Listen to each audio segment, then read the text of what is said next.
ever be honest about it. Chester, I sigh. Please, none of this is about you. You're a great guy. A great guy, He snorts. He runs a hand through his blonde hair and looks around us. We're all alone, most students still having lunch somewhere. Is that what it is? Is it because I was too nice? Should I have been more of a dick like Zai?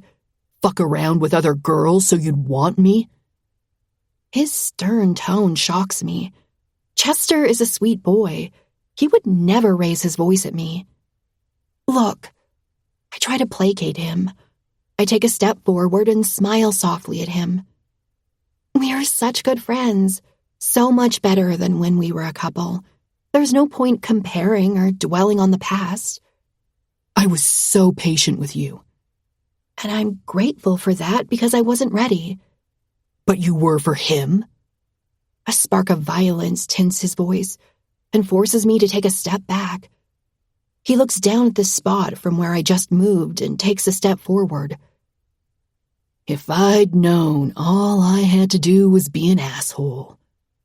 My brows shoot up to my hairline as my mouth falls open. I find the little retort I have in me and throw it back at him. You're being an asshole now, and it really isn't helping, is it? God, Chester, you're turning to such a frat boy.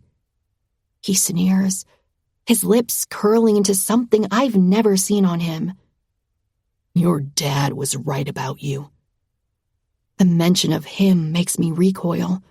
I go to take another step back, but he catches my wrist and pulls me back to him. Flushed against his chest, he talks right in my ear.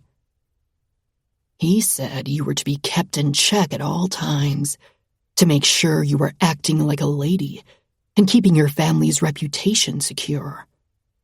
He puts a hand to the back of my neck, stopping my little attempts at moving away from him. Like a lady. He chuckles to himself. If he only knew all you want is to be treated like a slut. I manage to pull away, but he keeps a tight hold on my wrist. Let go, I order in a wavering voice. I can feel my body starting to shake and my ears ringing. I can't believe you and my dad talked about me like that. I attempt to take a deep breath, my lungs frozen. Chester, let me go. He's pulled away violently before I can even finish my sentence. The man grabbing him is facing away from me as he drags Chester to the side, holding him by the neck of his shirt. He's wearing a gray hoodie and a black cap, but I recognize him. It's like I know his strong build and muscly back by heart. Zai grabs Chester's right hand, the one that had been holding my wrist seconds ago, and my ex-boyfriend's face scrunches up in pain as he rotates his wrist. Zai! I panic, going after them. I try grabbing him by the back of the hoodie, but he just shrugs me off. I hear a cracking noise before Chester cries out. Fuck! He screams in agony. Oh my God! I attempt to walk around them, but Zai pushes him against a tree, and Chester's head hits the huge trunk. I stand next to them. Gripping Zai's shoulders, he presses his forearm to Chester's throat so he doesn't move. His other hand is still holding his now limp wrist. I'm pretty sure I heard her asking you to let go. Are you deaf, rich boy? Alex! Chester calls out in terror. I drop my bag and struggle to separate them again. Zai, leave him alone. He ignores me, focusing on the man in front of him. I could break every single part of you that's ever touched her. I'd start with cutting off your fucking tongue. Maybe your lips. He smirks, looking down at Chester from his height. Lucky for you, I won't have to cut off your dick. What the fuck, man? Chester panics as his eyes go to me. Zai, that's enough. I glance around, running my hands through my hair. Please, you're going to get yourself in trouble. Apologize to her. I don't care about apologies. Just let him go. Apologize to her. I'm sorry. Fuck! Fuck! I'm sorry! That's a good boy. Zai keeps mocking him. How's your wrist? He squeezes it, making Chester whimper. Sounds painful. I can do so much worse if you ever touch her, hurt her, or make her feel uncomfortable again. Fuck. I'll do it if she fucking feels like it. How does that sound? Clear? Yeah! Yes!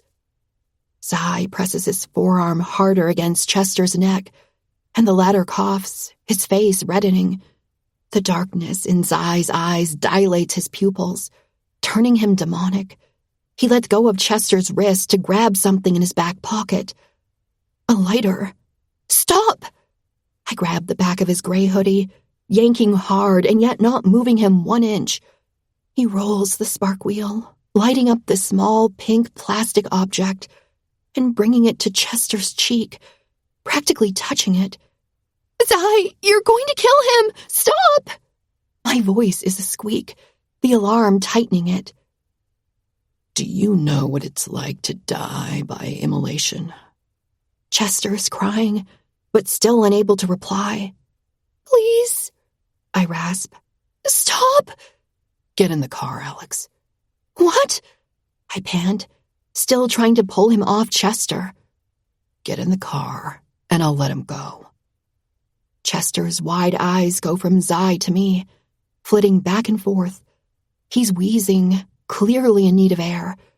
Not able to think straight anymore, I stride to the car, open the passenger door, and get in. The moment I close the door, Zai lets him go, calmly putting the lighter back in his pocket. Chester falls to the ground, coughing and heaving as Zai walks back over to his car. As soon as he's inside, I go to open my door again. My hand is barely on the handle when his dark voice reaches me. Don't even fucking think about it, he rumbles as he starts the car and pulls away. Chapter 16. Alexandra. Hate the Way. G-Eazy. Black Bear. You've driven this road 3 times now. I wanted to say this the second time he did it, except I couldn't find my voice. I also wanted to call Ella for her to check on Chester, but my phone is in my bag, and my bag is on the grass at SFU. Zai takes another left at an intersection and then another left. We've been going around blocks in a square for 15 minutes. His hands are gripping the steering wheel so tightly the knuckles are white, which makes me notice they're also crusted with dry blood. He didn't hit Chester, so it must be from something else. A few minutes later, he takes a left again and we're back on that road. I scratch my throat. If you're lost, I can direct you back to campus. Staying silent, he keeps driving that same road, probably planning on turning left by the end of it again. If you just... I'm not lost, Alexandra. He seethes. His voice is low, slightly raspy from not having talked for a while now. Okay, I murmur. Doing my best to talk a little louder, I add. It's just that we've been going around in circles for a while now, and I have classes this afternoon. I don't actually have classes this afternoon, but maybe that'll help convince him to bring me back to campus. His jaw tightens, but he doesn't say anything. I stay silent for another minute before huffing. Sigh, how long is this going to last? However long it takes. What is it you're trying to do exactly? I'm trying to calm down so I don't hurt you. My head snaps toward him just as my heart drops to my stomach. You want to hurt me? I rasp. No, I don't want to hurt you. His nostrils flare as he inhales. My heart drums against my ears. I feel it beating in my neck and my wrists. You don't like pain, he says, straining to control himself. You only like to be humiliated, don't you? I gulp. Sai knows my body too well. I barely understand it myself, yet he seems to have it all figured out. He finally changes his trajectory, going straight ahead and back into the main city of Silver Falls, rather than the roads around the campus. He casually changes gears, his strong hand choking the gear stick before it comes to grip my thigh. What did I say about your ex, Alex? He's not looking at me. His sharp eyes are focused on the road. My confusion keeps me silent. He overtakes a car in front of us and squeezes my thigh. When I ask questions, I expect answers. I don't know, I admit. He stops at a red light and turns to me. He put himself between you and me once. You were having an attack, and I pulled over to help. He tried to stop me. He was trying to help me. You're just a stranger to him. A stranger? He chuckles dryly. A lot of strangers made you come before? I avoid his gaze. Yes, one other. In fact, 100% of the men who have made me come were basically strangers. I shake my head, sending the thoughts away. I only meant he didn't know we were acquainted. And I had the decency to step away, because I didn't want to make the situation worse. But I warned you, didn't I? I said, next time he puts himself between us. He raises an eyebrow at me, clearly expecting me to finish the sentence.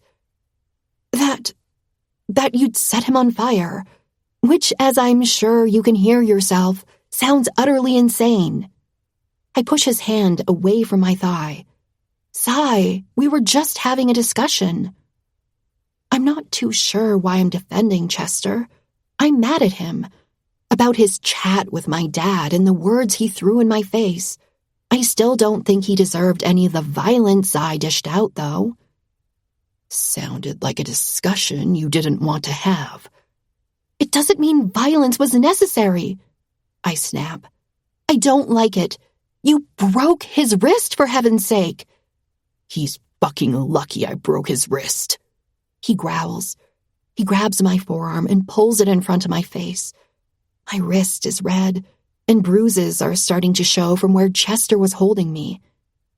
Looks to me like he should be 6 feet under. I snatch my arm back.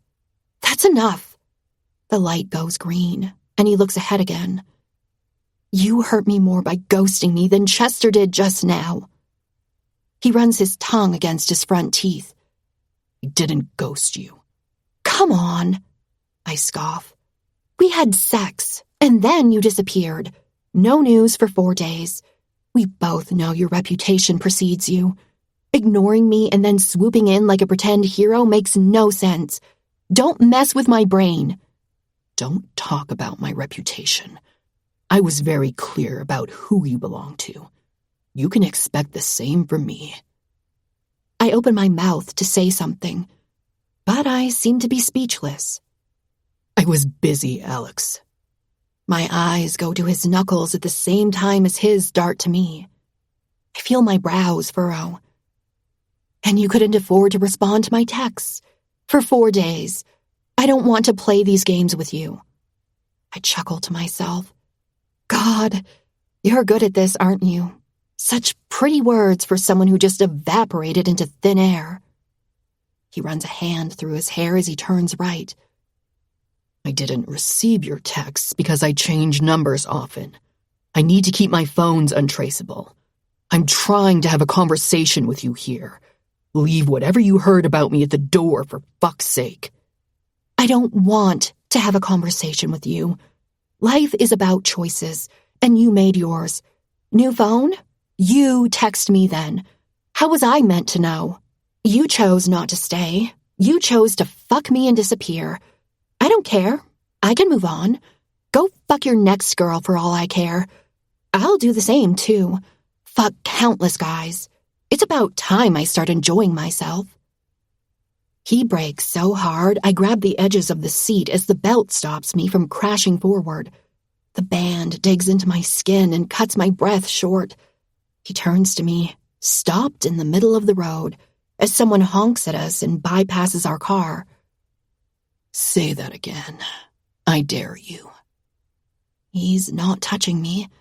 The threat is all in his eyes and voice. It's all in the way his hands grip the wheel. My voice stays stuck in my throat, my vocal cords not daring to tremble.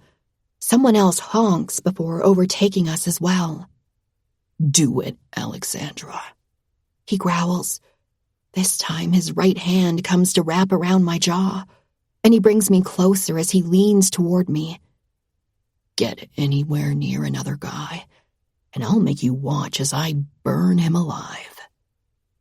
His eyes look at both of mine, darting left and right.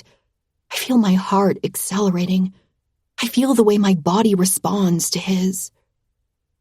But for once in my life, I stand my ground. You're so full of shit. His lips crash against mine as his hand slides to the back of my neck, while the other pulls the handbrake. He presses me into him and demands access to my mouth. My lips part on their own accord as my eyes flutter closed. I let his tongue come to stroke mine. It doesn't help that I know exactly the wonders it can do. So much for standing my ground. I moan into his mouth as one of his hands caresses my breast above my shirt. I pick up the pace, devouring him as his free hand unfastens my seatbelt. He pulls away only long enough to grab my hips and pull me over to him. In a quick gesture, he draws back his seat and drops me on his lap. Why is it that no matter what you do, I want to make you shut up by filling you with my cock?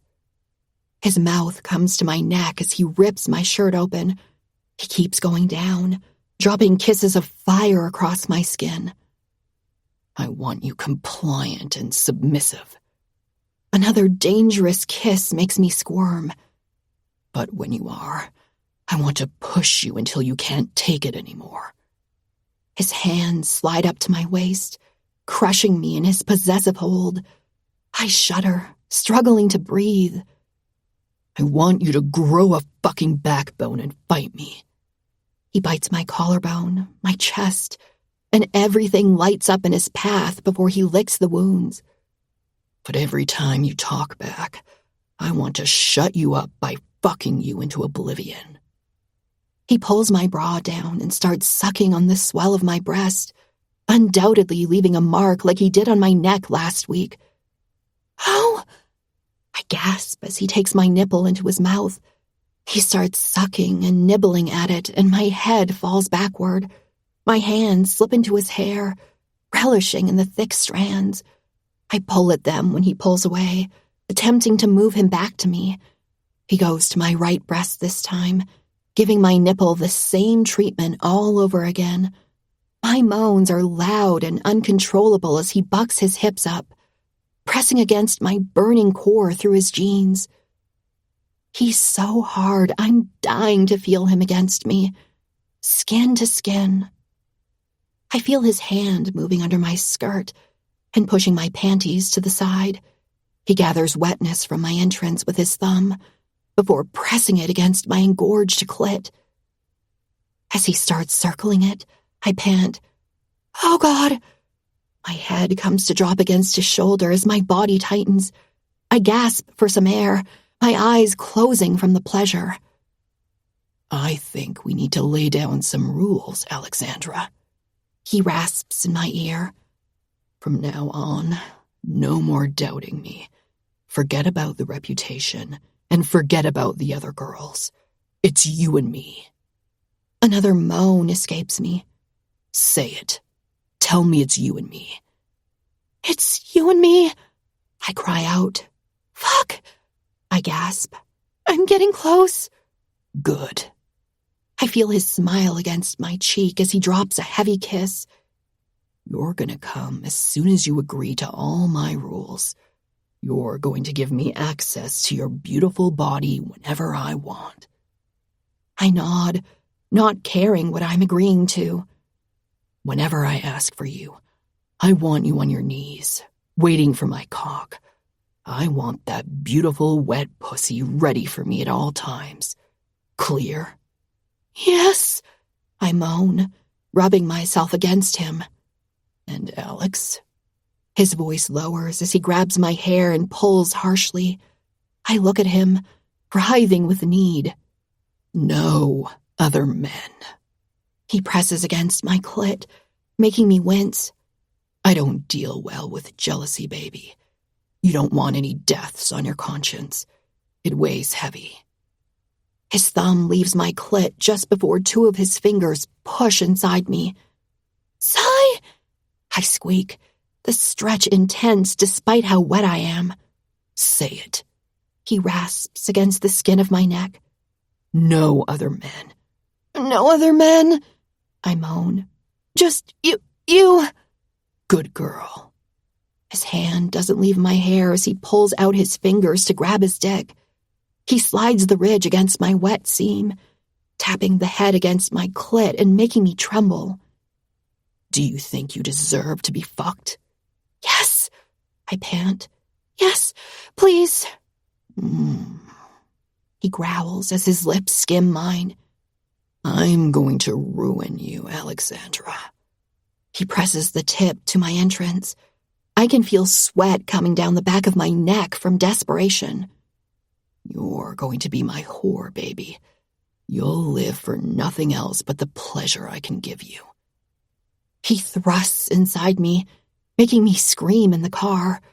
Not giving me time to take a breath, he pulls back and pushes in again. Letting go of my hair, he just grabs my hips, keeping me in place as he destroys my soul.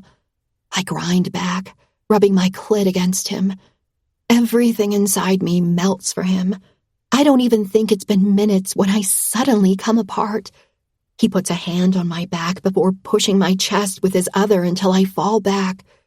Holding me there, he keeps fucking me until I can't breathe, until my eyes can't stay open, and all I see is stars from the intense pleasure.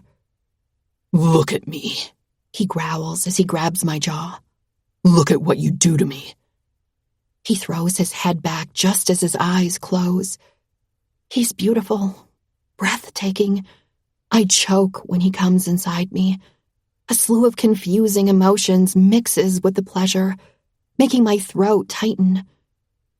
He brings me back to him, kissing me as he slows down, and we both come back down from the high. Multiple honks make me jolt back up. I grab my shirt and wrap it around myself. Holy shit! I gasp. I forgot we were in the middle of the road. His face twists, and he hisses. You're squeezing. My eyes widen, understanding what he means since he's still inside me. He helps me off him and settles me back in my seat. Then, as if nothing happened, he puts the car in drive and moves us out of the way. When he turns off the engine, I look around. I stopped paying attention to where we were going while I was coming down from the high. Where are we? We're parked on the street, and all the houses around us are run down. I check the place right where we're parked, a small rectangle that looks like prefabricated housing. The magnolia painting on the front is flaked to an inch of its life, and one of the windows is covered with a wooden panel.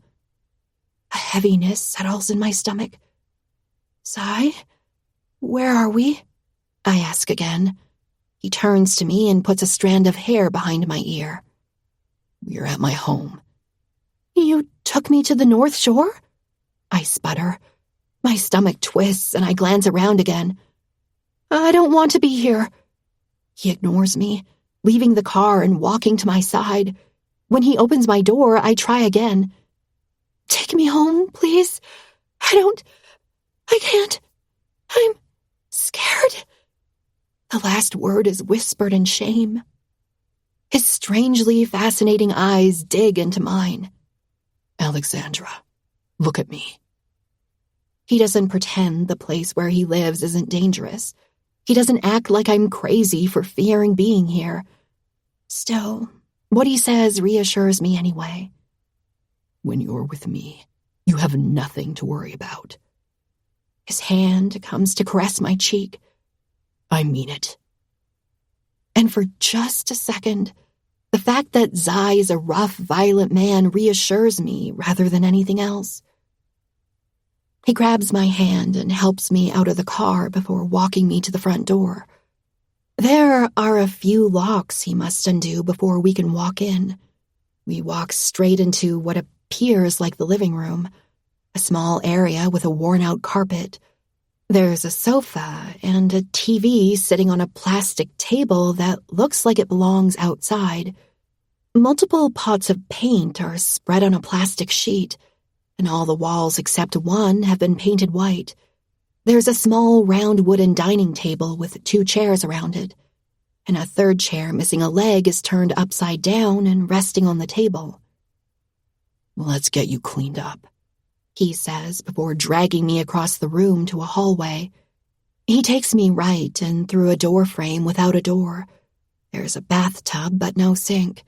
It looks like it's been ripped off the wall. He turns the shower on, and I also notice the lack of a shower curtain. He must see the way I'm looking around, because he runs a hand through his hair. I'm redoing the bathroom and repainting the living room. I'm working on a lot of projects. It's taking time because I have to do it outside of work and... Hey, I say, placing a hand on his cheek. You don't have to justify yourself. I don't care about what your house looks like. I bet it doesn't look like yours, he murmurs. I shrug. At least you're independent. No one you have to ask for money from. No one who can tell you what to do. That's worth more than gold. He peers deep into my eyes and nods. He lifts his hands to grab my shirt and take it off me. Slowly, he undresses me completely and helps me into the tub. I moan when I get into the warm shower. The heat is relaxing my tense muscles, and I smile at him. Join me. He shakes his head and runs his tongue against his front teeth. Let me take care of you for now. He grabs a loofah and pours soap on it. Holding my left wrist, he starts with my upper arm and slowly goes down. He slightly twists my arm and stops just as he's about to clean my inner forearm. That's a big scar, he says without taking his eyes off it. The blue loofah he's holding goes over it once, then twice. It's like he's fascinated by it. I feel like I need to say something, so I keep to the minimum of information. I broke my arm. It doesn't look old. It was in February this year, I explain. I take my time swallowing the anxiety that threatens to choke me. I don't like to talk about it. His eyes come up to mine. He's frowning while he reads into my soul with his dilated pupils. Does this have to do with your attack the other day? And the reason you're afraid of the North Shore? I have no control over my body when it attempts to step back. Zai is still holding my wrist and the tub is tiny, so there's nowhere for me to go when he easily pulls me back. I shake my head. You know me. I give him a dishonest smile. I'm just a baby chick. The corner of his lips curls up, but there's no humor in it. I'm going to ask you something personal, and if you're not ready to open up to me, that's okay. But I promise you, you can do so safely if you wish. My tongue darts out to lick my lower lip, and I nod. Those seizures you have. He lets his sentence hang to incite me to finish it, except my brain refuses to keep going. Do you have epilepsy? He asks. I turn my head away. No, I rasp. It's called PNES. PNES? It's so clear that he's fully invested in discovering me. and exploring the depth of my soul and my complicated mind. I stared down at his hand, still holding my forearm, the loofah still just pressed softly against my skin. Psychogenic, non-epileptic seizures. It's it happens to some people as a... I feel my ears ringing as I stutter. Sorry. His hold tightens. Hey, no need to apologize. He grabs my chin and makes me look up at him. Take your time. If we don't talk about it tonight, we'll talk about it another time. All right? I blink up at him. There's so much understanding in his eyes. It's a response to intense trauma. I watch the way his breathing stops for a few seconds, his gaze locked on mine. He nods to himself before running a hand across his face. I notice he does that when he's in way over his head. I see, he finally says. I've learned to live with them. I suddenly feel the need to reassure him.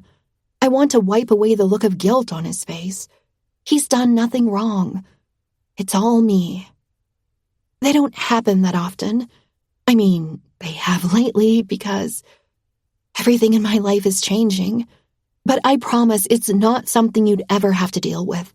Well, you have, but... His lips on mine cut off my babbling. His tongue demands access, and I part my lips for him, letting him show me that he cares through a passionate kiss. When he pulls away, he runs his thumb against my lips again. I'm sorry. The depth of truth in his words makes me shiver. My lips still graze his thumb when I answer. What for? For what happened to you. I truly am. There's that thing between human beings. We are animals before anything else, and sometimes words aren't needed for someone else to understand what one has been through. If you've learned to live with your attacks, I'll learn to live with them too. My heart, it's doing incredibly strange things right now. An hour ago, I was furious at him for disappearing. Everything is telling me to run away from this man. And yet, when he slides his hands to the back of my head and drops another peck on my lips, I melt for him as I've never done for anyone prior. He threads his fingers through mine, looking at my professionally manicured nails. And, since he seems to understand me like no one ever has, he changes the topic. Pink. You love that color. It's fuchsia, I correct him. It's my favorite. He cocks an eyebrow at me, showing me he knows I can't help but correct the smallest of errors. I like it on you.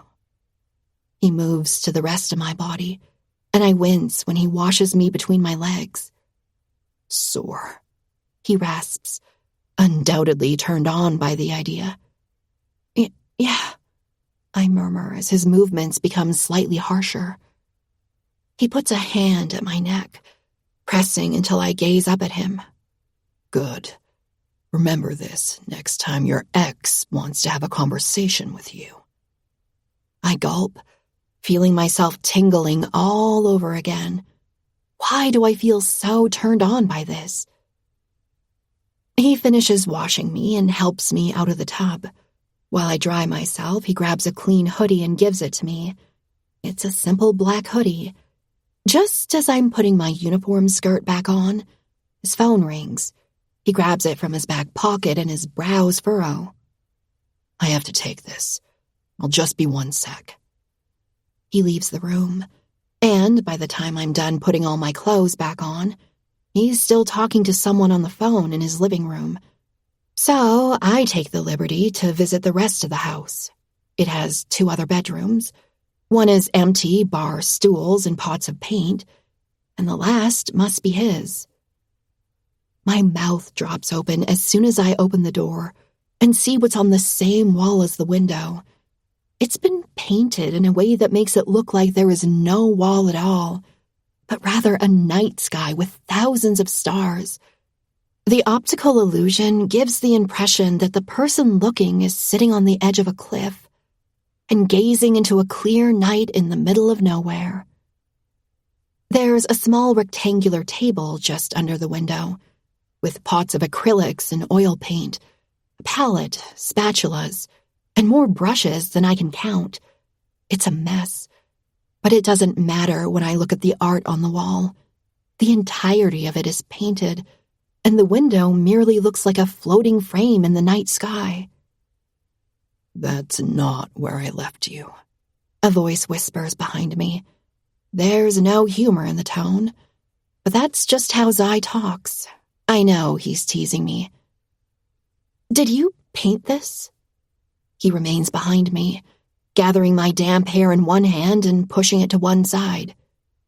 "It's my midnight project." "Midnight project?" I repeat. "I paint it when I can't sleep." "Wow." I sputter as I walk closer and let the tips of my fingers graze the paint. The details are unbelievable. My eyes catch on the bottle of clear liquid on the table, and I finally understand something. Turpentine, I chuckle to myself. That's what it is. His body is close to mine again. He wraps his arms around me from behind and drops a kiss in the crook of my neck. "What about it?" "I can always smell something apart from your cologne. A little woodsy and earthy. It's turpentine. What do you use it for?" "Cleaning my brushes and thinning my oils mainly." It makes so much sense now. That comforting feeling I get from him. My mom is an artist. She comes from a long line of famous painters. When I was a kid, she tried to paint with me, but I was so terrible that she quickly gave up. "Alexandra Delacroix, terrible at something. I don't believe you." "Oh, believe me," I giggle. The smell of turpentine reminds me of those moments in her workshop. I take a step away from him, curious to see more. "Do you have other things you painted?" My mouth twists. I use the word things. My dad would have a fit. "Maybe I could talk to my mom about you." I move some papers and drawing books around on his desk. "She loves talented, passionate people. She could help you put your paintings out there." My heart stops when I uncover a small canvas. It's about the size of an A4 piece of paper. Next to it, there's the Polaroid picture he had taken of me in my bedroom. The one where I'm lying on the bed, my head hanging upside down and my mouth wide open. His cum is all over my tongue, running down my lips. My thighs press together, remembering the night of our first time. On the small canvas, he painted me with oils. It's beautiful, erotic. It's not exactly realistic, though it is incredibly artistic. He made my lips black and the cum a bright pink. My nipples are pink too, and he turned the rest of the room completely black. At the bottom right corner, he signed XI with 2 capital letters. "Shit," he hisses, grabbing everything and pushing it to the floor.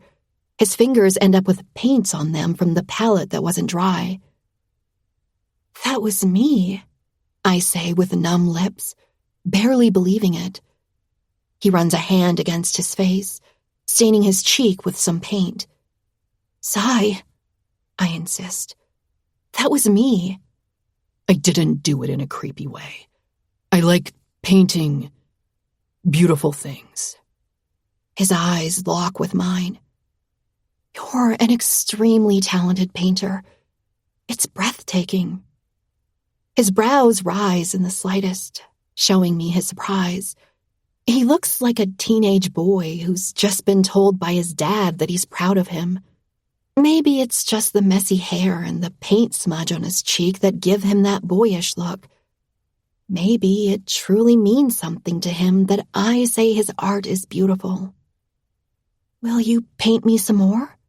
I ask eagerly, wrapping my arms around his waist. Like that? I grab one of his hands and bring it under my skirt, pressing it against my damp underwear. It makes me wet. There's a low growl at the bottom of his chest, and it makes me tremble. Alex, He huffs. you have no idea how much I want to fuck you right now. Then why don't you? I smile up at him and kiss the hollow of his neck. Family dinner. It's like a cold bucket over my burning skin. I take a step back. Family dinner?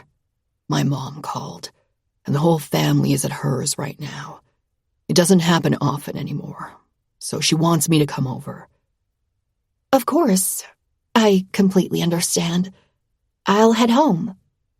He shakes his head. Come with me. I pause, blinking up at him. Come with you? Yeah. To your family dinner? Yeah. With your mom? He chuckles. Yeah, Alex. I want you to meet her. She's a great woman, like you. Isn't that early? And for heaven's sake, if I'm going to meet your mom, can I at least get a smile? The corner of his lips tips up. Same as usual, not a genuine smile. No, he answers sternly. And it's not early. We do things whenever we want, you and me. Just as long as it's that. You and me. I'm the one who breaks into a dumb smile. Okay, I whisper, barely believing it. I'll come with you. I hug him again, pressing my ear against his chest and listening to his heartbeat. I need to know how fast it beats. I need to know if we're in sync because of the joy and excitement at this moment. And we are. I smile to myself as I close my eyes. Fearless.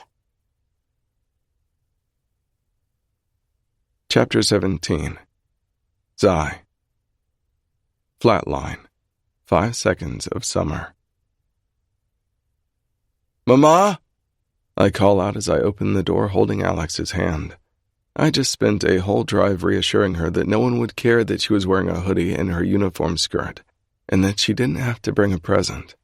Still, she made me drive down to a chocolate shop on the South Bank and back to the North Shore, so she could buy my family boxes of expensive chocolate, the kind none of us have ever seen in our lives. Ziad!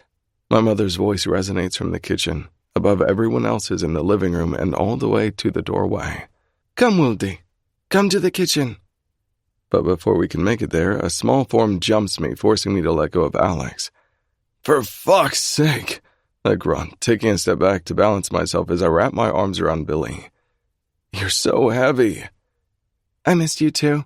She smiles brightly as we separate. Her eyes go to Alex, to her uniform, and she bursts into uncontrollable laughter. A stone puke girl. Of course.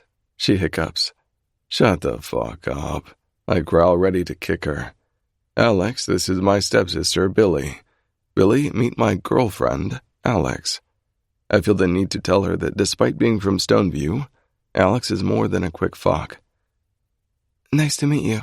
Alex smiles politely, extending her hand. I can hear the shyness in her tone despite trying to keep a civil front. I push her hand back down, taking it in mine. Ignore her. She thinks she knows me. By heart, Billy says before wiping her eyes. Nice to meet you, Alex. I hope you're one of the nice ones. Nice ones? She asks me as I drag her away. Just ignore her, I say as I open our kitchen door. My mom is there by the stove. Austin is standing beside her, apparently saying something that just made her laugh like a schoolgirl with her first crush. Mama, assalamu alaikum. Shalom. She turns around with a bright smile before pinching my left cheek and kissing my right. Shalom. Wa alaikum assalam. I missed you, son. I missed you. I was here 3 days ago, I tell her softly. Mama, this is Alexandra, my girlfriend. Hello, Miss Binheim, Alex says as she extends a hand again. It's so nice to meet you. My mom waves her kitchen cloth in the air, ignoring it. You need to stop doing that, I chuckle. We're not that formal, and, it's Mrs. Scott now. Her beautiful porcelain cheeks blush and her lips part. I'm so sorry, she blurts out. You couldn't have known, I reassure her with a hand on the small of her back. My mother won't stop looking her up and down, of course, since I'm her first son and this is important to her. She stares Alex deep in the eyes and her mouth twists. Skinny? Completely lost, Alex turns her wide eyes to me. What? She says that to everyone. Ignore it. She likes to feed people. I like to cook too, Alex tells my mom excitedly. What are you making? Ignoring her, she turns to me unimpressed. She's skin on bones yet, she tells me in Arabic. Alex is far from that. She's got hips and love handles, generous boobs, and thick thighs. But my mom doesn't necessarily care. She just wants to say something. Mama, I scold her. English? When she gives me a mocking smile, silently asking if I really want her to repeat that in English, I add in Arabic. Not that. Don't repeat it. I brought you these, Alex adds with a polite smile. On the outside, it's like nothing can shake her. But I sense the way she shifts closer to me, seeking reassurance. My mom takes the chocolates with a forced smile. These look expensive. Are you rich? From Stoneview? Mama, I snap. Alex puts a calming hand on my shoulder. Yes, I'm from Stoneview, she replies with a poised smile, before pointing at the box and doing that ladylike trick of hers, changing the topic smoothly. They're delicious. You should try the truffle ones. They're my favorite. Then she looks around. Is there anything I can do to help? I don't need help, my mom replies with toxic pride. The kitchen is her turf, I say lightly. Let's go say hi to everyone else. Introducing her to Austin is much easier. He wasn't that nice when his little girl introduced her boyfriend to him. We then moved to the living room, where my stepsisters are watching TV with my brother and his girlfriend. They're clearly all waiting for me to introduce Alex. So I repeat for the third time today. Everyone, this is Alex. Alex, this is Lick, my brother, and Rose, his girlfriend, Emma, my stepsister, and you've met Billy already. Hi, everyone. It's nice to meet you. This time she doesn't try to shake hands. I think she understood we're all a bit more casual than that. Rose, White, right? She asks. We went to Stoneview Prep together. We did. Rose's unimpressed, croaky voice doesn't help make Alex feel any more welcome. She's lucky she's the prettiest woman on earth because her personality is shit. I was a freshman when you were a senior. My best friend's Ella Baker, Luke's sister. Rose nods. Yeah, I know Els. Alex and Rose start talking, and I turn to Lick. Mama's being a fucking pain, I mutter. She wasn't like this with you, with any of your partners. No one's good enough for my son, she shouts in Arabic from the kitchen. Fucking hell, I huff. Who has such good hearing at her age? I hear you, Yahmar. Lick shrugs. You're the oldest. I'm the do-whatever-the-fuck-you-wantest. Isn't that the truth? I roll my eyes and turn back to my girl. Here, take a seat. Only when I find a space for Alex to sit do I notice the death stare Emma is throwing my way. Just like that, reality comes back to hit me in the face. Spending time with Alex is like living in a bubble, a pink bubble that smells like jasmine, and where everything is soft and bright, and the only feeling that exists is the one of flying. She's warm, smooth, and light. She's a summer evening relieving my heart of the stress of life. My stomach gets that same feeling when an elevator goes down multiple stories, except we never reach the ground. Alex and I, we just keep flying. Seeing Emma today is a stark reminder of why I started going after Alex in the first place. Guilt replaces the peace my sweet girl brings me, and I feel the weight of everything falling back on my shoulders. What a fucking mistake bringing her here. Dinner goes kind of okay if we forget about my mother refilling Alex's plate 3 times and her having to dodge everyone's stare when she started eating like she was at the Queen of England's table. The stress makes her mutter random things to herself, and I can see Lick noticing. Every time he gives me an inquisitive stare and I pretend to ignore him. Alex does that all the time, and I wish he would just fucking leave it. "Where's your boyfriend?"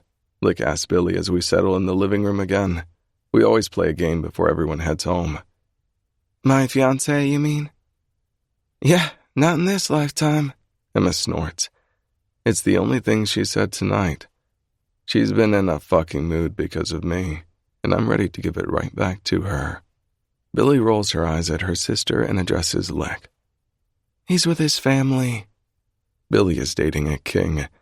We might have accepted it if she had started dating someone who is a part of the king's crew, but the girl fell in love with not only our rival, but Caden King himself. His family built the king's crew. They're the reason we all suffer on a daily basis. Caden and Billy have moved away from the North Shore, but we refuse to see them together every time they set foot in town. I don't mention any of that. Not in front of Alex. I'm still trying to find the right moment to tell her I'm part of NSC, to come clean about everything.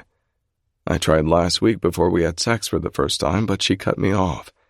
She wanted the moment to be perfect. And I get it. I wanted that too. To avoid explaining myself and without leaving Alex out of the conversation, I simply tell her. Billy and Caden had a bit of a Romeo and Juliet situation, but it's fine now.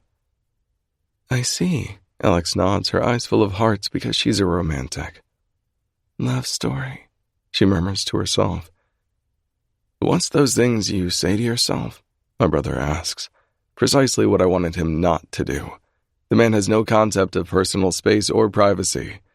Her cheeks redden and I can practically feel the heat of her embarrassment. Lick, shut up. "It's okay." She puts strands of her beautiful locks behind her ears. "They're Taylor Swift songs. I know, it's stupid. But I started doing it when I was little. Mainly every time I was scared of something. So it's kind of just become a habit whenever a situation fitted a song. I'd mutter it to myself. Like some sort of inside joke. But with only me, I guess." Everyone gapes at her, blinking and lost for words. She gulps, the tips of her ears a bright red. "It's silly." She chuckles awkwardly, rubbing the tip of her index finger against her hairline. "Just forget I said anything." "I think it's really cute, Cupcake," I say gruffly. She looks at me, her hazel eyes brightening. "Really? But it's so stupid." I lean toward her so I can talk in her ear. "Say that what you do is stupid one more time and see what happens to your ass. Don't apologize for being yourself, baby." "You know what?" Lick chuckles. "I would expect nothing less from you. You're obviously a really sweet girl, and I think it's charming as fuck." "It's the cutest fucking thing I've ever heard," Rose adds seriously. "Can we adopt you?" She turns to Lick, tapping his shoulder excitedly. "Can we adopt her?" "She's not a puppy, Rose," I snarl, but Alex is laughing next to me. "She sure as fuck gives me the same dopamine as one." Rose throws back, not even looking at me. "No," Lick finally tells her. "We can't adopt her. All right. What do we want to play, Monopoly or Trivial Pursuit?" "Trivial Pursuit," Rose says right away, forgetting about the insane request she was making. That's what dating 3 people does to you. The woman is absolutely spoiled rotten. Just like that, everyone has accepted Alex just the way she is. If there's something I expect from my family, it's putting up with people's weirdness. We've seen stranger things than that. I shake my head. Playing that game with you is a waste of time. You know all the answers, takes all the fun out of it. She snorts. "Sore loser. Why don't we let the guests decide? What would you like to play, Alex?" She's talking to her like she would a baby or a fucking puppy. "I quite like Trivial Pursuit," she answers with a polite smile. We're all sitting on the living room floor now, and everyone is staring at her. "Only if everyone agrees," she blurts. I want to be on your team, I tell her before wrapping an arm around her waist and dragging her closer to me. I want to be on Rose's team, Lick exclaims. Great, I'll be with Emma, Billy says unenthusiastically. Is it even worth us playing? The answer is no. The next hour turns into a competitive game between Rose and Alex. The former is a freaking genius who never forgets anything, while the latter lives for studying. Trivial Pursuit is meant to last forever since the questions can be so hard, but with Alex and Rose, the game is folded before we even have fun. That was extremely boring and entertaining all at the same time, Lick yawns. I like her, Rose tells me. I don't care if you like her or not, I say deadpan. It wouldn't change a thing. Alex slaps my arm, laughing. God, you're as grumpy as they come. Thank you, Rose. Beside us, the sisters have started their own conversation, and it's getting heated, putting ours to rest. No, Emma snaps. Just fucking leave it. It's nothing to me. Let me give you the money, Billy insists, not realizing we're all listening. Take the fucking money, Emma, Lick adds, not knowing what the hell this is about. Always take the money first, ask questions later. No. Fine. Be a stubborn fucking bitch and stay in your shitty situation. Alex's eyes widen, clearly taken aback by the sudden violence in Billy's words. If only she knew how much more violent she can get. She shuffles closer to me, curling in on herself. Are they okay? I stop listening to the argument for a minute, focusing on the way Alex's face is now twisted from anxiety. Hey, it's fine. It sounds violent. I don't like violence, she whispers, her eyes darting to the side. Don't worry, Cupcake. It's just a stupid sibling fight. Fucking cunt! Emma's scream takes us out of our side conversation. More specifically, the moment she jumps on her sister. Now that's the kind of family night I'm about, Rose snickers.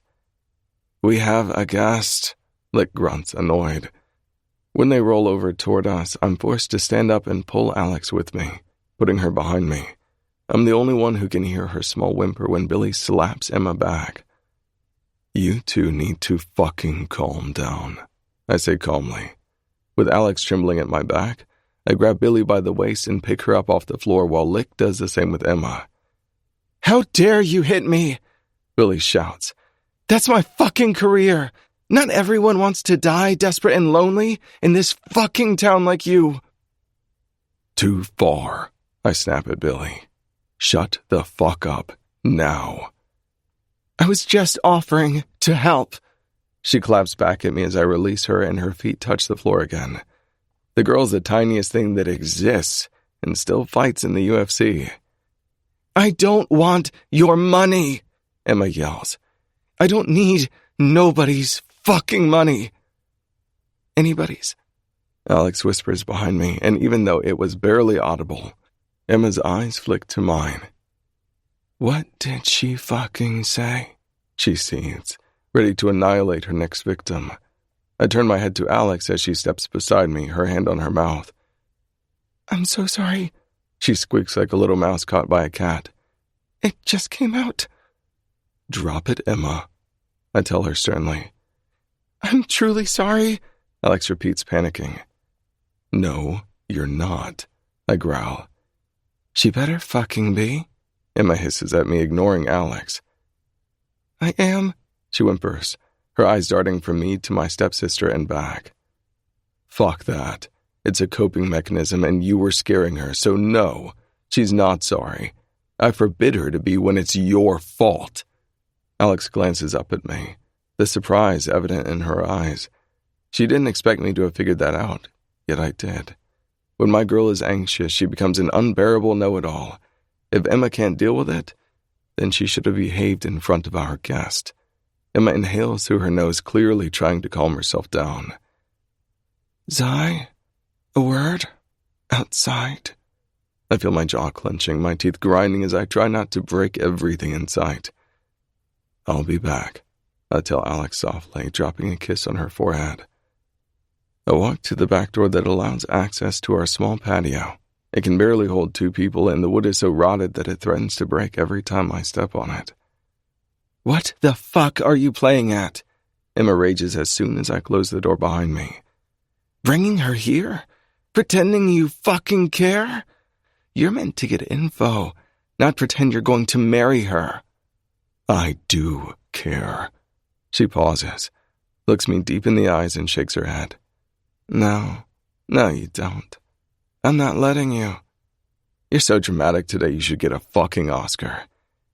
"Zai?" She seethes, her blue eyes spearing me on the spot. "We're at war, and we need the Luciano's protection. Now get your head out of your fucking ass and get me the info I need on her dad. This isn't a romance film for teenage girls. This is our lives." "Keep it down," I hiss. My nostrils flare from the anger, my hands tightening into fists. I turn around, making sure the door is still closed and Alex can't hear us. If she hears us, what? She'll leave and break your heart? Don't make me laugh. That's enough, Emma. I'm done with your shit today. I was going to give you your info and make sure not to hurt Alex while I do, but maybe I'll just drop the info part. Excuse me. What world do you live in that you thought you could get me info on the girl's dad without hurting her? She takes a step toward me, the threat like knives in her eyes. Emma's not a big girl, but she's also not scared of anything, not even me. Vito Luciano asked for something. You don't say no to him. Not if you want to keep your head on your shoulders. Not if you truly care about getting the North Shore back from the Kings. I could snap back at my stepsister. I could be the violent man she expects me to be. Instead, I shrug. I like her. I played myself, what can I say? I don't fucking care. Take your Stoneview Princess know-it-all Taylor Swift superfan and get the fuck out of my house. Her eyes dart behind me and she adds, and remember, you were in love with Billy and ready to kill for her yesterday. So don't expect me to believe you moved on so fast. A gasp startles me, only because I recognize it so well. I spin around to find Alex with the door half open, and I know Emma intentionally added the part about Billy. Is that true? She asked in a quiet voice. What did she hear? Surely not the part about the dirt on her dad, or she would be already running for the hills away. It wasn't yesterday, I quickly answer. It was more than a year ago. I have absolutely zero feelings for Billy, I promise you. Her brows furrow, her eyes going down. I think I should go. She looks up at me and gives me her best fake smile before turning around and leaving. Thank you for having me. Alex, I call out, but Emma grabs my upper arm, attempting to pull me back to her. I let her, pushing and pressing her against the wooden railing. You shot yourself in the fucking foot here. She breaks up with me, and you get nothing. I'm sure her Prince Charming will fix it all. Fuck you, Emma, I seethe, grabbing her wrist and forcing her hand to let go of me. I hold tighter than I should, but she doesn't let it show. Your family needs you. NSC needs you. Don't turn your back on us, Zai. I'll do whatever the fuck I want. You're going to get me dirt on Senator Delacroix, and that's an order. An order? I hiss in her face. You're giving me an order. Yes, as your fucking boss. There's that stupid thing when you're part of a gang. It doesn't matter if it's NSC or the Kings. Loyalty is everything. The Scotts, Emma's family, have been the leaders of NSC for as long as I can remember. Her dad is the one who gave me my first job. It doesn't matter what happened after, he recruited me, and I worked for him. I owed him my life. When Emma took over, she became everyone's leader. It never felt like it because we're a true family, except tonight is a stark reminder. One I certainly didn't want to hear. Do it, Zai. Unless you want me to tell Alex who you really are. See how she reacts then? There's no forgiving that. My heart drops to my stomach. She's got me and she knows it. The fear of truly losing my girl paralyzes me until I find my anger again. Fuck you. I spit at Emma before letting go and striding back inside. Alex is right by the front door, apologizing to Lick and Billy for leaving as she wipes away tears from her face. Alex, please don't leave. I don't take another step, too worried it'll scare her away. I feel like a hunter trying to make friends with his prey. One wrong move and she'll run off. Emma is right behind me. Don't worry. I'm sure Daddy will dry those tears with his stacks of bills. She mocks her. Emma! Billy gasps. Leave the girl alone! But for once, I don't think Alex feels the need to be defended by someone else. Something shifts in her pretty eyes the moment Emma mentions her dad. Her face hardens and her hand tightens around the door handle. You know what? She seethes, trembling from rage. I am a Stoneview princess. God, we get it. You hate us. I've never been in a fight and I cry all the time. I'm not a badass like you and your friends. Hey, I even have bunnies as pets. But guess what? It doesn't make me weaker than you. You have no idea what I've been through. You don't know what someone does to survive in this messed up world. So keep your judgment to yourself. And with that, she's gone, slamming the door on her shocked audience. Shake it off! She screams from behind the door. The last fuck you to Emma. Lick whistles. Damn, she hides that backbone pretty well.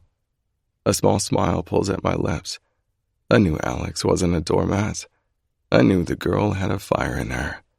I just had to bring it out of her over time. Light up some sparks, like I always do.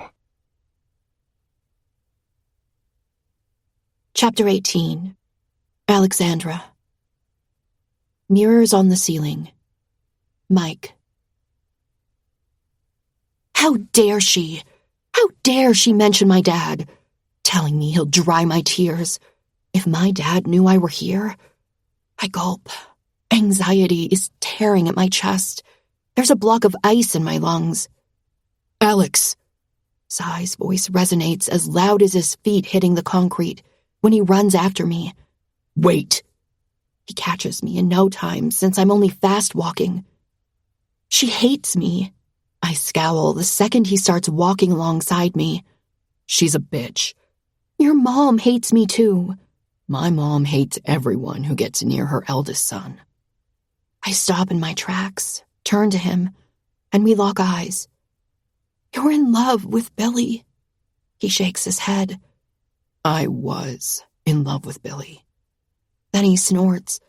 Scratch that. It wasn't even love. It was two people seeking refuge in peace. This town makes you feel claustrophobic.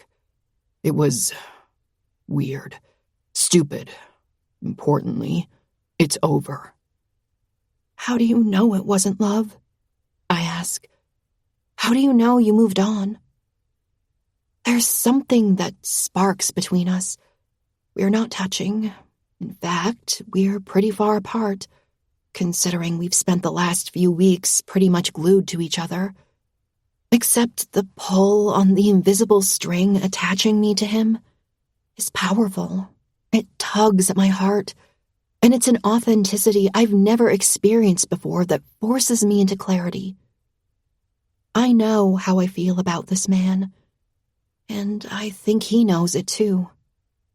Because he hesitates, moistening his lips. I know. His eyes are on mine, but he looks past them into my soul. Believe me, I know I've never fallen for someone as hard as I've fallen for you. There's something else he wants to tell me. I can see it right there at the tip of his tongue.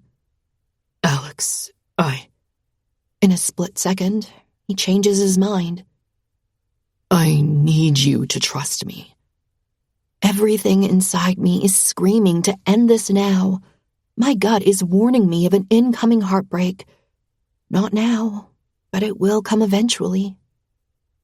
Tonight was a harsh awakening, Zai. I whisper, looking down at my hands as my fingers twist together. We should cut our losses while we can. Look at me, Alexandra. His low voice triggers something inside me, and I peer up. It's already too late for that. Emma made me feel like none of this is right. We're not right. Well, for once, baby, why don't you do me the favor of not caring about right and wrong? I inhale sharply as he takes the small stride separating us. Shouting back at Emma today is something I've never done. I didn't even know I had it in me. Zai has been awakening a dormant side of me. Every time he tells me not to apologize, or every time he forces me to speak my mind, to put words to my frustration, to just be myself, it gives a pulse to the Alex I've never met before. Why don't you start worrying about what Alex wants, instead of what everyone else around her demands? Everything is saying no. He brings his hand to my cheek, his knuckles pushing blonde strands away from my face. Forget about being a good girl. Misbehave. Lean into what feels wrong. Everything except my heart. He leans down, his lips grazing mine. Just for the taste of it. That damn silly heart. My lips crash into his as I push up on my toes and wrap my arms around his neck. He grips my thighs, pulling me up, and then he carries me to his car while I forget what oxygen is. Tonight I don't go home, because fuck behaving. Zai walks backward into his bedroom, our mouths glued together as he drags me with him, until he falls onto the end of the bed. I move to follow him, but he stops me with a hand on my chest. Look at me. I do. My heart is beating harshly, my lips stinging from his rough kiss. How do you want me to fuck you tonight, Alexandra? I gulp. I didn't expect him to ask. I prefer when he takes. It's too embarrassing to say what I desperately want out loud. And from what I'm seeing in his eyes, I understand that it's precisely the point he's making. I inhale a sharp breath. I want you to take control. He licks his lips, but doesn't seem happy with my answer. You want more than that, and you know it. He frowns when he sees that I'm not anywhere near saying anything. Take a few paces back. I take exactly 3. More. 4. 5. I'm practically against the wall now. Take your clothes off. I do so with trembling hands. First goes his hoodie, my shoes, then my skirt, my bra is next. All of them, baby. I shimmy my panties over my fleshy hips and drag them down until I can step out of them. He bites his lower lips and adjusts himself on the bed. Good, he says low. Zai's voice is usually so flat. It's undeniable when lust begins to color it. It becomes gravelly, dyed with a darkness he can barely control.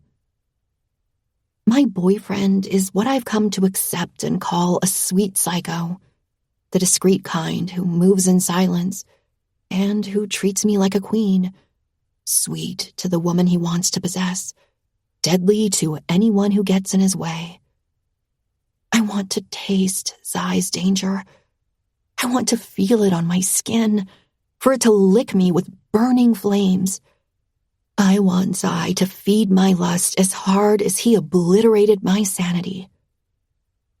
I look deep into his eyes with the strength he's helped me awaken and allow him to observe me silently until I can feel the satisfaction boiling in him.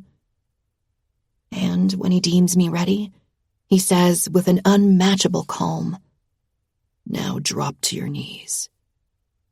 It only takes me a split second to do so, though the descent feels interminable. With our eyes locked, our breaths in tandem, I watch him eat me whole from a distance. Crawl to me. I close my eyes and swallow the need inside me. It drops to my stomach and liquefies. The wetness between my legs is proof of everything I thought I hated about myself. Proof of everything I love now that it matches Zai's needs. I crawl to him slowly, doing my best to make it look sensual. I curve my back, pushing my ass out. I aim to please. When I'm finally at his feet, I look up at him and silently beg him with all I have. Touch me. Play with me. I'm yours to use. Just do it.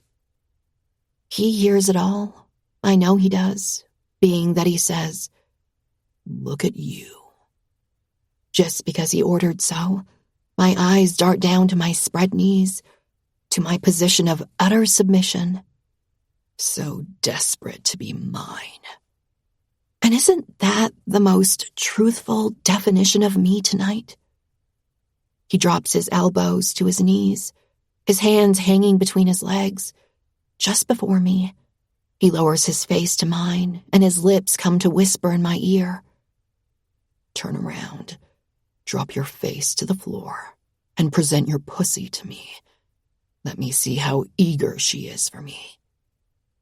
It takes all of me not to moan at his words. I blink up at him when he pulls away from my ear and grazes his lips against mine. He doesn't push me, and he doesn't insist. He simply waits for me to be so desperate for him, I finally move. I turn around and spread my hands on either side of me. Then I lower myself until I press my cheek to his rough carpet and push my ass out. Spread wider. My knees scrape against the floor as I spread my legs for him, giving him an unobstructed view of my dripping pussy. He presses something to my inner thigh. I'm confused as to what it is. You're wet all the way to here. And it's oh so embarrassingly far down my inner thigh. I whimper from need when he moves higher, and I finally understand what he's touching me with. His boot. The top of the leathered tip is sliding against my wetness, stopping short of touching my pussy lips. So short of grazing my swollen clit. That's me taking control, Alexandra. I can give you orders all night long and never give you what you truly need. Please? My breathy voice embarrasses me further. The man hasn't even truly touched me yet. Do you want me? He challenges. Yes, I gasp. I do. Tell me what you truly want. You. I want you. I blurt out. I want you to make me feel good. Please. How? Say it. I take in a ragged breath, swallowing and accepting the woman I am, the one who decides what she wants her man to give to her. Degrade me? I squeak. He heard me. I know he did, except he tortures me further. What was that? Degrade me? I repeat. Please. Louder. The tip of his shoe presses against my ass, almost where I need him the most. Please, I cry out loudly. Degrade me. I hear him chuckle. There's a beat of silence that feels like an eternity. If you want me so badly, degrade yourself for me. He presses the leather against my pussy, and I push back without hesitation, grinding my clit against it. Oh, God, I moan. More, he orders low. I press harder, my eyes rolling to the back of my head as I take my pleasure. My breathing accelerates at the same time as my harsh movements. That's it, baby. Cover my boot in your wetness. You're going to be licking it clean in a minute. His words add a pleasure I can't control. I rub myself like the wanton woman he's turning me into. I buck my hips, moving closer to him. I let out a long moan I couldn't control if I tried. But before I can bring myself to climax, He pulls away and I feel him stand up behind me. Turn around. Back on all fours, I turn around before I can consciously tell myself to. He looks down at me from his godlike position.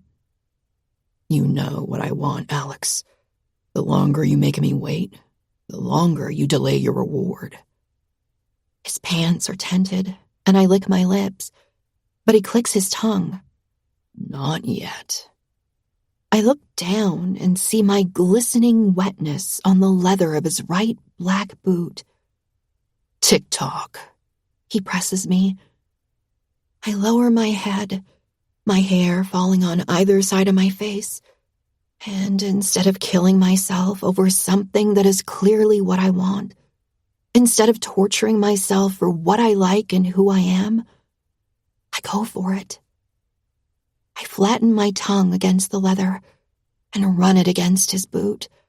I lick my sleekness over and over again. Fuck. I hear him hiss above. There's the telltale of a zipper, and I feel him shift. I don't glance up to see if he's taking his dick out. I know he is.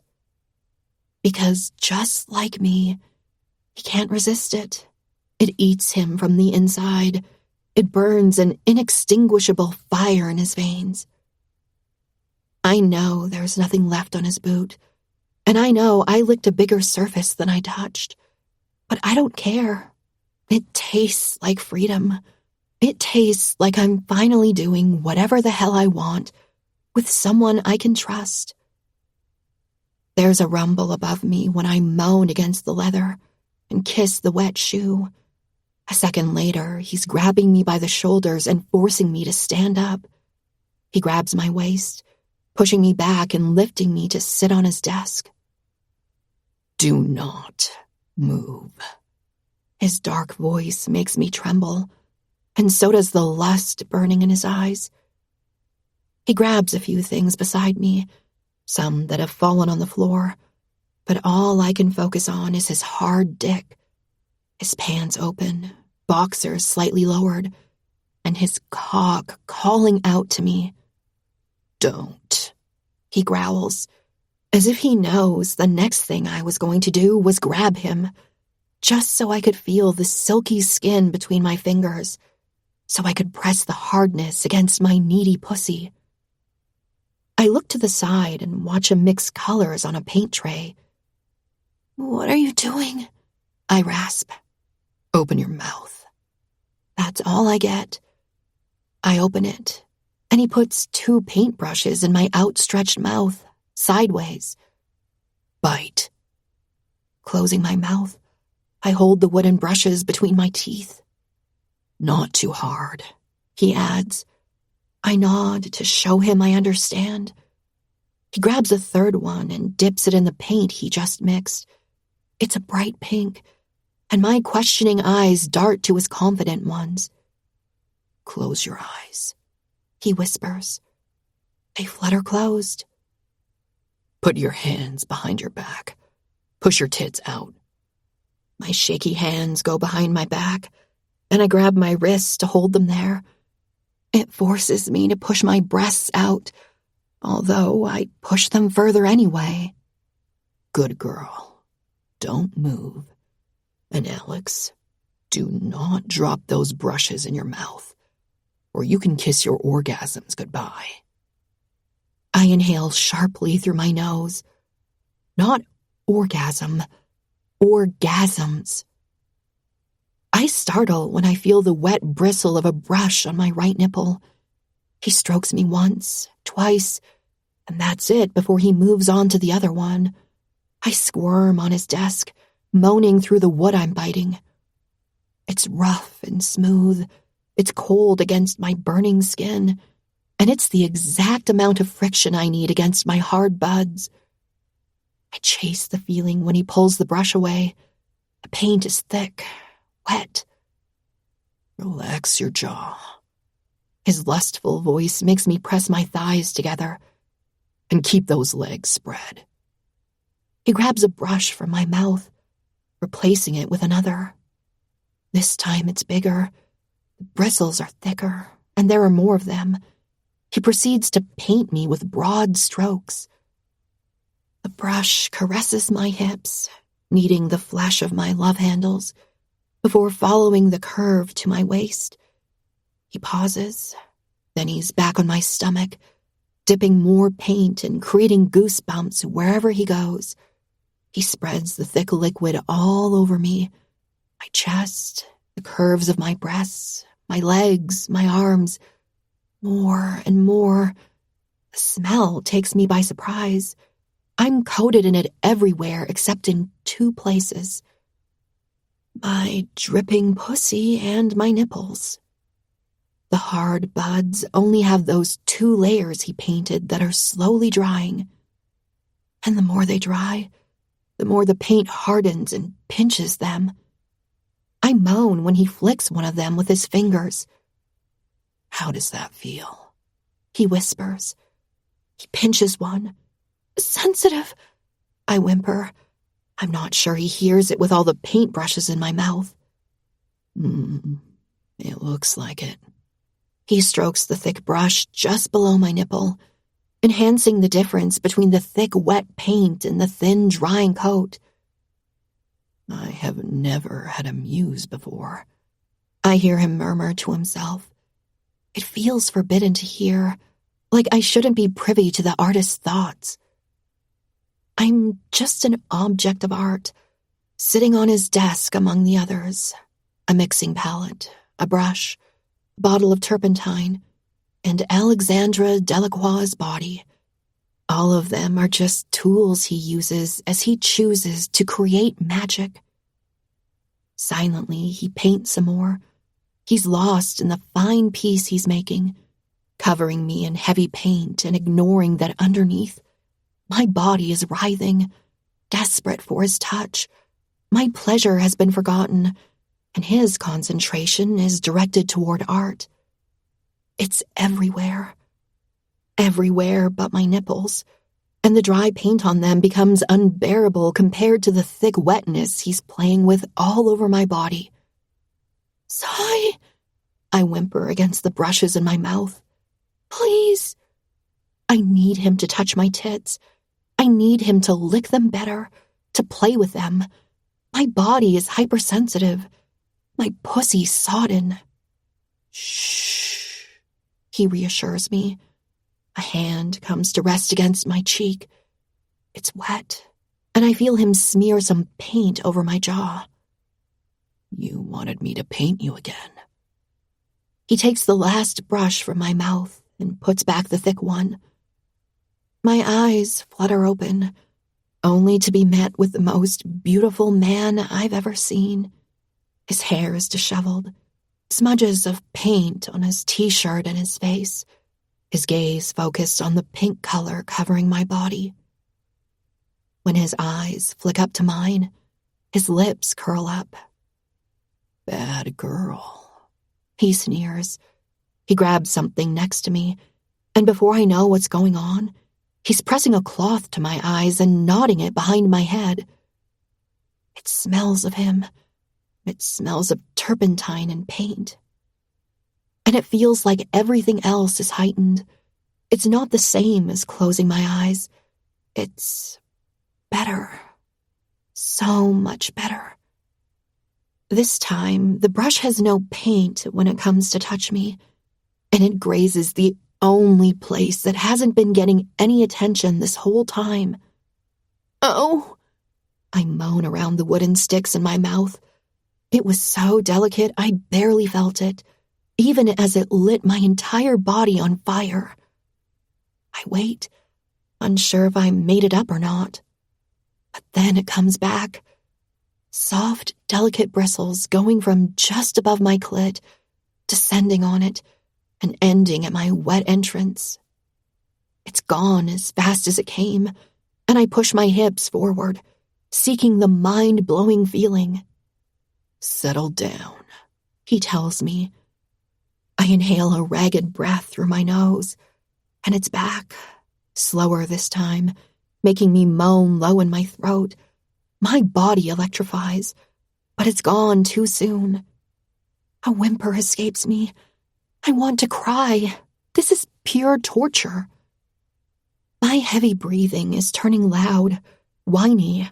I'm trembling while I wait for the next indulgence that I know will only last a second. You're so wet, he rasps. I can paint your little clit with your wetness over and over again, while you tremble under my brush. And he does it over and over again. I writhe, I chase, I strain and tense, and finally, I break. Please, I sob. It's muffled by the brushes in my mouth, but my desperation is apparent anyway. I can barely take another breath when he ignores my plea and drags the soft brush again. Why? I cry out. I don't understand. Didn't he say he would give me orgasms if I was good? If I did what he said?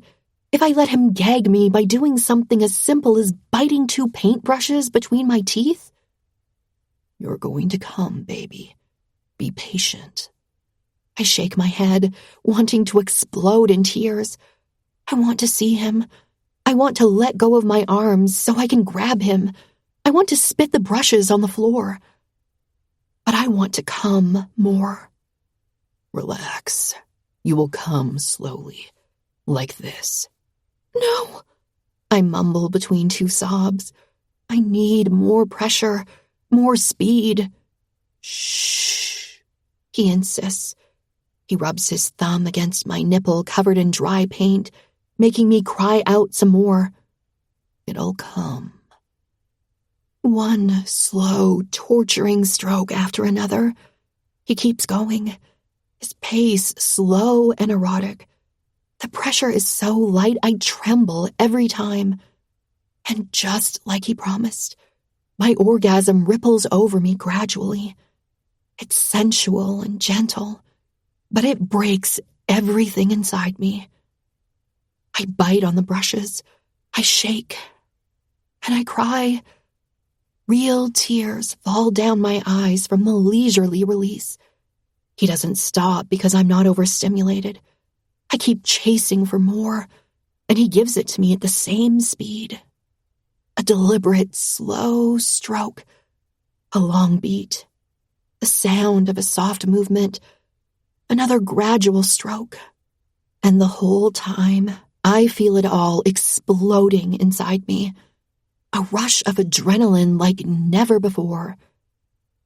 I wonder how long it lasts and how many times I come. Time is a concept of the past. It's weak and ineffective. My life is not measured by the ticks of a clock anymore. It's measured by the strokes of a brush against the most intimate part of me. When I'm so weak, my entire body is shaking. The brush he was using is added to the 2 in my mouth, and he rips the blindfold off me. His lips crash against mine, and I moan into his mouth. You're so beautiful, he growls against me. You're so perfect. He grabs his dick and lines it with my swollen entrance.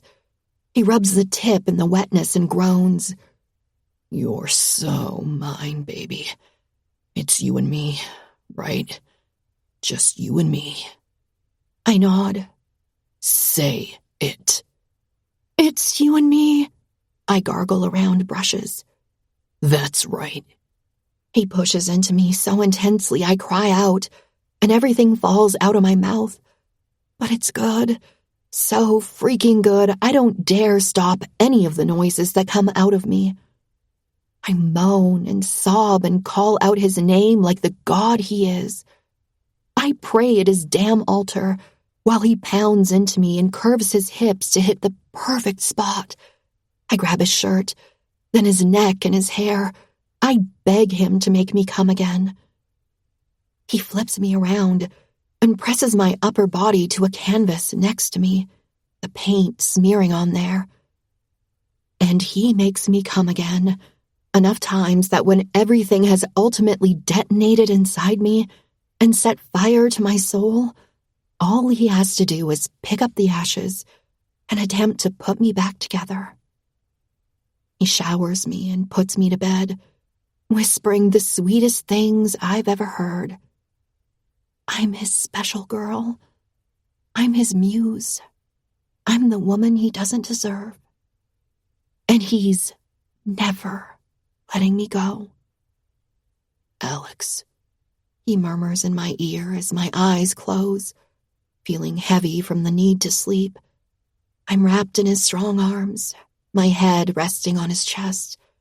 I'm listening to his calm words and unsteady heartbeat at the same time. whenever someone makes you feel like who you are is not who you should be, or that us being together isn't the right thing, I want you to remember this moment. When I hold you in my arms, it's exactly where you belong, and the moments we share are yours to own. I want you to know that I belong to you. I will always keep you safe. I know places. I yawn, my heart swelling with happiness. I've never felt so safe in my life. His chuckle is the last thing I hear before I fall asleep with a smile on my face, the kind no one can take away from me. I wake up again when I feel him get up, and, while pretending to be sleeping, I watch him work on what he keeps murmuring is his masterpiece. Me, simple Alexandra Delacroix, who's always been told there's nothing she can do right, who's always felt threatened, who's always been terrified of being a disappointment. I am a masterpiece. Chapter 19. Alexandra. Hazel eyes. Ollie. I think my mind is so accustomed to anxiety that my body immediately senses when something horrible is coming my way. I spent the next day with Zai since I didn't have any classes. When I return later in the evening and open the door to Zayep, I hear voices I recognize in the living room. Reluctantly, I make my way there, not wanting to face my mother. Being an old Zayep girl and a primary contributor to the sorority, she can come by whenever she wants. She's also good friends with the house mother as well. Although I was hoping I wouldn't have to see her so early during the year, initiations aren't even over yet. I still hold out hope I misheard as I walk into our common area. I don't only end up disappointed that she's here, I end up utterly petrified that my dad is with her. "Alex!" My mother beams as she stands up and comes to hug me, but I feel like a rag doll as she does so, incapable of hugging her back. Fathers aren't allowed in the house. Men in general aren't allowed in the house. We know many girls sneak them in after parties anyways, but my dad definitely shouldn't be here. "What are you guys doing here?"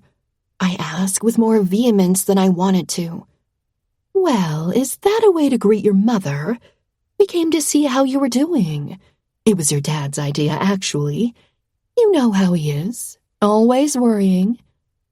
Always worrying that I'll be doing things I'm not allowed and actually start building my own personality. "Dad isn't allowed in the house," I add, pretending I'm concerned about my place at Zayep. "Initiations are still ongoing. You guys are going to get me in trouble." "Oh, please." She waves a hand in the air, dismissing my words. "Cassandra said it was absolutely fine. Right, Cass?" "Of course." Our house mother nods. "We're so happy to see you here." Rather than accepting defeat, I take a different approach. "People are going to freak out if they see you, Dad. It's not every day a senator walks into your house. You should have thought of that. It's hard enough making genuine friends with the Delacroix name." My mother scoffs. "Alex, you have plenty of friends. Stop being silly now. Plus, we won't stay long. We want to take you out to dinner tonight. She scans me up and down. What are you wearing? Is that hoodie part of SFU's new uniform? I shake my head. It's mine. I was just cold. I put my hands in the front pockets and, surprisingly, I feel a lighter there. I press my thumb against the wheel, trying to control my anger. Okay, well, go get changed. We have a reservation in Stoneview at 7:30. I clench my jaw, doing my best not to scream that I don't want to go to dinner with them. I simply smile and nod before heading to my room. The moment I walk in, I grab the first thing and throw it against the wall. It's a box of candies I love. The little moon-shaped sugary treats spill all over the wooden floor, and yet it doesn't help with my frustration. I was finally starting to live a life without having my dad on my back constantly.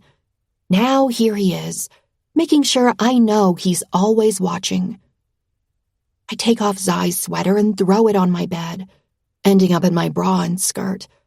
I need to find a dress decent enough for a Stoneview dinner. Probably some heels, too.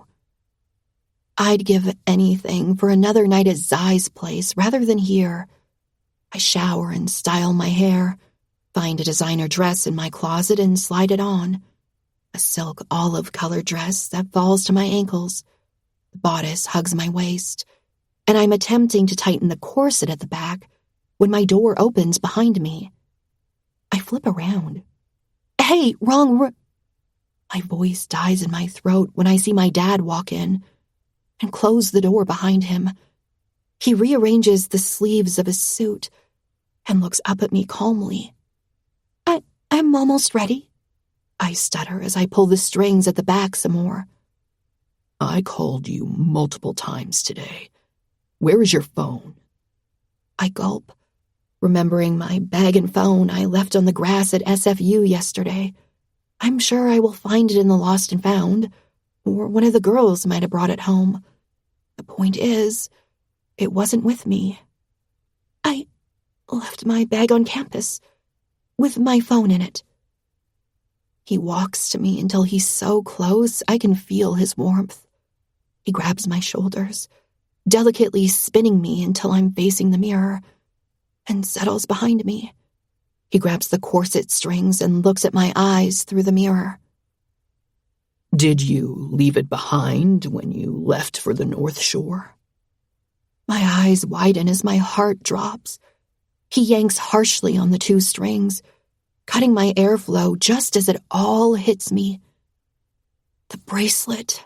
How could I forget about the tracker and the cuff he gifted me? It's been so long since he started tracking me that it sometimes slips my mind. When I'm happy, for example, and enjoying myself. You forget. I know where you are at all times, Alex. Now, do you want to explain why you spent the night in a town you have no business to be in? My heart accelerates, and I feel my lungs constrict as he pulls some more. My silence nudges him. You weren't with a boy, were you? No, I lie. I wasn't. Made some new friends, perhaps? Some people who show you what it's like to be part of the 99%? I shake my head, struggling to draw in a breath. Would you like me to give you some more time to think of an excuse? Dad, please, I beg, peering up at him. I come short of a viable lie. He shifts on his feet and crushes a candy under his expensive leather shoe. His eyes dart to the floor and back up at me, sneering. Did you make this mess? I nod, not knowing what else to do. He tightens the strings at my back and steps away. You are damn lucky no one saw you. That is not how a lady behaves, Alexandra. You keep it in. You don't throw things on the floor like a degenerate. I know, but... But? He seethes. He hates when I contradict him. That's not what I meant. I panic as I put my hands in front of me to placate him. Do you not apologize for irrational behaviors anymore, Alex? His voice is terrifying, warning me to do as I'm told. Zai spends hours forcing me to apologize less and be more myself. And my dad just swoops in and destroys it all. I'm so... The slap is so hard I fall to the floor, my hand shooting to my cheek. His signet ring caught the corner of my mouth, and I can taste blood on my tongue. I'm sorry, I squeak as I crawl back. Dad, please! My back hits the drawers of my dresser, the handles digging into me as I press myself firm against it. My eyes fill with tears when I watch him move closer and unbuckle his belt. No, please, Dad! Don't you dare be so loud, it brings attention to this room. He seethes. He slides the belt out of his suit pants and wraps it around his wrist. I'm sorry, I cry. I'm sorry, I went. The fear makes me stutter. Can you not form sentences anymore? Are you so stupid that you can't put two words together? Who made you that dumb, poor girl? A whimper escapes me. I hate when he calls me stupid. I hate everything about him. I attempt to take a deep breath before I can talk again. I was just with some friends. We went to the falls on the north side. Please, don't hurt me. Whoosh! The sound of the belt slicing through the air makes me squeeze my eyes shut. I pinch my lips when it hits my left upper arm. Falling onto my side, I curl into a ball, protecting my head with my arms. And what about that house? Who was it? Another friend? Crack! I cry out this time, the belt slashing through my dress at my hip, and he hits me again for being too loud. Be quiet, he hisses. He backs away, and I feel him lurking, preparing for his next move. What about the C-? Was that because you hang out with your friends too much? Crack! It's my outer thigh this time, making me whimper as I bite my lower lip. Please, I sob. I'm sorry. It hurts. It's supposed to hurt, stupid girl. You are going to get your act together, Alexandra, because I will not have an embarrassing... Crack! My hip. Idiot! Crack! My ribs. For a daughter. Crack! My forearm. The one protecting my face. He went for my face. The beatings are not unusual, but he usually would never want anyone to know. He retreats, panting and watching me sob. My entire body is on fire. I can feel the welts forming, thick and swollen. He puts his belt back on, rakes his fingers through his hair, and rearranges his sleeves. Clean up the mess you made. Shower and put some makeup on. Don't make us wait forever. My uncontrollable sobs don't stop, and he nudges me with the tip of his Oxford. Did you hear me, Alexandra? He huffs. Yes, I whimper. Then get to it. I force myself to sit up and watch him leave. The shower burns this time, and I have to change my dress because he ripped the one I was wearing. My makeup needs to be heavy to hide the small bruise forming right next to my mouth. My lipstick is a bright fuchsia, hiding the red cut at the corner of my lips. I wear a shawl to hide the 2 bruises forming on my left arm, and practice my fake smile in the mirror. Thank you. I smile at myself, rehearsing bits of conversation I might need at the restaurant. Oh, how delicious, I say in a cheery voice. Excuse me, I must go to the ladies' room.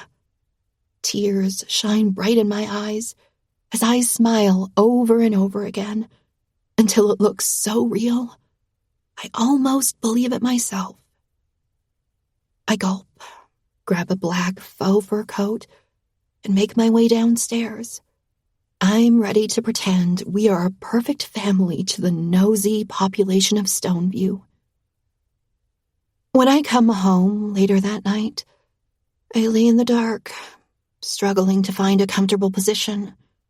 I bask in the pain while I stare up at the ceiling, and like most nights, before I fall asleep, I think of ways to kill my father. I imagine I would make it painful and remind him of every single time he hurt me. It makes me feel better. But then I wake up in the morning and tell myself it's a shame I'm a coward. Chapter 20. Alexandra. Without You. Lana Del Rey. I check my phone as I cross the grass, walking to my afternoon class. Unknown. Look up, Cupcake. I've come to understand that every time I get a text from an unknown number, it's Zai's new phone. I guess these sorts of things come with dating someone who needs to be a shadow. He's untraceable. Nothing can be linked to him, and he's a terror to the environment with all these phones he throws away. I glance up to see him leaning against a tree, a black baseball cap on, and the hood from his hoodie drawn over his head. For once, I'm assuming he's not doing it to be invisible, but more to protect himself from the terrible rain falling on us. I run to him, and he catches me in his arms, grabbing me by the waist and allowing me to wrap my legs around him as he lifts me.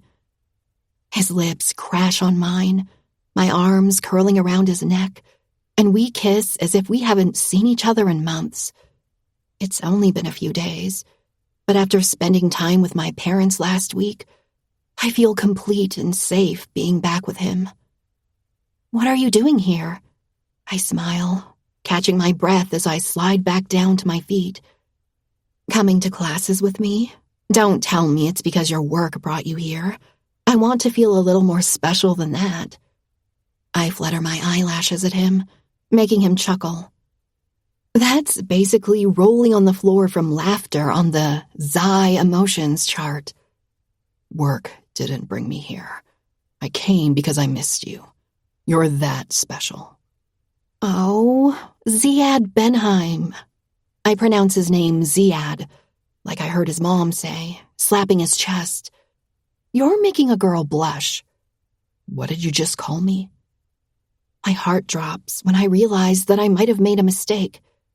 I'm sorry, I babble. I heard your mom. I thought that's how you pronounce it. It takes me a second to realize he's not angry, just shocked. Don't fucking apologize, Alex.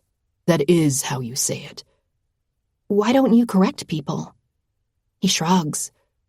I used to when I was a kid. Then I got tired of it. It would annoy me when people struggled to say such a simple name, under the pretense that they didn't hear it often since it's not American. So I just left it. I cut myself off. That's unfortunate, I say instead. I'm surprised you let people call you Zai. That was a weird misunderstanding, he explains as he grabs my hand. My last year of school, I barely followed anything in class. I used to draw instead and sign my art XI. With his index finger, he writes it in the air between us. My teacher thought it was a nickname I'd chosen, Zai, so everyone started going along with it. I did too. I play with his fingertips, tapping them with mine. It wasn't Zai you were signing? No, it was 11 in Roman numerals. A laugh leaves me when I get the misunderstanding. Why would you sign your drawings 11? It was an artist's name I wanted to give myself. 11 was, He looks into my eyes while he searches for the right word. Defining age for me. It was the year before we learned about my dad's illness. Everything was so much simpler, so peaceful. No responsibility. After that, it all went to shit. Suddenly, I was the man of the house. I started working. People relied on me. Childhood was over for good. 11 was great. I give him a small smile as I put a hand on his cheek. It's wet. We're both wet from standing under the rain like two hopeless lovers. I know you don't think so, but you turned into a great man, Ziad. He snorts. I didn't. He brings a hand to the back of my head, tangling his fingers in my damp hair. He pulls until I'm gazing up and into his eyes. So I made you blush. And I know our moment of talking about his past is over. I've got many more ways to make you blush. Why don't I show you? I giggle, feeling my cheeks heat. The corner of his mouth tips up before he moistens his lips. But first, I'm taking you to lunch. He lets go of my hair and grabs my hand instead. Oh, I can't. I shake my head, not following as he takes his first step while I hold him back. I've got another class in 5 minutes. I could do dinner? His hand on mine tightens. No, I've got something tonight. I want to spend time with you now. I hear you, but I don't want to skip class. His eyebrows shoot up before a glint of malice glitters in his gorgeous eyes. Alexandra Delacroix, don't tell me you've never skipped a single class. I feel the embarrassment creeping up my neck. I've had a severe upbringing. What about last week, when I took you to my house? I didn't have any classes that afternoon. Look, my dad would never let me skip. You're not meant to tell your daddy about it. My heart squeezes from fear. The lesson from last week was bad enough. I don't want to bring his attention to me again. I know. I have. But he'd know. The confusion on his face clears when it hits him. Alex, he says seriously. Does your dad track your phone? Not my phone, I whisper in embarrassment. My eyes dart down to my wrist. I feel hot sweat purling on my lower back as Zai grabs my hand and looks at the gold bracelet there. He cocks an eyebrow. Tell me you're joking. I pinch my lips and fearfully watch the bronze in his eyes turn black. I'm sorry. I panic as I try to drag my arm back. His grip tightens and his voice lowers. Don't say sorry when there's nothing to be sorry about. He snaps. When will you fucking learn? Biting my inner cheek, I swallow back the other apology trying to make its way out.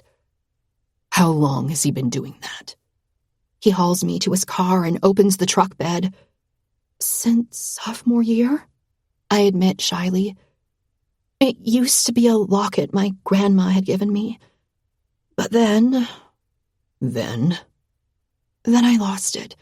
Well, it was stolen, and the tracker was broken when it happened. There is something profound in his eyes, something serious and apologetic. Grabbing me by the waist, he lifts me up and sits me on the truck bed. Stay, he growls as I try to slide back down. That locket was so special to me. I hated that my dad put a tracker in it, but had it been working, I could have found it again. Now it's lost forever. I'm sorry to hear that, baby. I understand you were attached to it. He grabs a duffel bag and searches through it, coming up with pliers. Oh, God! I gasp in fear. Don't! I shift away, but he puts a hand on my thigh, stopping me. Sai, please, I whimper. Don't take it off. Alex, you can beg all you want. You could get on your knees and offer me everything I want in the fucking world. This thing is still coming off. No, listen, my dad, He's very strict. Yeah, guess what? I'm strict too. I'm firm about you finding your independence and becoming a woman who doesn't live just to be a people pleaser. This fucking tracker is coming off, and you're coming to have lunch with me. And if your dad wants to take it out on someone, he can come to me. I'll happily have a talk with him. Although you know I'm not much of a talker, so forgive me if I use my fists instead. He slides the small pliers between my skin and the metal. The bracelet is so tight that the cutting tool digs into my skin. Take a deep breath for me. Please tell me you've never chopped off someone's fingers with these. Don't ask questions you don't want the answer to. Now take a deep breath. Instead of fighting some more, I hold on to the hope he's giving me and take a deep breath. There's a barely audible click before I feel it fall off my wrist and onto my lap. Zai takes it and shoves it into my hand. He helps me off the truck bed and back on my feet. Grabbing my shoulders, he spins me around and points at the grass closest to the building. Do yourself a favor and throw that shit over there. I don't want to see it no more. That way, he'll think you're still here while I take you for lunch. Any more, I correct him mindlessly. It helps me deal with the anxiety. Would you look at that? He says casually. You might even get a spanking with that lunch. Sorry. I roll my lips. I can't help it when I'm stressed. Come on, little Miss Know-It-All. Throw it. I rear my arm back and throw the bracelet as far as I can. Damn, I huff, centering myself. That bracelet is $40,000. What? Zai chokes as he spins me back around to face him again. We're finding it when we come back. I can sell it. Well, it's broken now. And when we come back, I need to keep it in my pocket. I can't have my dad thinking I'm in classes all day and night. He gives me an unconvinced humph, and we get into his truck. We eat at a diner on the North Shore. The food is greasy, the owner rude, and the entire place must have seen better days. I love it. It's everything my dad wouldn't want for me. Yet I don't care about that. I love it because it's a place Zai knows and loves. Because there's an item on the menu named after his dad. A chicken sandwich he insisted they made for him every time he came here, apparently. Fried chicken, red cabbage, red and green bell peppers cooked in olive oil, and harissa. I read. This sounds like heartburn waiting to happen. I chuckle. Try it, he says. You won't regret it. I'm not very good with spice. Is harissa spicy? Nah. He shrugs. I don't think I should trust you regarding spice levels. I add as I close the laminated menu and put it down.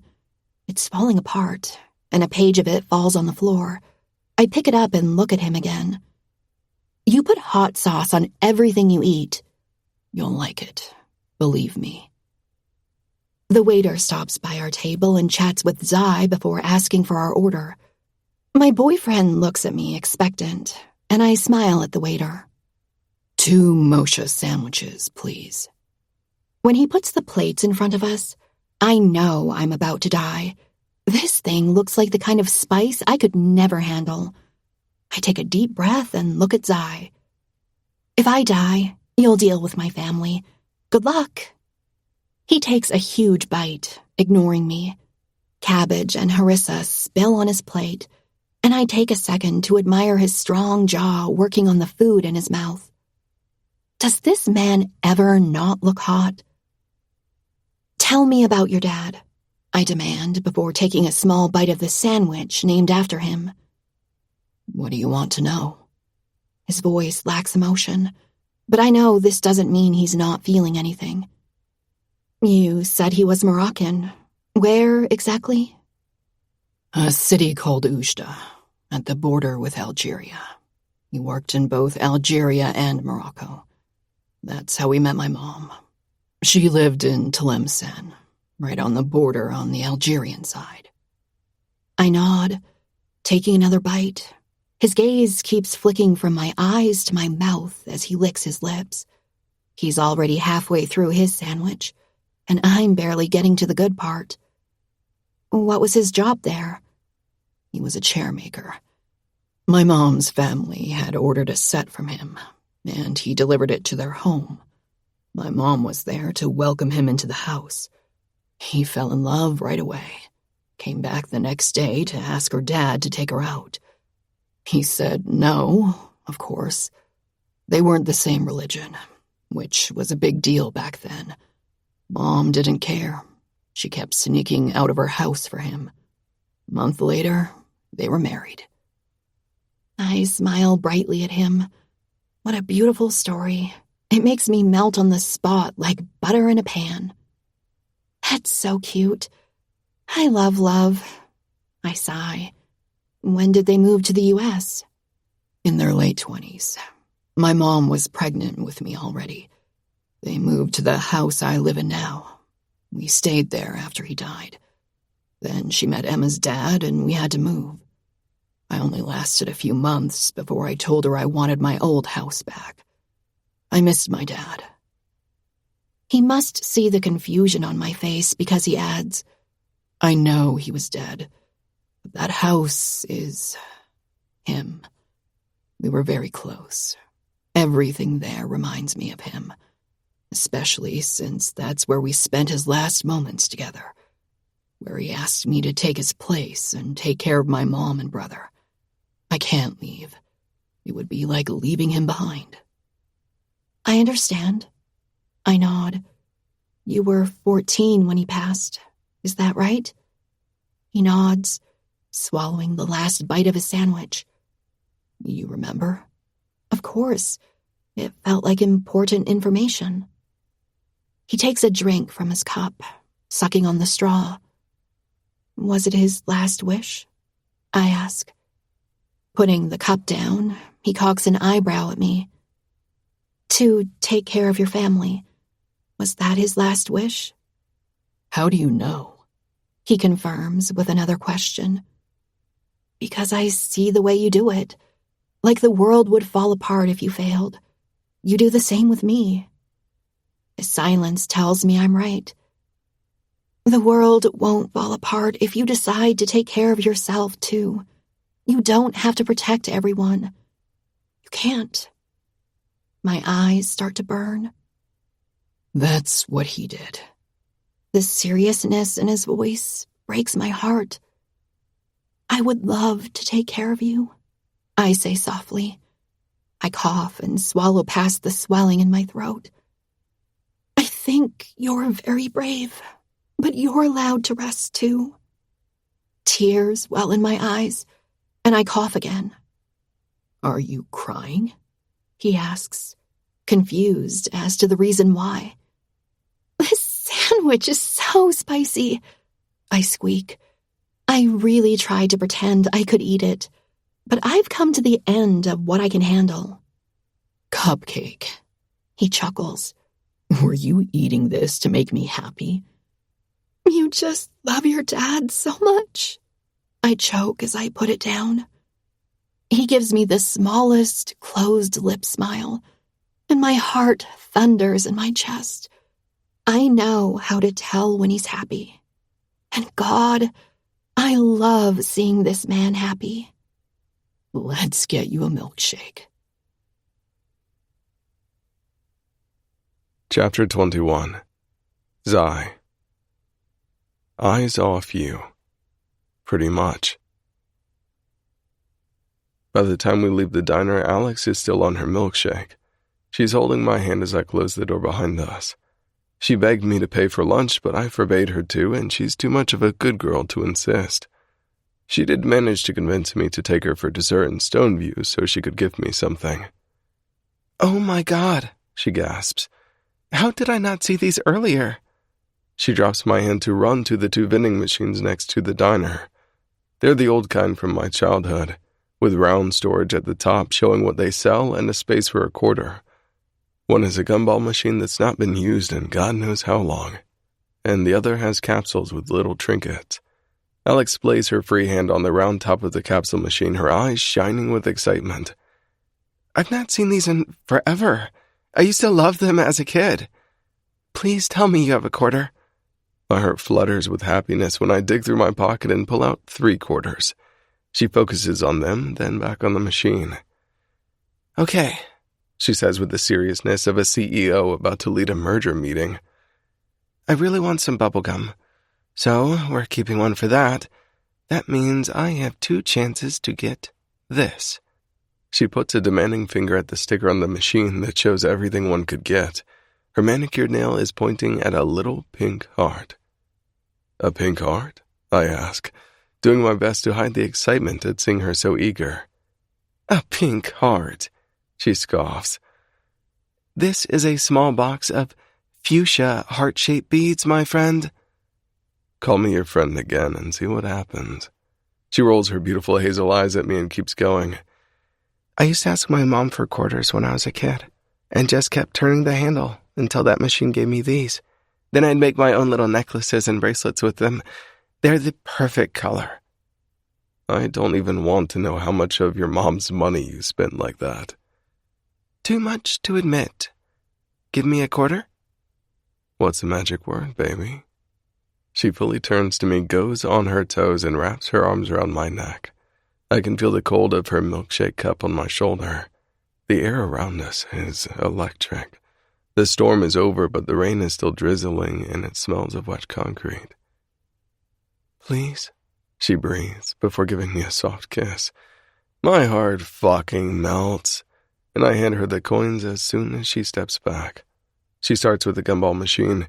She pops a massive ball in her mouth, wincing as she bites it. That's much harder to chew than I remember. She shifts to the right and puts a quarter in the other machine. She turns the handle and a capsule falls. Grabbing it, I watch her shoulders deplete. It's a plastic ring. She turns to me and gives me the little ball. I've got another chance. I want my fuchsia hearts. She puts a quarter in front of my lips. Blow on it for good luck. I harden my gaze, pretending this isn't the cutest fucking thing I've ever seen.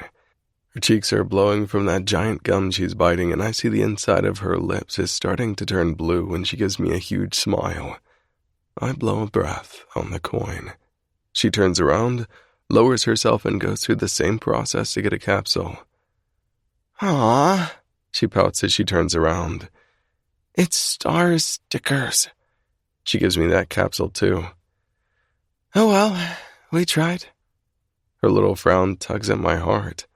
The way her smile has fallen off her face reminds me I'm way too fucking deep into this shit. Stay here, I murmur. I walk back to my car, open the back of the truck, grab my duffel bag, and pull out the crowbar. Her eyes widen as I walk back. Step aside. Zai? She says wearily. What are you? Her voice cuts off the moment I hit the glass of the machine. No! She gasps. The storage box shatters to pieces and all the capsules fall out. I squat and search through them, finding the little heart she wanted. Here, I say as I stand back up. You didn't have to do that. She looks around us, a panicked look taking over her beautiful face. Relax, Cupcake. No one will arrest us for breaking a machine that hasn't been used in years. It's so wrong, she admits. You wanted the pink hearts. You got the pink hearts. They're fuchsia. It's one of the strangest things. I love when she corrects me about colors. If there's one thing I know, it's motherfucking colors. I've painted since I was a child. Different shades of pigments are the only thing in the world I can't be corrected on. And yet, I insist on calling her favorite color pink, just to hear her say fuchsia.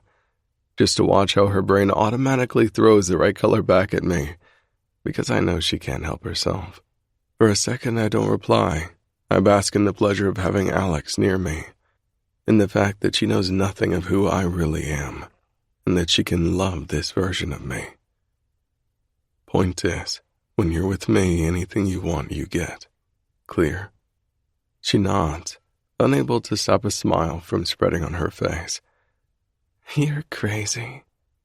You bet your ass I am. Now let's get dessert. Mine, she murmurs as we walk to the car. Taylor Swift song? I ask casually as I open the door for her. She nods excitedly. Wanna put it on in the car? Her huge grin fists my heart and makes it beat twice as fast. Stupid fucking thing my heart is. Chapter 22. Alexandra. 5, 6, 7, 8. Lolo. Girlfriends. Zai Epp rented a bus to take us wherever we're volunteering today. A sleek black kind with leather seats inside as if we're superstars. I go to the back with Peach, and Ella is in the seat right in front of us. My head falls against the window, and I close my eyes while my dad's words from last week come back to me. I will not have an embarrassing idiot for a daughter. I will never get out of my dad's clutches. He will always be there, barging into my life to remind me how much of a disappointment I am. The bus starts and Peach puts a hand on my thigh. Hey, she shakes it as I turn my face her way. You look like someone who didn't sleep last night. Because I didn't, I grunt. I was too worried about my dad finding out that Zai took the bracelet off yesterday. We found it again afterward, and I keep it in my bag so he doesn't get suspicious. Did not sleeping involve a certain someone from the North Shore? When I don't answer, she hands me something. I glimpse down to see a text Chester sent to her, saying he saw me leave in Zai's car yesterday, and that I hadn't shown up to classes after that. I bite the inside of my cheek and my eyes dart to hers. How's Chester? Well, she snorts. According to him, you were kidnapped by a gangbanger from the North Shore for the second time yesterday. God, he's dramatic. I roll my eyes. Zai did break his wrist last week. My mouth twists. Okay, that was completely out of line, but he isn't part of a gang. Peach's eyebrows shoot to her hairline and her eyes harden. Are you for real right now, Alex? Don't assume things just because he lives on the North Shore.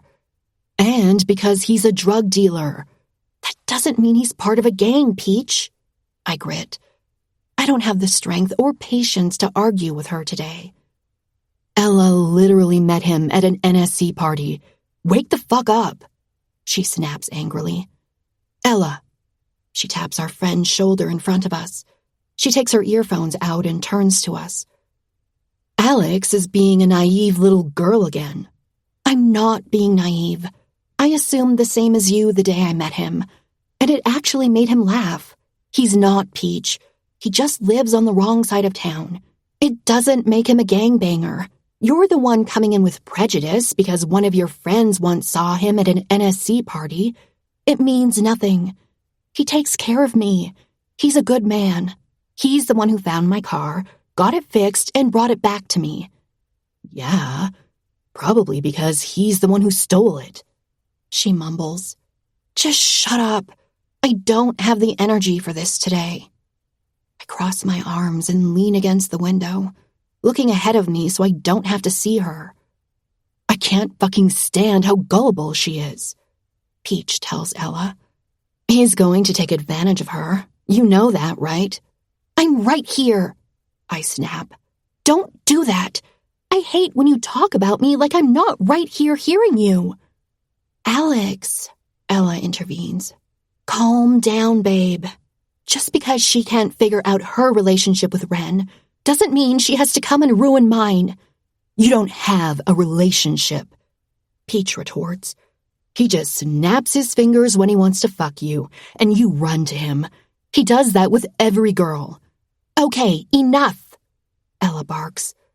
I have had it up to here. Her hand comes above her head. With you two not being able to have a civilized conversation for more than 1 minute. We both stop talking, our mouths hanging open. Ella is in a bad mood, and that never happens.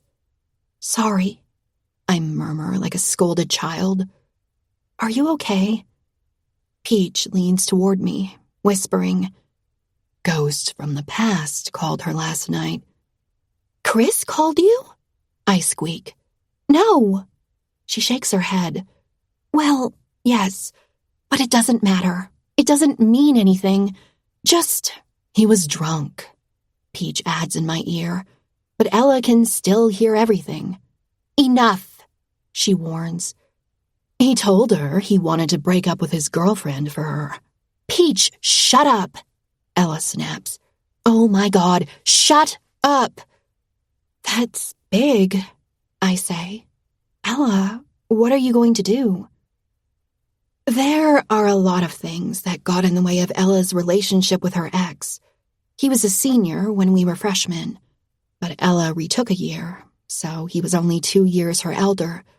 He also now goes to Harvard, which would make it complicated for them to be in a relationship again. But the main issue was, and will always be, that he is her brother's best friend. And Luke, her brother, has always been extra protective of her. She would never want to ruin their friendship for the sake of a man, no matter how in love with him she was in high school. Ella runs a hand across her face. She's right. You're so gullible. What? Why? Because he was drunk, Alex. He's a man. He was a drunk man. Her annoyed, pale blue eyes dig into mine. Okay, he was a drunk man. So what? So they do that, Ella tells me as if I'm a kid.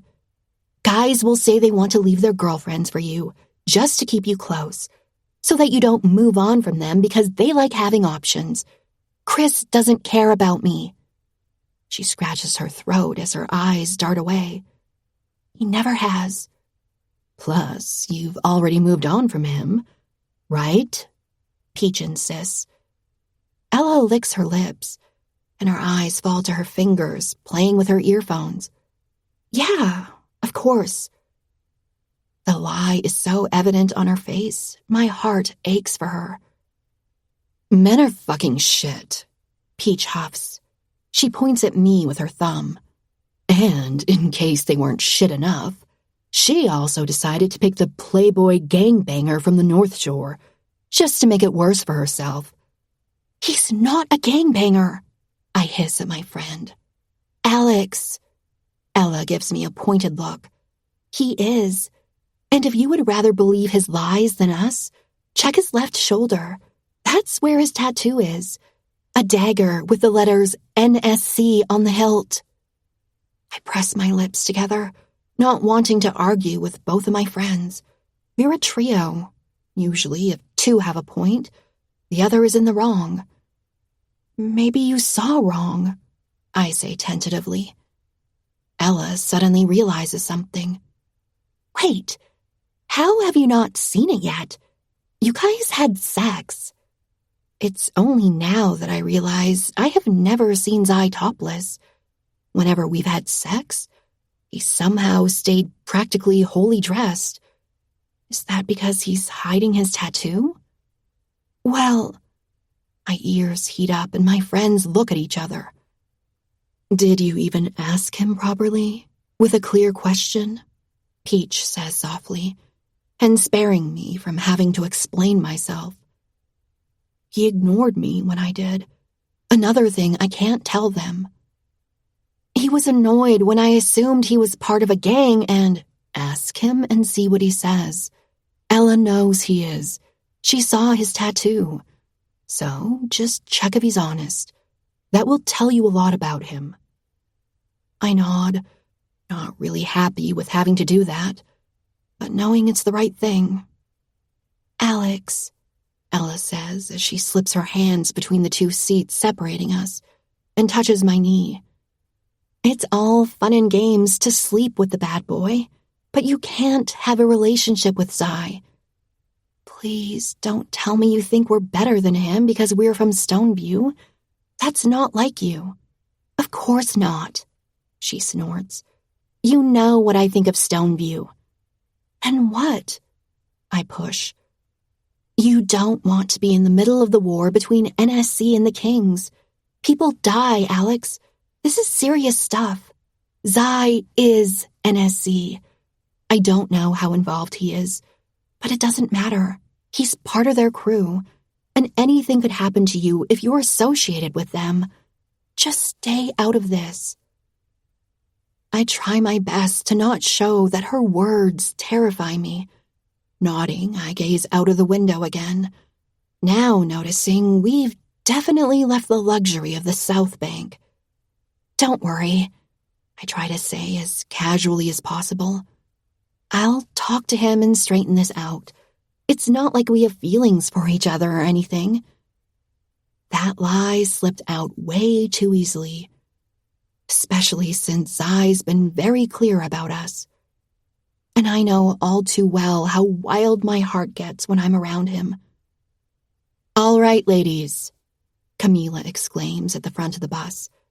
I can see we're now parking in front of a rundown 2-story building. Today, we're volunteering at a boxing gym. We have decided to support One Life, One Dream, an organization that helps places that offer free classes and activities in low-income areas. We'll be separated into 3 groups and rotate so everyone will be doing each task eventually. One group will start inside the gym. You'll be helping Dickie, the owner, to declutter some rooms at the back.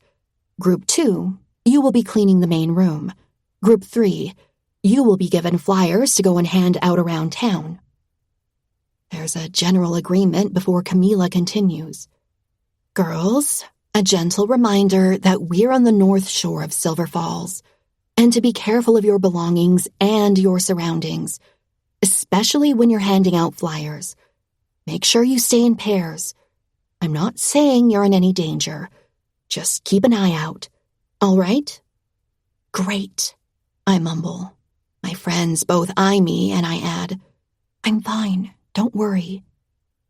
They look at each other without saying a word. They know not to when I don't want to talk about it.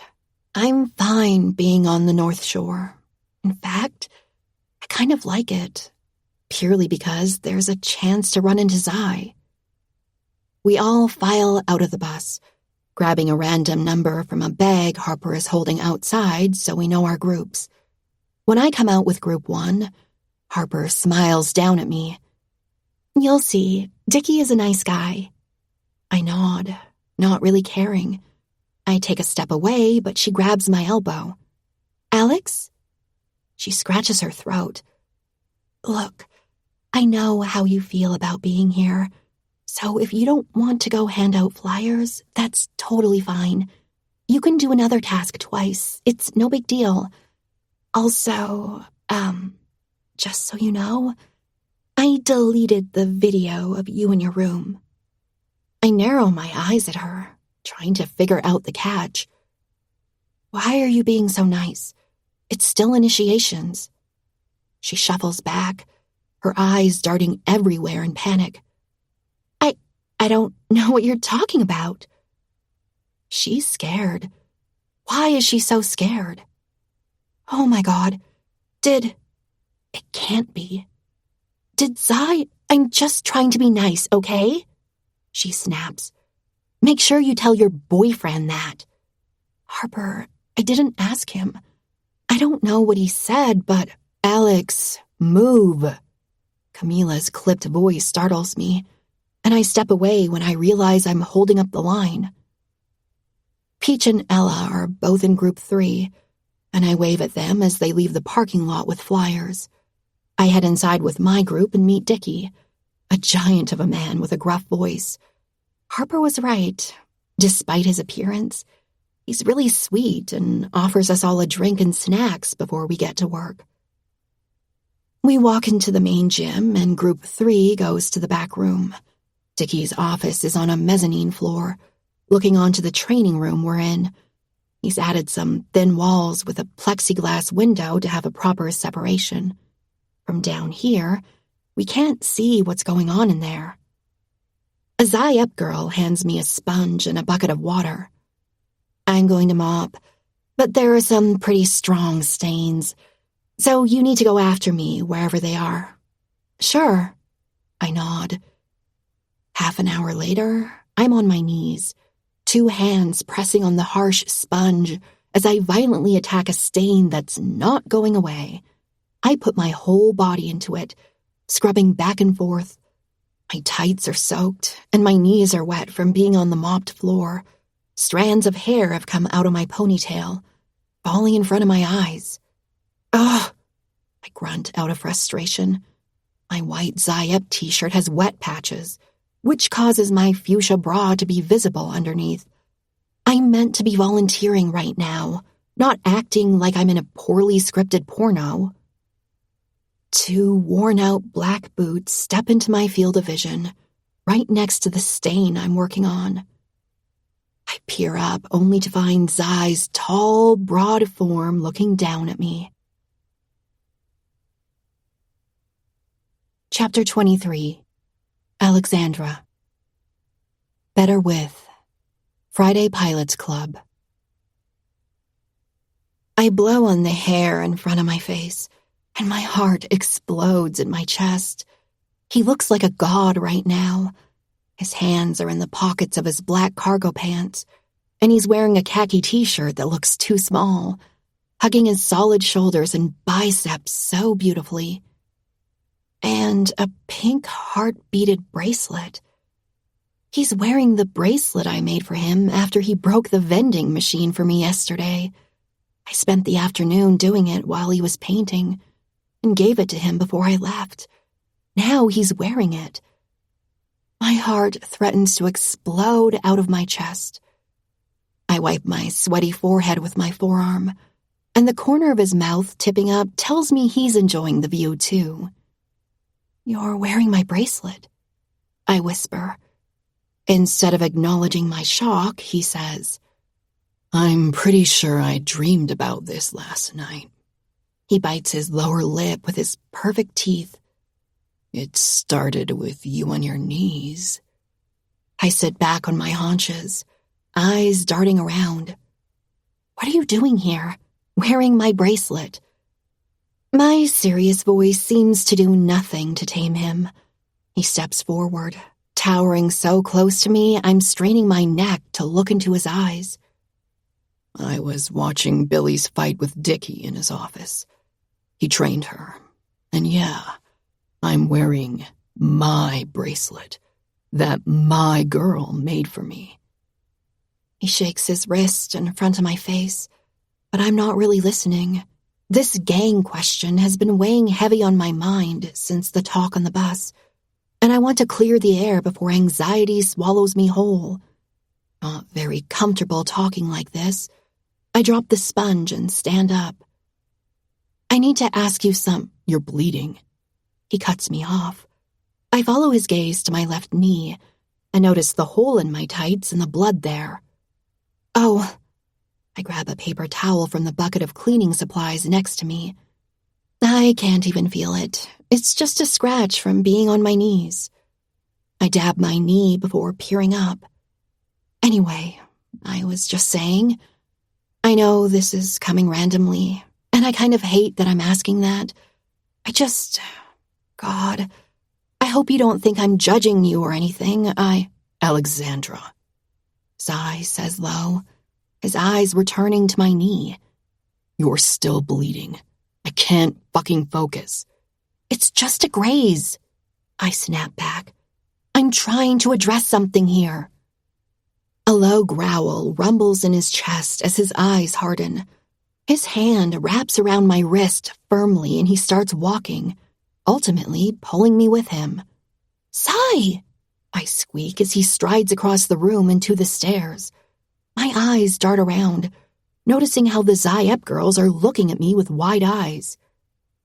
He walks us into Dickie's office and closes the door behind him. Dickie's not in here, but it doesn't help me relax in any way. Sai! I hiss, as he releases my wrist, only to grab me by the waist and sit me on Dickie's old-looking desk. It shakes when it takes my weight, and I'm worried it won't hold me. Sai turns away, opening a metal locker. I press my hands to the desk, ready to jump off. His back is still to me when he calmly says, "Don't even think about it." I stop short, not liking how easily I let him tell me what to do, and yet still do it anyway.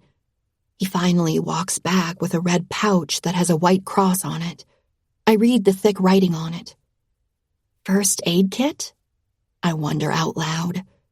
He puts it on the desk, opens it, and takes out a few supplies before kneeling before me. I watch with wide eyes as he wipes my knee with a disinfecting wipe. What are you? But it's so clear what he's doing.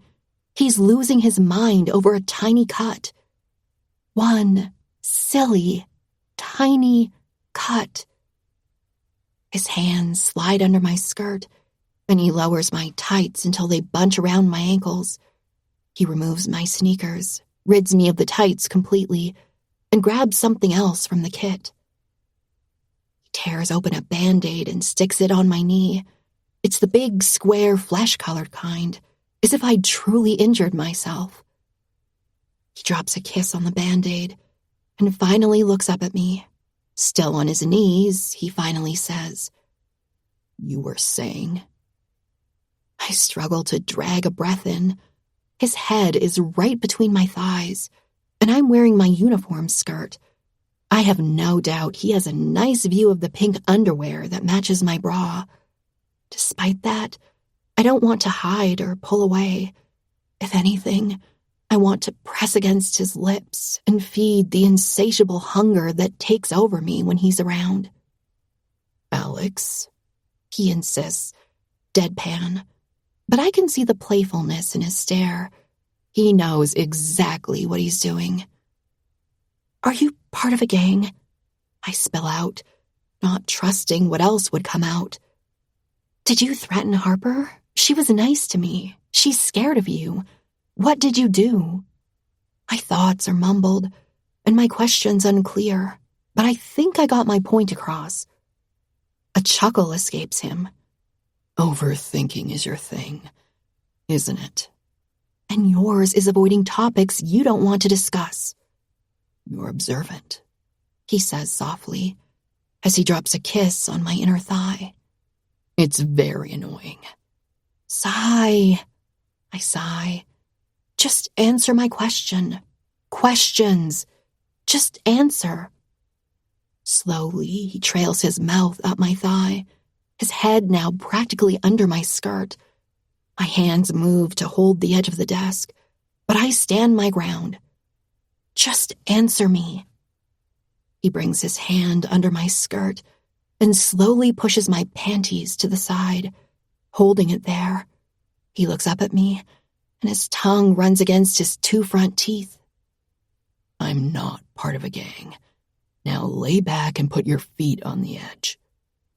And Harper? Did you hurt her? Threaten her? I don't want you doing this for me. "I didn't like her attitude toward you. I'm glad it's fixed." What did you do to her? She's terrified. You can't do this. That's not how it works.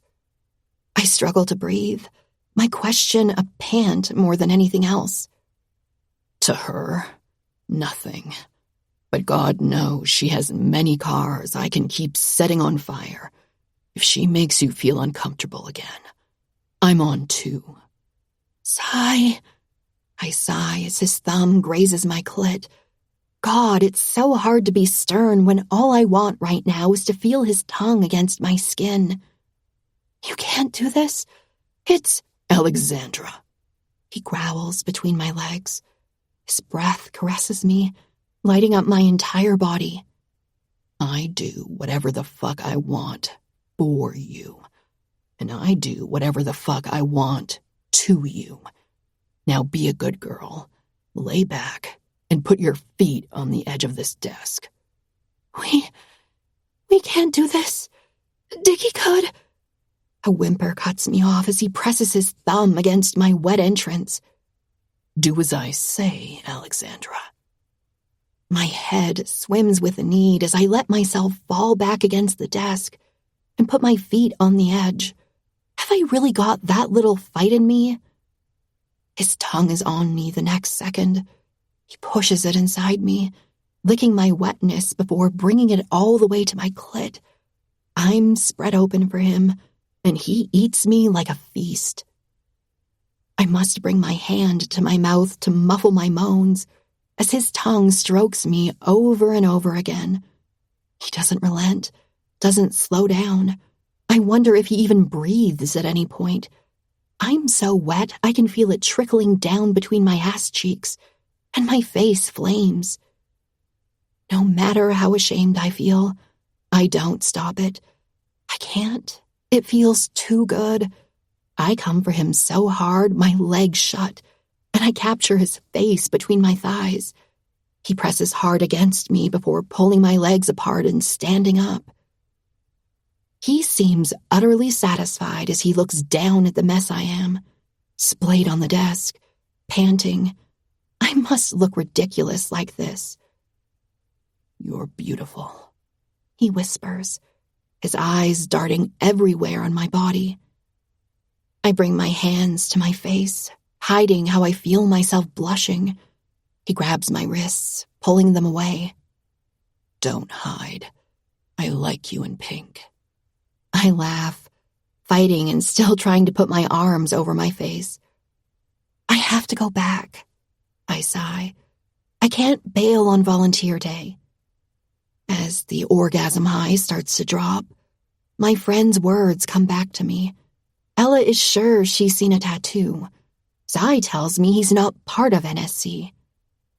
Why would he lie to me? I grab the hem of his t-shirt, ready to pull it off, but I stop short when I feel his grip tighten on my wrists. In a split second, he harshly pulls me back up, observing my left arm. "What the fuck is that?" he hisses as he looks at the bruise on my upper arm and the other on my forearm. It's been a week, but they're still slightly visible, a muddy shade of brown. My brain stalls for a second, his eyes darting everywhere on my body. He catches the large welt on my thigh, still swollen and bruised. "Alex." There's a panic in his voice I have never heard from him before, emotions blending with the worry. "Oh," I fake a smile and act unperturbed, despite my heart kicking at my chest. "It's nothing, One hand releases my right wrist and grabs my t-shirt. He pulls me so hard I'm forced to get off the desk.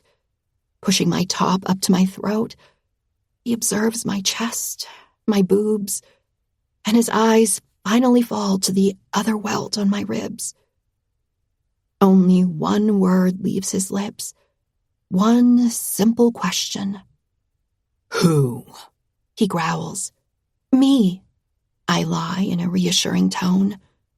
"Will you stop worrying so much? This is from a drunken fall. It's initiations. I still get drunk practically every night." Wrapping a hand around my jaw, he drags me until my back hits a wall. "Sai!" I gasp. "Stop!" "I'm going to ask one more time, and you're going to tell me the truth." His harsh breath warms my face, his beautiful eyes intensely dark. "Who did this to you?" "It was me." I blink up at him, the lie acidic on my tongue and burning my throat. "I promise it was just a drunken fall on my side when walking home from Zeta Nu. I fell into a bush." His nostrils flare as I watch him trying to stay calm. I don't want him to lose it. I don't want him in the same state he was when Chester wouldn't let me go. Zai can't even hold a conversation when I've got a cut on my knee. What would happen if he knew what my dad does to me? "You better be telling the truth, Alex. If I find out you lied, you'll watch me kill the person you lied for." I gulp, nodding for lack of finding words. "I have a lot of work tonight, but I want you to text me when you're home safe. I'll call you before bed." I nod again. Tell me you're going to let me know when you're home safe.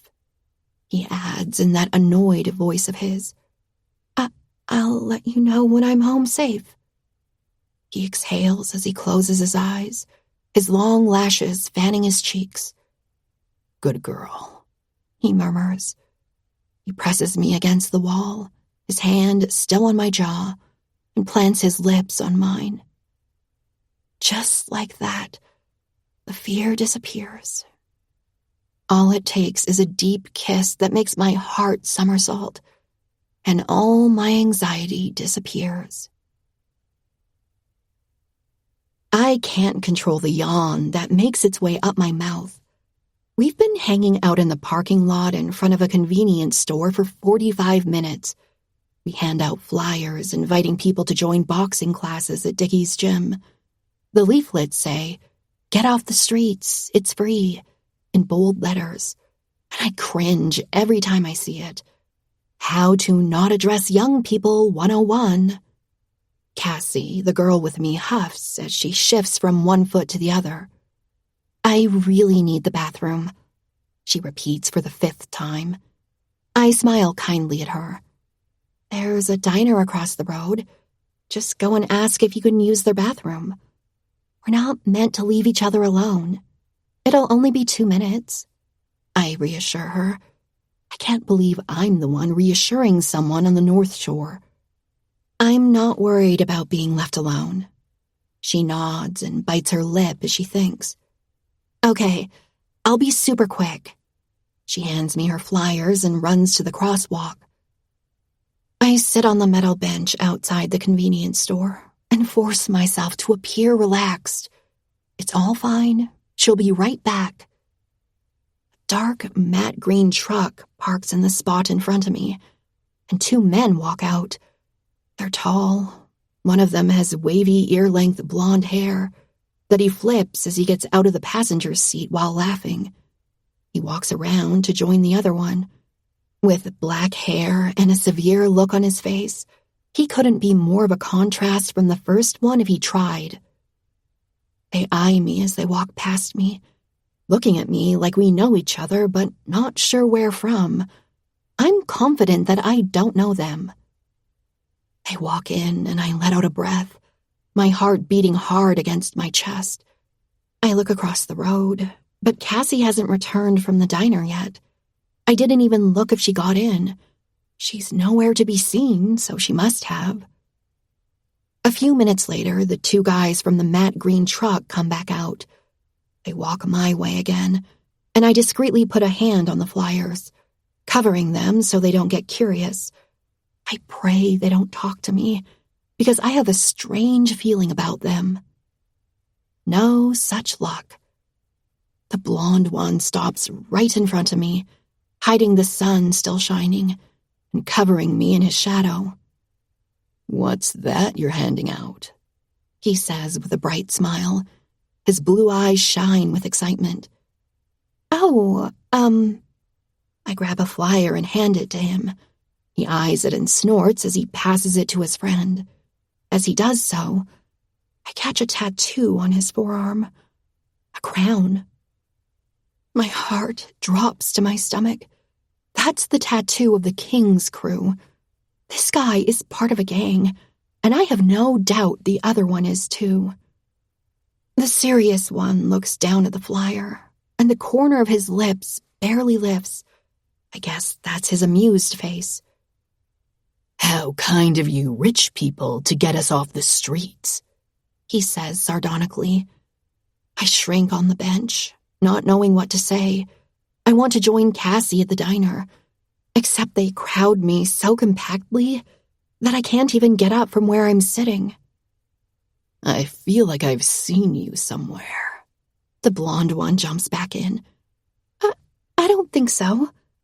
He snaps his fingers and points at me. Zai. You're Zai's girl. He eyes my t-shirt.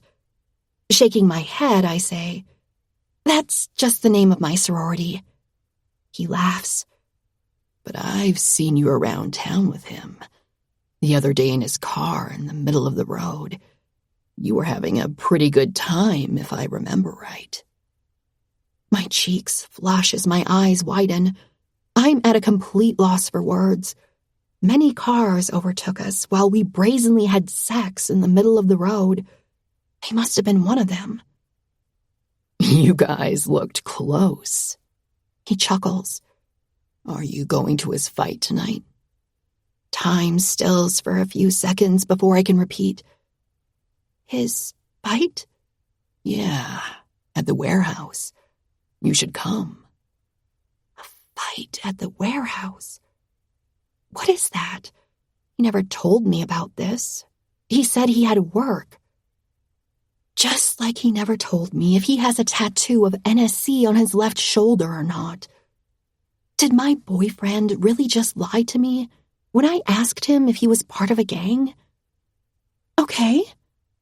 My voice seems so foreign. I barely believe I'm the one who just agreed to go to a fight on the North Shore tonight. Give me your phone number. I'll text you the address. I do and watch, numb, as he puts my number in his phone. In my head, I remember Zai's busted knuckles, and now know how he got them. The blonde guy smiles brightly at me and adds, I'm Elliot, by the way. This is my brother, Ethan. I nod mindlessly, my heart squeezing painfully. Alex. We'll see you there, Alex. Chapter 24. Alexandra. Traitor. Olivia Rodrigo. I take a deep breath as I get out of a taxi at the address Elliot sent me. I shouldn't be here. What I should have done was calmly talk to Zai about this. But he lied to me once, saying he had work things to do tonight. What's to stop him from lying again if I mention this to him? I have to see this for myself and confront him. I have this bad feeling in my gut, this doom hanging over my head. I'm not a pessimist. I've always been a dreamer. But sometimes even I have to admit not everything in life can be fixed by singing lyrics to a Taylor Swift song. Sometimes your boyfriend turns out to be a liar, and you're left with no choice but to follow him to a warehouse on the bad side of town. I'm too focused on the feeling of dread to take in how far I've made it since meeting Zai. A month ago, I was on the verge of a panic attack because I had to drive through the North Shore. Tonight, I bribed a taxi driver who was refusing to drive me here. I pause at the edge of the lot. What will I do if I find out something horrible? I feel like I tripped while walking on the edge of a cliff, and Zai caught me before I fell. He's the only thing between me and a deadly fate. What if he lets go and watches me fall? I'm wearing a pair of black jeans and Zai's black hoodie he gave me last week. I want to make myself as discreet as possible. Many people are hanging out in the parking lot. Car trunks are open, blasting music outside while people drink and hang out. I'm guessing the fight hasn't started yet. I make my way inside and settle at the back, waiting as the warehouse slowly fills up. The minutes pass, and I lose my unrestricted view of the broken-down ring in the middle of the room. It separates the space into two distinct sides, and I can also see people coming in from another entrance. I wonder what that's about. The first couple of people get in the ring, and I watch with wide eyes as they go at each other. Blood is spurting everywhere, and I retreat back every time I hear the disgusting sound of flesh hitting flesh. For someone who despises violence, I'm in for a treat. I've been on the receiving end of my father's fist too often to support this behavior. One of them is punched unconscious and brought off the ring. That's when Zai comes in. He's topless, only in black shorts, and I squint my eyes to try and check his tattoos, but I can't see anything from here. I'm way too far. The fight doesn't last long. In less than a minute, Zai has knocked the other guy out. Another one comes in. And while it takes him a bit longer, I watch with wide eyes as he wins again. A third one has the same fate. My boyfriend, who treats me like a queen and can't stand seeing a scratch on my knee, beats people to within an inch of their life as a hobby. The crowd on my side doesn't seem to be supporting him, and they throw insults at him every time he wins. On the other side of the room, the cheers resonate loudly. After the fourth, the competition seems to end, and Zai walks off without even celebrating, as if this is nothing to him. Like coming out from underwater, I gasp as reality hits me. Oxygen burns my lungs, and I face the truth I've been blindly avoiding all this time. Zai is dangerous. Zai is violent. It doesn't matter what he is like to me. It doesn't take away who he really is. I bump into some people as I go against the crowd, making my way to the ring. I want to follow where he's going, watching his back disappear through a door. Accompanied by another girl, I go after them. I lose them once I'm in the hallway. There are multiple doors, though I decide to ignore them, following through to the end. I take a left and stop. There are 2 ways to go, and I have no idea where he went. I lost him. You never had him. How true. Zai is not someone I can have. After today, he feels more like an idea I fell for. I'm about to turn around and go home when I hear voices coming from a room. You can't tell her, Zai. The feminine voice brings me closer to the door. I press my ear against it. I don't care what you all think I can or can't do. It's his voice this time. Are they talking about me? You're not getting out of it. I recognize her. It's his best friend, Zara. Vito will want something soon, and he won't take no for an answer. If you fuck up now, we're never getting any info. We'll all be fucked because of you. Vito? What info? You don't understand. He huffs, and I can imagine his hard face expressing how sick he is of the conversation. I told her I wouldn't break her heart. Said heart drops to my stomach. They are talking about me. The whole plan is to break her heart, she snaps, and this time it fissures, the kind that runs deeply. Just one more hit, and it'll explode into a million pieces.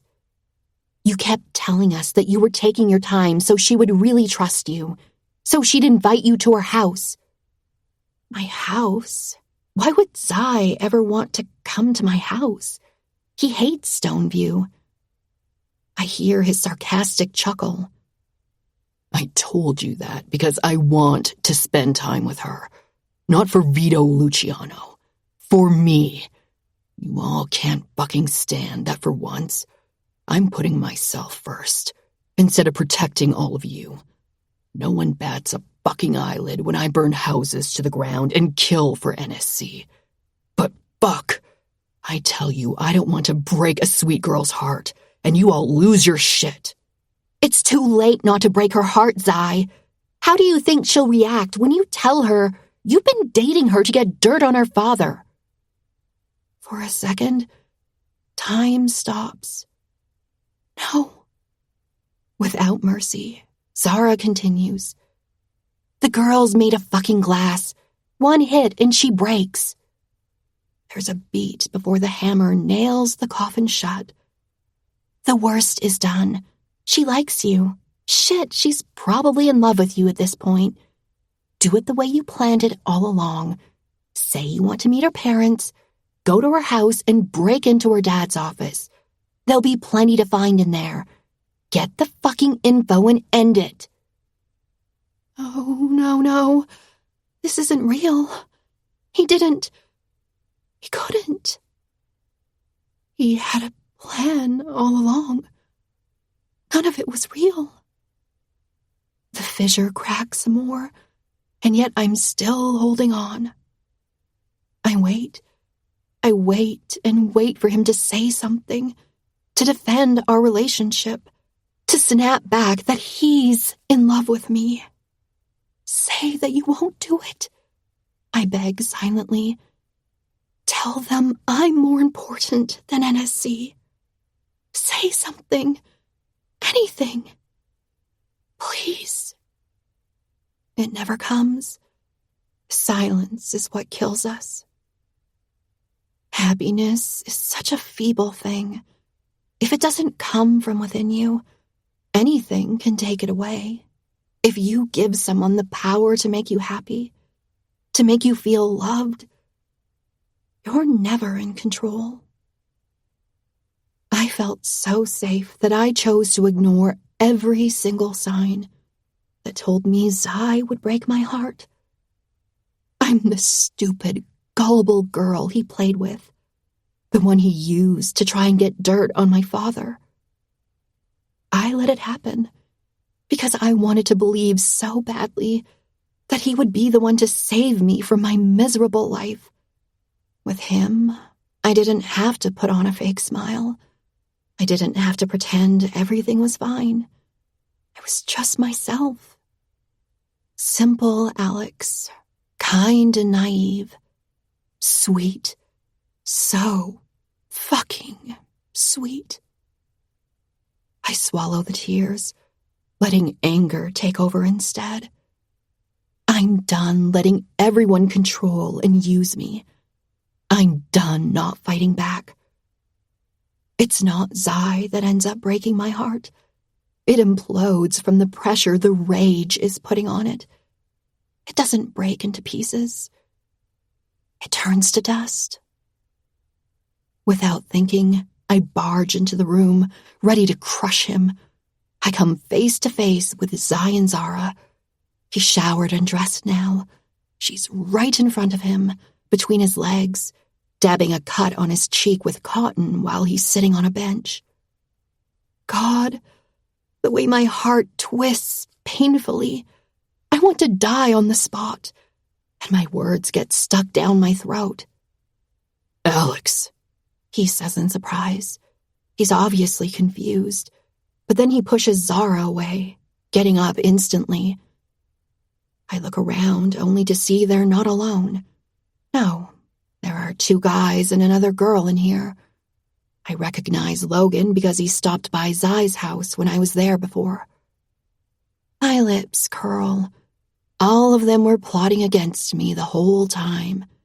I bet none of them thought that they should have watched what they said in this warehouse. It's too far from my pretty life. Too dangerous for sweet Alex to ever set foot here.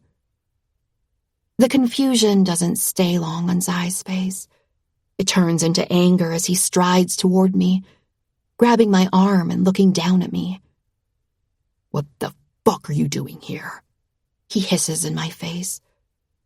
I could ask you the same question. I spit back. I thought you were working. New job, I see? Alexandra, he says in that voice of his that brings goosebumps to my skin. You better go home right fucking now. You're an asshole. I'm really stupid, but fuck, you're an asshole, Zai. With his right hand, he grabs the back of my head by the hair, forcing me on my toes as he leans down. Go home, or I swear to God, I'm going to have a field day spanking your ass later. Rather than trying to escape him, I wrap my fingers around his left biceps and push up the short sleeve of his t-shirt. I can barely refrain from gasping when I see the tattoo of a dagger on his otherwise bare arm. It's right there, on his left shoulder, exactly as Ella described it. The letters NSC are tattooed on the hilt. Zai is part of the North Shore crew, just like my friends had warned me. And instead of listening to them, I listened to his lies. You fucking liar, I seethe. tears threatening to fall any second. Alex, He rasps. He looks around, clearly changing his mind about me needing to leave when he realizes how serious this is. let's talk. There's no need to talk. My tone is flat, my heart beating slowly as I feel a darkness overtake me. I heard everything. He pauses, the shock so evident in his eyes. He thought I hadn't heard their conversation. The bastard was going to keep on lying. I can explain. It's unfortunate that I don't want your explanation. Let me go. I twist, but his grip doesn't relent. I wanted to tell you, Alex. He looks at his friends behind him again. I can't do this here. Sai, let me go. I hiss. We're done. We're over. His other hand grabs my jaw, his fingers digging into my skin. You have every right to be angry, but you're going to take that shit back right now. My brows furrow. You betrayed me. There is no coming back from that. You can always go back when you don't have a fucking choice. He hisses in my face. I will make it up to you, but you're not getting away from me. You're insane. I whimper as his fingers dig deeper, pouting my lips. Yeah. He growls. Say that again, so it truly sinks in. Sai. Someone calls behind him. Let her go. I recognize Zara's voice, even though I can't see her. Sai's strong body is obstructing my view. He doesn't let me go. His intense stare is on me, silently telling me this isn't over. Sai? Zara repeats as a hand grabs his shoulder. We've got angry kings all over the warehouse. Keep her safe and let her go. Angry kings all around the warehouse. That's their life. Two gangs barely coexisting in their broken side of the city, always teetering on the edge of a full-on battle. They fight in a ring, cheering from two sides of the same warehouse.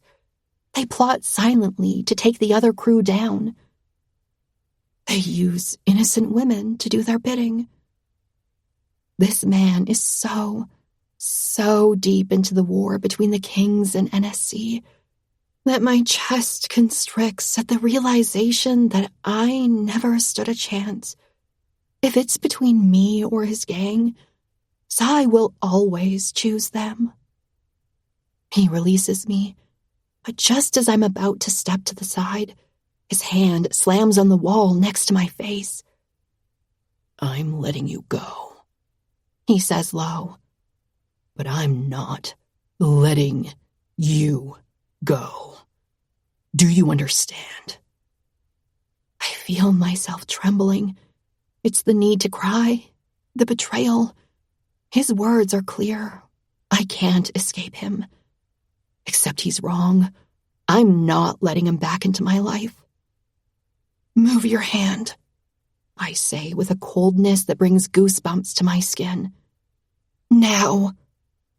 His arm drops, and I run through the hallways without looking back. I don't take a breath until I'm back in the parking lot. I wipe the tears as they come and finally slow down my run. How could I be so stupid? The man I have been wholly falling for is part of a gang. He was using me. Slowly, I lose the crowd gathering in the lot. It's only when I'm walking down the street that someone calls my name. I turn around to see Elliot and Ethan coming my way. Did you enjoy the fight? Elliot asks as they both stop in front of me. I wipe my tears and shake my head. Why did you invite me here tonight? What's wrong? He says as his light brows draw together. Did he not want you here? No, he didn't want me here at all. Damn. Elliot runs a hand through his blonde hair. Do you know what that means? No, I sniffle. I don't. That means he cares about you. His voice is different now. Ominous. What? I stutter, completely confused. My brain is foggy from tonight's revelations. My heart is broken, and I'm unsure what this is all about. Then something strikes me, just as Ethan moves to step behind me. I'm too late, of course. Too late, too naive, too credulous. As always.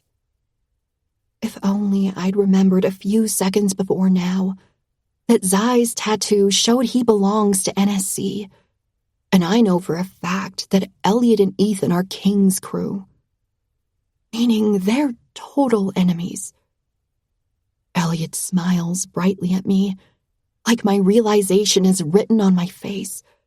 I take a step back, only for Ethan to wrap a hand around my throat from behind. And do you know what it means if he cares about you? Elliot sneers. My heart knocks against my chest as my back stiffens from fear. I shake my head, not finding my voice. Elliot leans down, smile turning predatory. It means that if we hurt you, we hurt him.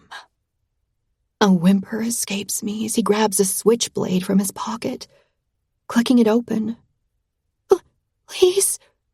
My hands go to Ethan's around my neck. I don't want any trouble. I just want to go home. My voice resonates loudly in my head. It sounds just like that night. I want to go home. I want to go home.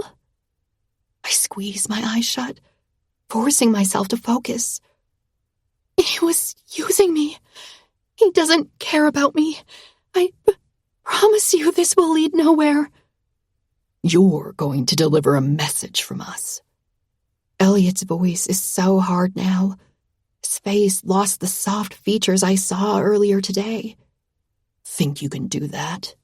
In exchange, we let you live. I try to nod, but Ethan's hand prevents that.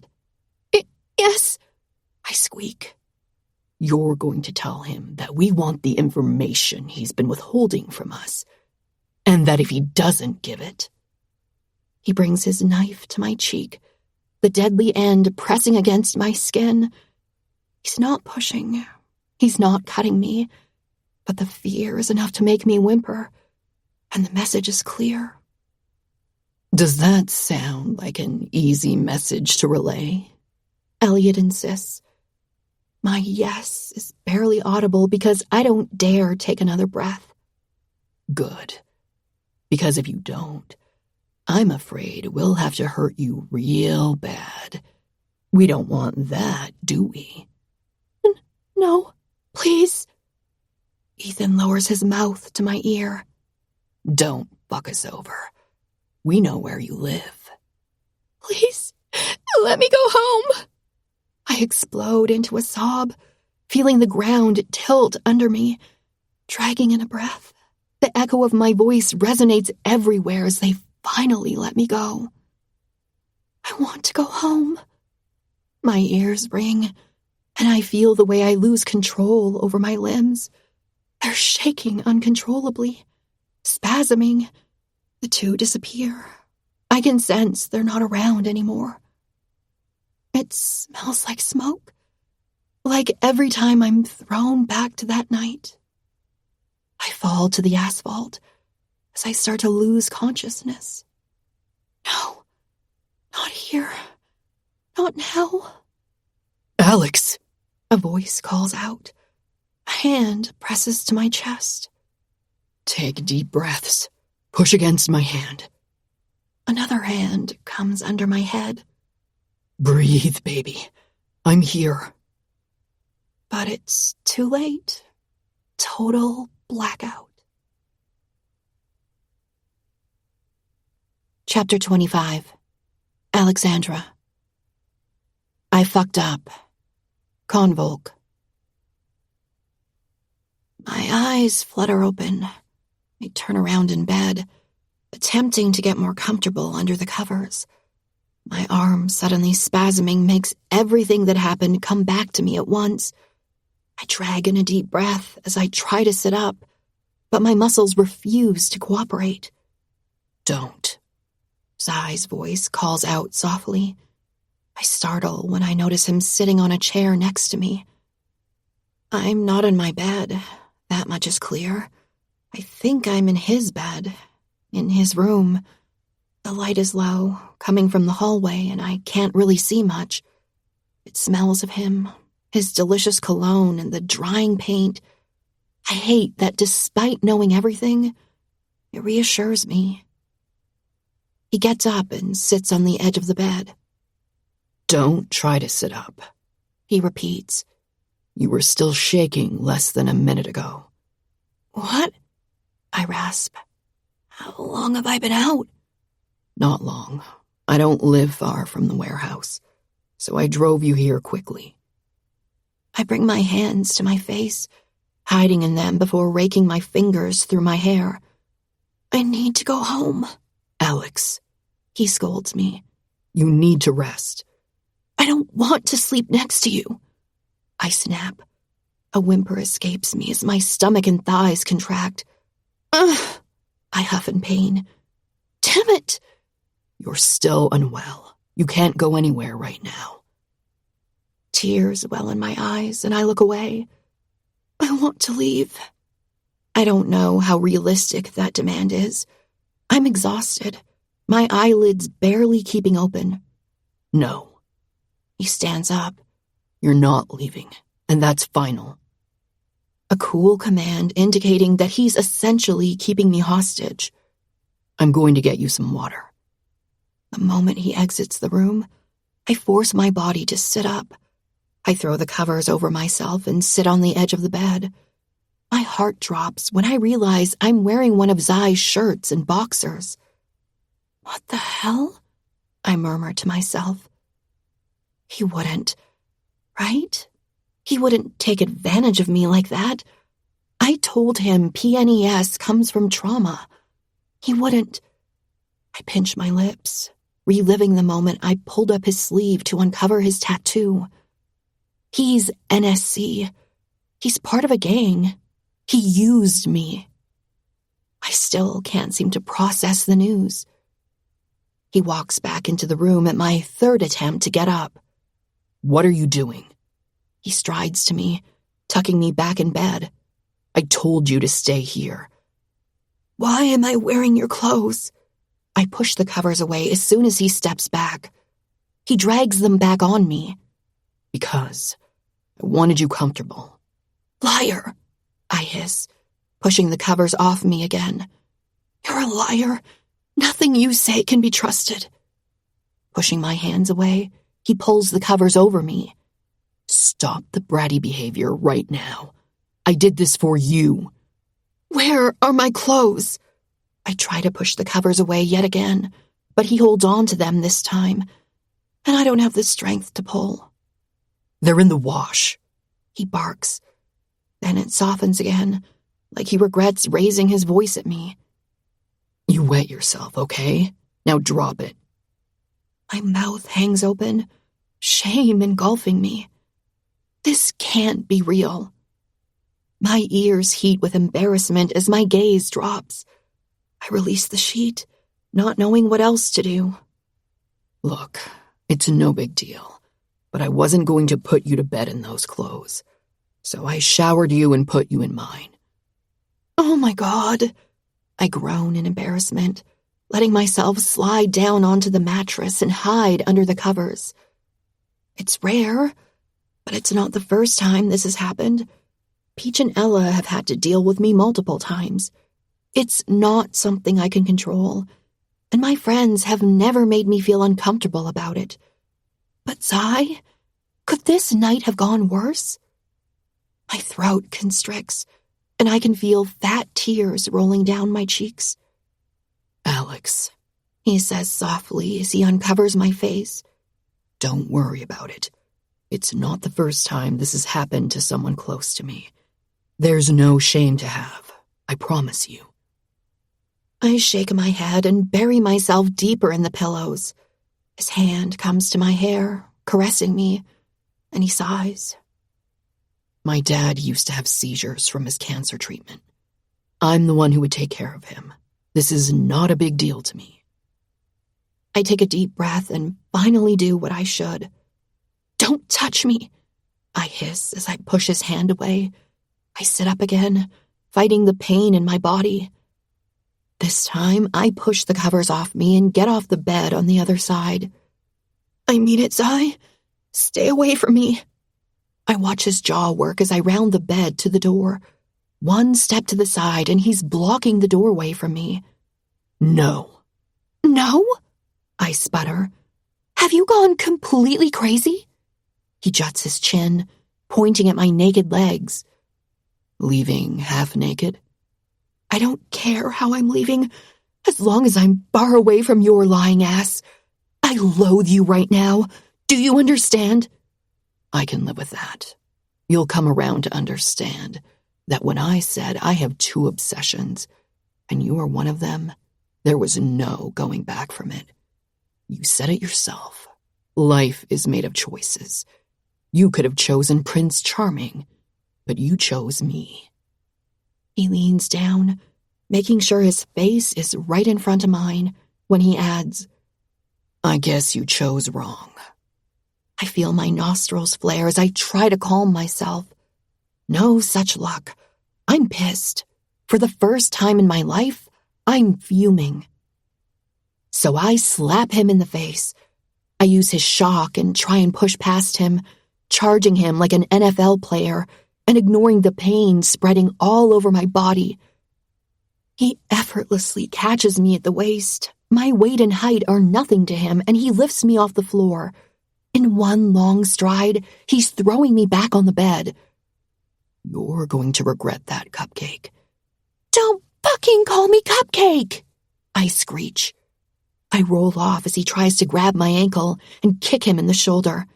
Don't touch me! Alexandra, he growls. You don't want to see me angry. I thought being angry was your default setting. Isn't that why you chose the sweet girl to date? So you could have some sunshine in your life? Oh, wait. I bring my knees to my chest when he tries to grab me again. You were just using me to get to my dad. He grabs hold of both my ankles and pulls me until I'm splayed on the bed. Let go! I twist and try to kick again, but he doesn't relent. When he lowers himself right above my face, I don't let him talk. I bite so hard into his shoulder, I rip a hole into his t-shirt. His grunt of pain gives me all the wrong feelings. Butterflies in my stomach, a band wrapping tightly in my lower belly, and tingles between my legs. Wrapping my hair around his fist, he pulls until I'm forced to let go. Then he straightens up. You chose the bad guy, Alex. He drags me until his t-shirt bunches just below my boobs. You chose the guy everyone warned you against. He grabs my hips and flips me on my front, making me shriek. Do you know why? I grunt in response, refusing to give him an answer. Because you like the danger of someone who could take your choice away, baby. He rumbles as he grabs the boxers I'm wearing and pulls them down. Don't you dare! I scream. You like that I treat you like the little slut you are, always desperate for my cock. He slaps my ass and I shriek. Fuck you!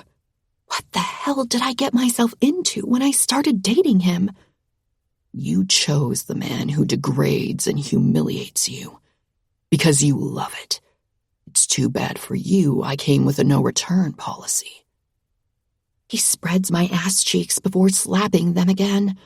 I feel him kneel between my legs as I attempt to turn around, but he grabs the back of my head, twisting his fingers in my hair. Stay still. I'll give you what you crave. Don't!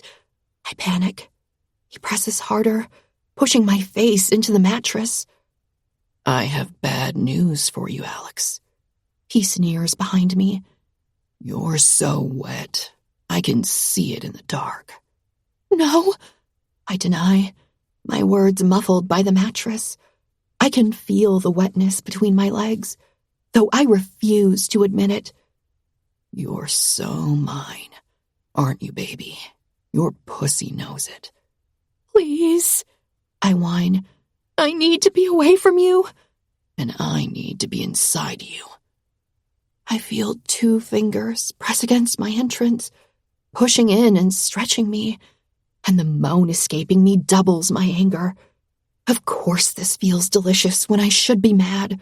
Of course everything is heightened from the fight. How many fingers do you think you can take? He fucks me with 2 until I'm panting against the bed, pushing my hips against his hand in chase of pleasure. And then he adds another one. Oh, God, I whimper. Too much. Be my good little whore, Alex. Show me I can play with you however I fucking want. I squeeze my eyes shut, the pleasure intensifying as my body adapts to him. That's right. Look at this beautiful pussy all stretched out for me. I feel his thumb at my back entrance. No! His hand at the back of my head tightens. Stay still. I don't want to hurt you. I know you don't like pain. Sigh, please. I whimper as I feel him spread some of my wetness to my tight hole. Fuck! I gasp as his thumb presses. A moan escapes me and he chuckles behind me. Only dirty little sluts like being fucked in the ass. Are you a dirty slut, Alex? His words come with his fingers curling in my pussy, his knuckles pressing against my G-spot. Yes! I cry out in pleasure. Yes! That's what I thought. His thumb presses harder, pushing past the ring of muscle, and I clench around him, the pleasure taking over. He starts fucking my ass, his thumb moving in tandem with the fingers in my pussy, and I feel myself getting close to the edge. This is overwhelmingly amazing, and I can't help pushing against him. That's a good girl. Fuck yourself on my fingers. I push harder, spreading my legs wider and using my knees for momentum. I'm about to fall to the other side when he pulls out. No, please, I'm so close. Yeah, he grunts. Except little pets who forget who they belong to don't get to come. Please, I whimper. I need this. Everything is too much. My head heavy, my eyes full of tears. I just need to come so the fog disappears and I can see clearly again. Then I'll be angry.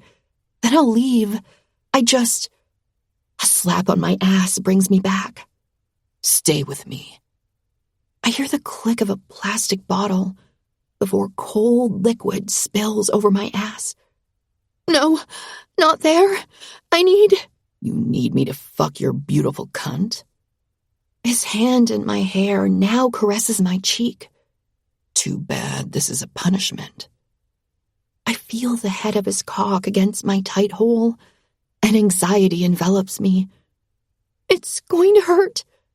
I lift my head up, trying to catch his eyes. Alexandra, he growls. You're going to stay still and take me. Now. He pushes in, barely his tip entering me, and my head falls against the mattress again. Fuck! I gasp as he keeps going. You're too big. His hand on my lower back startles me, a reassurance I hadn't realized was possible. I'm halfway, baby. You're taking me so good. I can't. I mumble into the sheets, feeling myself stretch around his girth. His other hand comes under me, and he slowly presses my clit, running a circle. Oh, God! I pant. Please, let me come. Not yet. He stops his motion and presses further into me, Every time he pushes some more, he retreats slightly and then does it again. Almost there, he whispers behind me. I wish you could fucking see how good you take me. A strange sound escapes me. Muffled, muled words I can't control. He pulls away slightly and pushes in one last time. I can feel his pubis against my ass and his balls against my pussy. I'm so full of him right now, I want to cry. Good girl, he says with a strained voice as he sits unmoving inside me.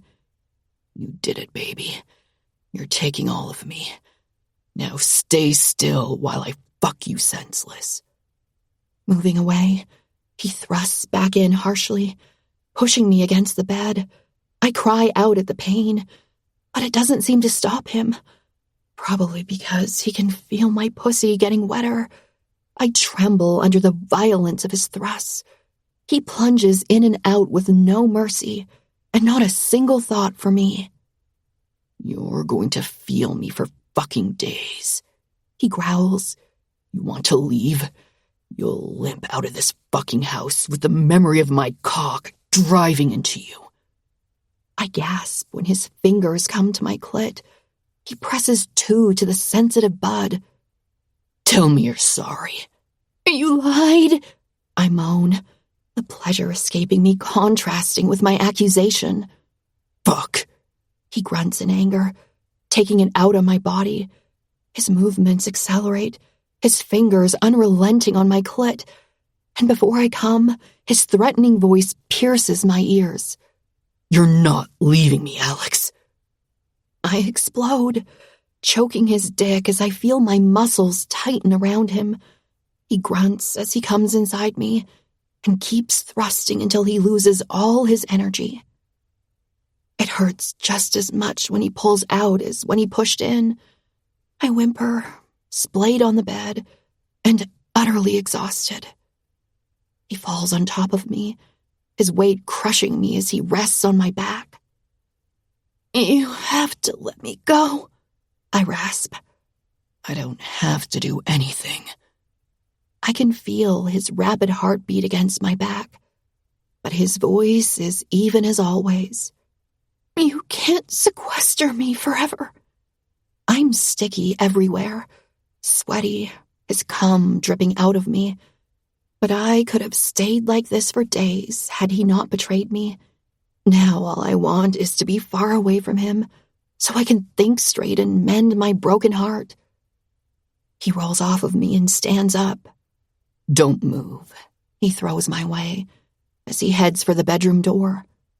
Unless you want me to tie you to the bed. I stay still, closing my eyes, knowing his threat is to be taken seriously. He's back a minute later, and I startle when I feel a warm cloth between my legs.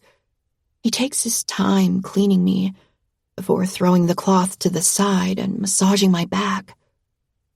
You're going to sleep here tonight, he says calmly.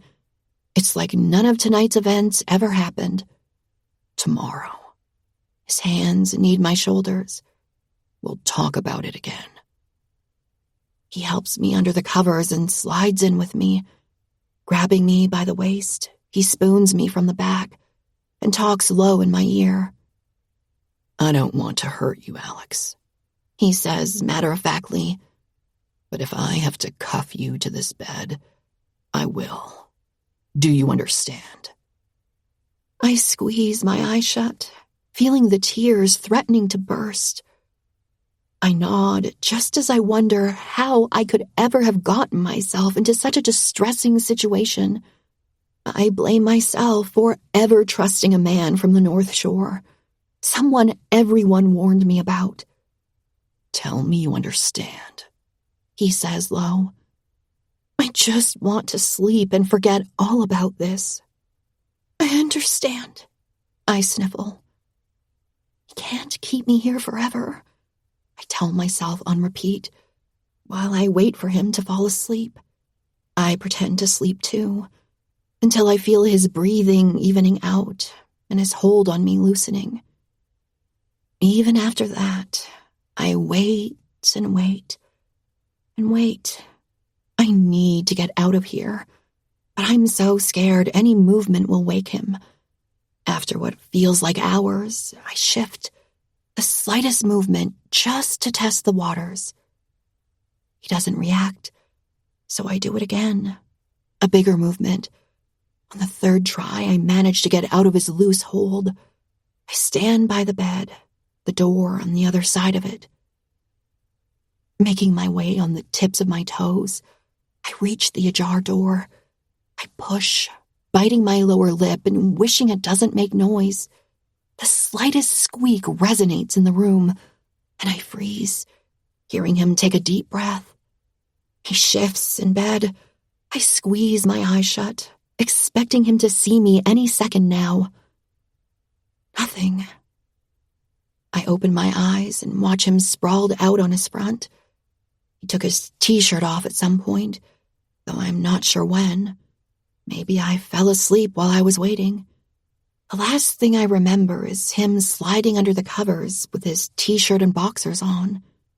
My stomach twists, looking at his strong back.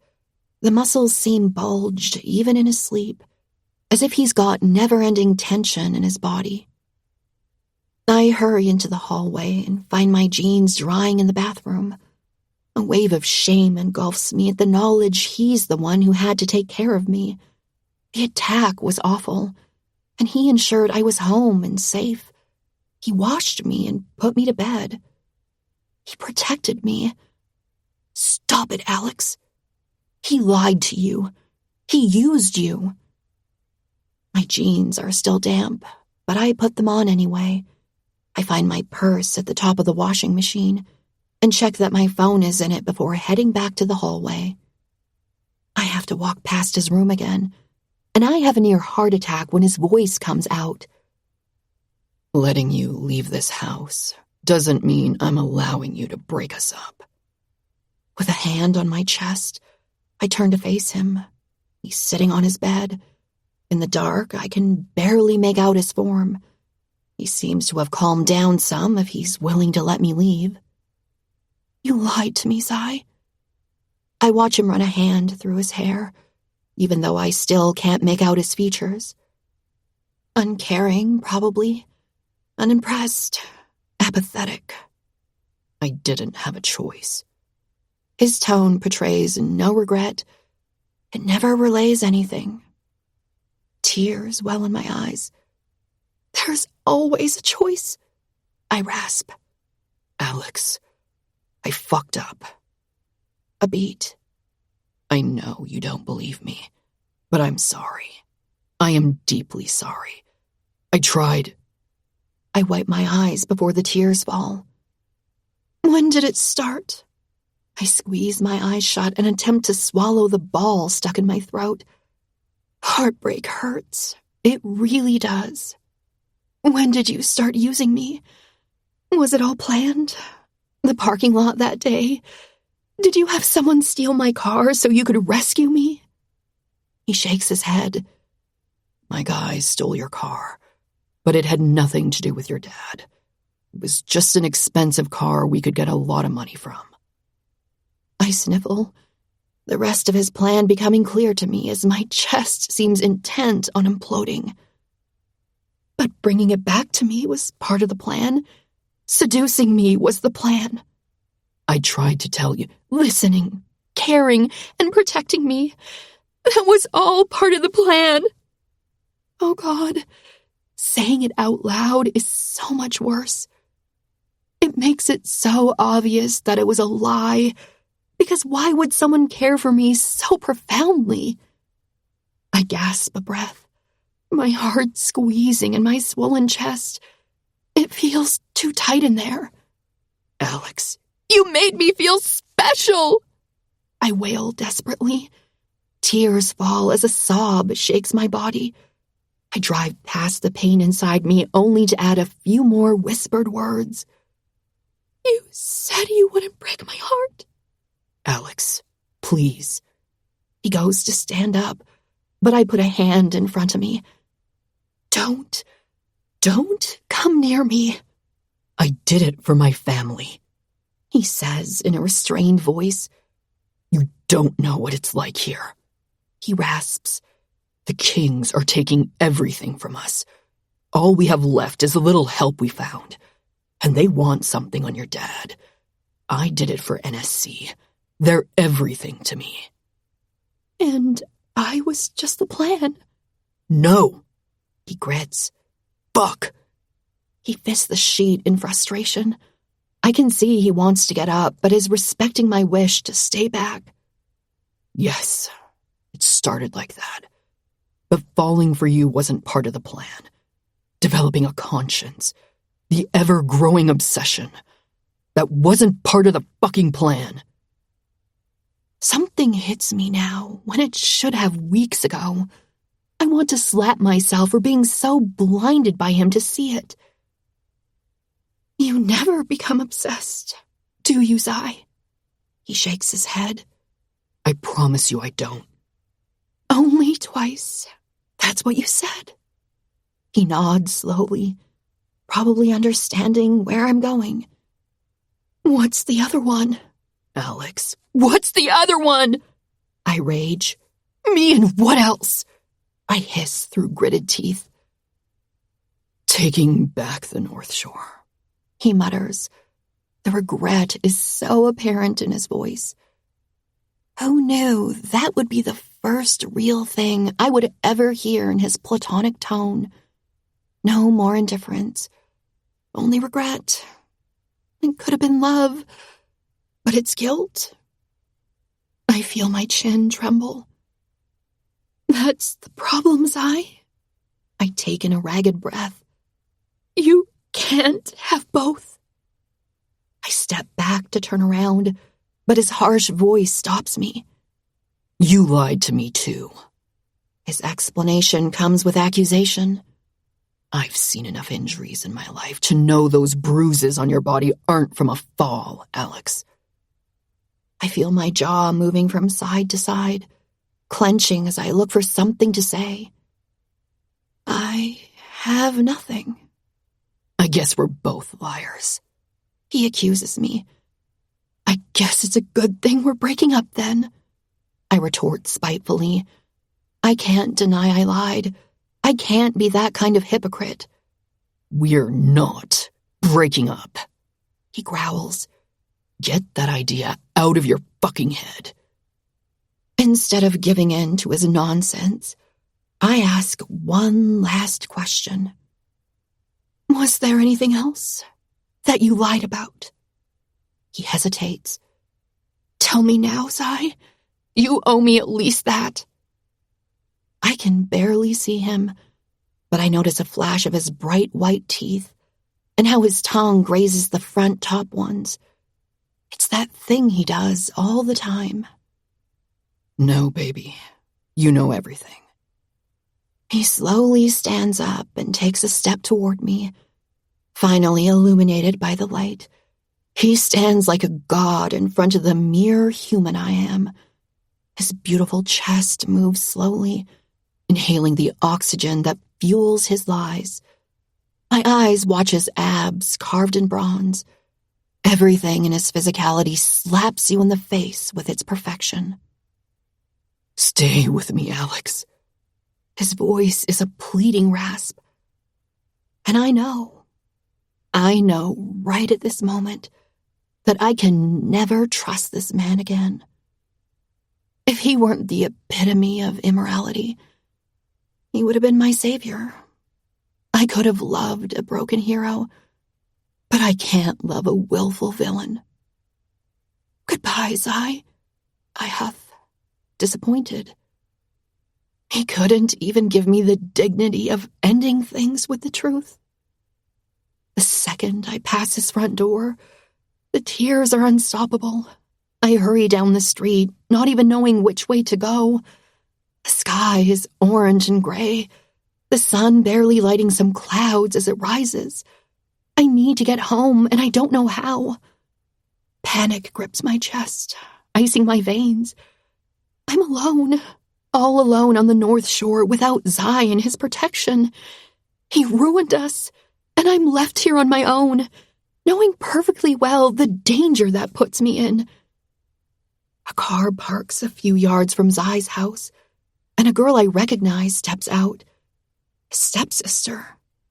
Alex? The surprise in Billy's voice comes with worry. What the hell are you doing here on your own? Where's Zai? I shake my head, more tears falling. We're over, I sob. I need to get home. Everything comes crashing down. My fingers rake my hair, gripping the roots as I drop into a squat. My legs can't hold me anymore, causing me to fall onto my ass on the pavement. I'll go get Zai. No! I shout. I don't want to see him. Please, I don't want to. She nods. Okay. Breathe, she says softly, lowering herself next to me. She shifts strands of my hair away from my sweaty forehead. Calm down. It's gonna be okay. I want to go home. Please. I sniffle. I'll take you home. Just take a breath. It's not a simple breath I need. It's a deep breath against Zai's hand. He would know what to do. He'd put his hand on my chest and press hard, forcing me to slow down my breathing. Billy helps me up, opening the car door and assisting me into the passenger seat. The drive home is filled with heavy silence. She isn't a big talker and doesn't ask anything she doesn't want to know about. She doesn't make me feel uncomfortable either. I'm sure she'll get her version of the story from Zai. He's her family, after all. Thank you, I rasp as she parks in front of Zayep. I open the door, but she stops me, her voice sympathetic. Hey. She glances away and back at me. He can be a real dick sometimes. He really can, I sniffle. I see she's looking for reassuring words, but they won't come. Instead, she grabs my purse from my hands and then my phone, unlocking it and putting her number in it. If you need anything, call me. Oh, okay. I nod. Get some rest. Then it finally comes, what she genuinely wants to say. I'm guessing you learned the truth. My chin trembles when I nod. Look, I know what he did isn't right, and you probably don't want to hear this from me, but he was going to tell you. Right, I snort. And when was he going to tell me he is part of NSC? He was protecting you. He's a liar, Billy, and I don't even think he understands it. If you tell a big enough lie and tell it frequently enough, it will be believed. That's not it. I shake my head. It's a quote from Walter Langer. He was a psychoanalyst. I pause and softly close my eyes. Even I'm annoying myself. I open them again and smile politely. It doesn't matter. Thank you for driving me back. He was sheltering you from the dangers of our lives, Alex. That's how he loves. He becomes overprotective and worries all the time. He was scared for you because once you get involved with NSC, there's no peace in your life anymore. And don't I know it? Ethan and Elliot's threat still resonates in my head. But I won't tell Zai. They'll soon see that I'm not part of his life anymore. If I've learned something from my father, it's that you don't negotiate with terrorists. You don't give them anything. I will not be pulled into their war with Zai. That's how he loves, Billy repeats. It's annoying and confusing, but that's the only way he knows how. A chuckle escapes me, turning into a small laugh before I start cackling like a crazy woman. Are you okay? I shake my head, because the truth is I'm less than okay. I'm so dumb. Oh God, I'm so stupid. This is White Horse. I hiccup between two crazy giggles. White Horse by Taylor Swift. This isn't a fucking fairy tale. How? My voice lowers to a desperate whisper as the brutal reality extinguishes my laugh. How funny. Her eyes widen as she tilts her head to the side. She undoubtedly thinks I'm crazy, that I've lost it. I think I have too. You're the only person I know who can go from quoting psychoanalysts to quoting Taylor Swift in less than a minute. Yeah, well, I'm special. Didn't I tell you? I spit out, not believing one word of it. I'm not special. I'm nothing. I give her a pinched smile. Bye, Billy. I shut the door, and she's off the next second. I turn back to take in the grandeur of the Xi Epsilon mansion. Nothing feels the same. I've come to realize that my new life wasn't great because of the classes and the parties. It wasn't because of the sorority, my sisters, or even living with my best friends. It was because of Xi, the man who made me feel like I was worth something. I was more than an image for my father, more than the failure he calls me, more than the hits from the belt. I was not an idiot, and I was not a stupid, worthless girl.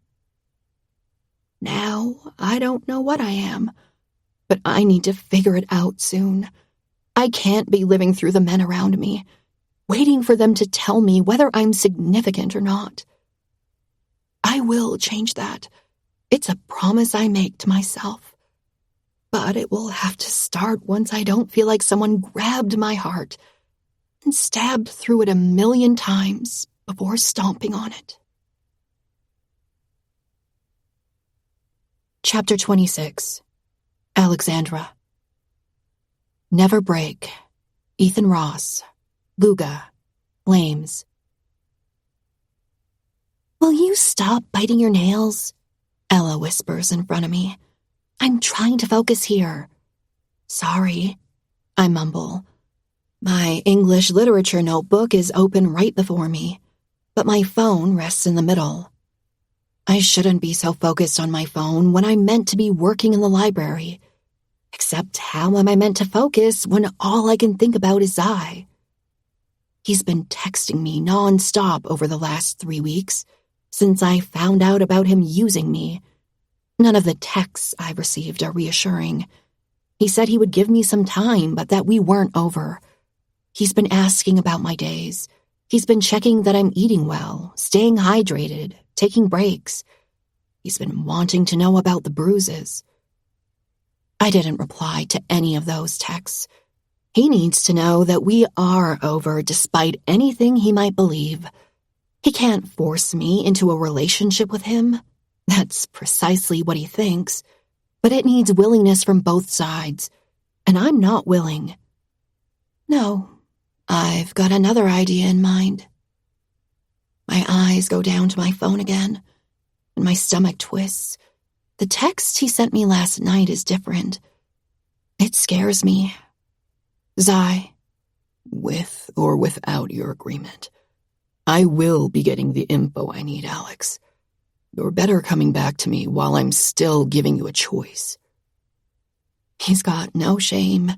He's blatantly telling me that he will keep going with his plan, even though it's what broke us up in the first place. His threat feels real, and I've been looking over my shoulder all day. He wouldn't hurt me, right? My stomach twists, making me feel sick. Stress has been eating at me, and I still haven't told any of my friends that I broke up with a man they told me would break my heart. Xi is a dangerous man, and yet my body still won't let me get over him. I can't help but touch myself to the memories of the things he did to me. I imagine other scenarios of him degrading me and making me love him for it. I'm going to deserve a drink after this, Peach groans as she keeps typing a science essay on her laptop. I'm so excited for tonight's party. Ready for Halloween, Ella says excitedly. Peach stops typing. You know it's going to be the worst night, right? We're pledging by midnight, and that's all I care about. Ella smiles as she picks up the book she's reading again. No more kissing anyone's ass. I have to admit, that'll be nice. They both turn to me, expecting a reaction from me too. Agreed. My eyes dart down to my phone. I think I need a night out. I sigh. How's Don Juan? Peach asks. I haven't even told them that I learned the truth about Zai being part of NSC. I can't imagine admitting he's been using me to get to my dad. That I was just a means to an end. Peach loathes the guy, and I don't need to put oil on the fire. Ella would go into protection mode and not leave my side. I just want things to become simpler. A small smile pulls at the corner of my mouth. Things will be better soon. I know it. Ella grabs her phone, reads a text, and lets out a long huff. I am so confused as to why my dad insists on having his birthday party at your house, she tells me. I shrug my shoulders. What's wrong with our house? I wanted some neutral grounds, so I could invite anyone I want, she admits. Ella, 95% of Stoneview will be at that party. It's not a party anymore, it's a festival. Who could you possibly want to invite that's not already on the list? Peach mocks her. I don't know, she defends. Some cool people and not just Stoneview's finest. This is going to be the most boring festival in history. I want to have fun, sexy fun. It's your dad's birthday, I mumble, reading over Zai's last text again. This is too distracting. You can't have sexy fun at your dad's birthday. Luke is inviting all his friends like it's his birthday, she groans. Chris is going to be there. Peach's eyes light up, and she sits straighter in her chair. And Rose? Is Rose White going to be there? Ella rolls her eyes. Yes, Peach, Rose is going to be there. A dreamy smile spreads on our best friend's face. God, she's so hot. And taken, Ella snorts. So taken. I missed my chance when we were in high school. She was in her total hoe phase. That's when I should have had my shot. Can we circle back to my problem for a second? She huffs. Huh? Peach seems to come back to reality. Yeah, sorry. Chris. He's going to come with his girlfriend. I don't want to be the loser who's not seeing someone when my ex is coming to my dad's birthday with practically a top model. You know what she looks like? I question in surprise. Yes, of course I know what she looks like. Who doesn't check their ex's current girlfriend? Peach and I eye each other. Everyone? Peach says as she tilts her head. Chester doesn't have a girlfriend, she says as if accusing me. And you don't have an ex. Just countless one-night stands and a man at your feet. Ren and me are not a thing. Peach's eyes narrow into slits. Ren and I mumble to myself. No one likes it when you do that, Alex. Peach huffs. Speak properly then, I say, still looking at my phone. Oh my God, Peach cheers. My baby is finally growing a backbone. Yeah, because of the man who broke my heart, I don't say. Anyway, Ren and I aren't a thing, period.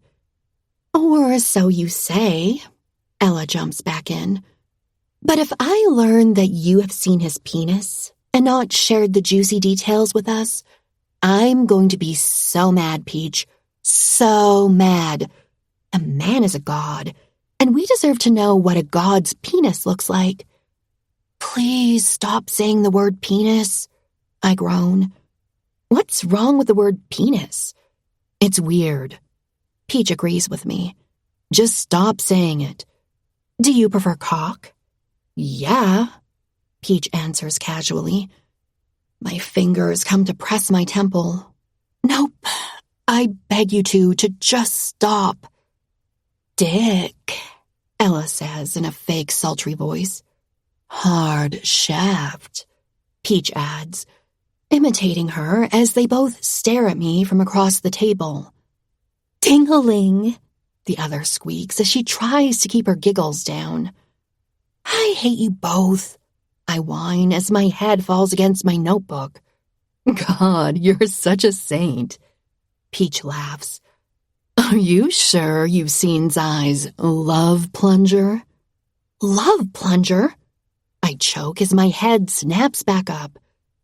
You guys are going to make me puke. They both explode into laughter as I shake my head at them, unimpressed. Oh my God, Ella gasps. I know what I'm going to do. She points at me. You're going to invite Zai to the party. What? And you're going to tell him to bring a friend. Set me up on a blind date or something. I freeze, mouth open for a few seconds. Oh, I'm sorry, Els. Zai, he can't come. I already offered. Aw? She pouts. That's so unfortunate. I guess I'm going to be the single ex then. I'll ask him again. I lie, and see if he wants to bring a friend, but I really can't promise anything. Thank you. You're the best. I feel sick lying to my friends, but I'm nursing heartbreak, and I don't need their pity or life lessons right now. No, I need to take back control. Let's go home and get ready, Peach says excitedly. I need a fucking drink.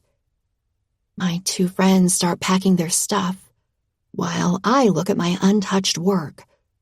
You guys go. I barely did anything. I'll stay another hour. In the end, I stay more than 2 hours before I'm finally caught up on my work. It's dark outside by the time I exit the library. I'm not worried. The campus is well lit and always alive with many students. I can walk back to Zayep easily. As soon as I pass the library door, I feel someone's gaze on me. In the shadow near the entrance, some girl is smoking and watching me. I don't recognize her until she steps into the light. Zara walks toward me. Hi, Alex, she says before taking another drag of her cigarette. That was a long time you spent in there. Very studious. Hi. I rack my brain, trying to understand what she's doing here. I don't like this woman. Not now that I know she was encouraging Zai to use me all along. Even the night he told them he wanted to stop it all, she insisted he went through with everything. My narrowed gaze does nothing to deter her. She takes a puff and turns her head to the side to blow out the smoke. Zai asked me to keep an eye on you. I feel my eyebrows lift to my hairline. Keep an eye on me? What am I, a ward? Ignoring my sarcasm, she adds, he also said he didn't want you to go to the Halloween party at the frat house tonight. Is this a joke? I don't need a babysitter. And if he doesn't want me to go to a party, he can damn well tell me himself. He's had no problem texting me threats. I readjust my bag on my shoulder. I'm sorry he wasted your time, but I don't need any of this. It's ridiculous. Zai and I aren't together anymore. Look, she says more seriously. Zai can't be here, and he knows how bad frat parties get on Halloween night. I can't make you do anything, and I can't hold you hostage at your house. But what I can do is strongly suggest you listen to him. Okay? I smile sweetly. Well, tell Zai that I wasn't born yesterday, and I know how to take care of myself. For fuck's sake, how old does he think I am? Oh, And also tell him that if he doesn't stop harassing me, I'll block his number. In fact, I grab my phone from my bag and go to Zai's number. He's really done it. He's pissed me off. I block his contact and look back at Zara. Done. You know he changes phones so often, that's totally useless. I don't care. I'll block all of them. I stalk across the lawn in the direction I take to go home. What a joke. No, he didn't. Ella chokes on her drink. I just told her about the Zeta Nu pledge named Duncan, who told me his final dare was to get a picture of a girl sucking his dick, and that he had kindly offered for that girl to be me. I refused, of course. An hour ago, my two best friends and I finally pledged to Xi Epsilon, and we were invited to party with Zeta Nu to celebrate. It's a relief to finally be at a party and not have to worry about anything I say or do. We are all wearing Halloween costumes, and I went for a dead Barbie. I'm wearing a vinyl fuchsia skirt with a white t-shirt that has Barbie written across my boobs. I've tied my blonde hair up in a ponytail, and I'm wearing my fuchsia-colored lipstick. My usual Gucci bag is hanging over my shoulder, perfecting the Barbie appearance. That Barbie writing stretches so far across your double Ds, it's hard to focus. Peach admits before taking a sip of her drink. Thank you. I laugh. I know it's a compliment from her. Hello, girls, someone says behind us. Chester and Wren come into view. My mouth flattens when I see Chester splint. We haven't spoken since the whole Xi ordeal. He never reached out to me to apologize, and there's absolutely no way I will make the first step. Wren wraps an arm around Peach's shoulders, but she shrugs him away. It seems they have unresolved issues as well.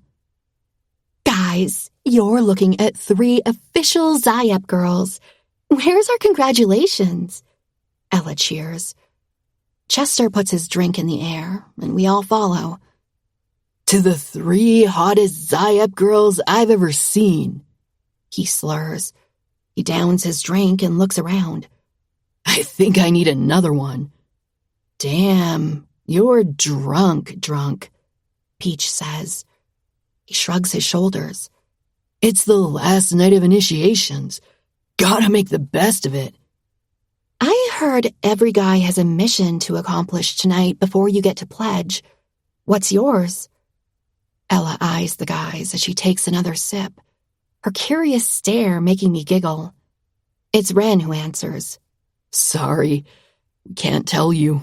It's a secret. No way. I give him a friendly slap on the shoulder. You can tell us. It's us. They both shake their heads. We're not gonna compromise our initiations for your pretty eyes. Chester laughs. He points at me, his finger touching my chest.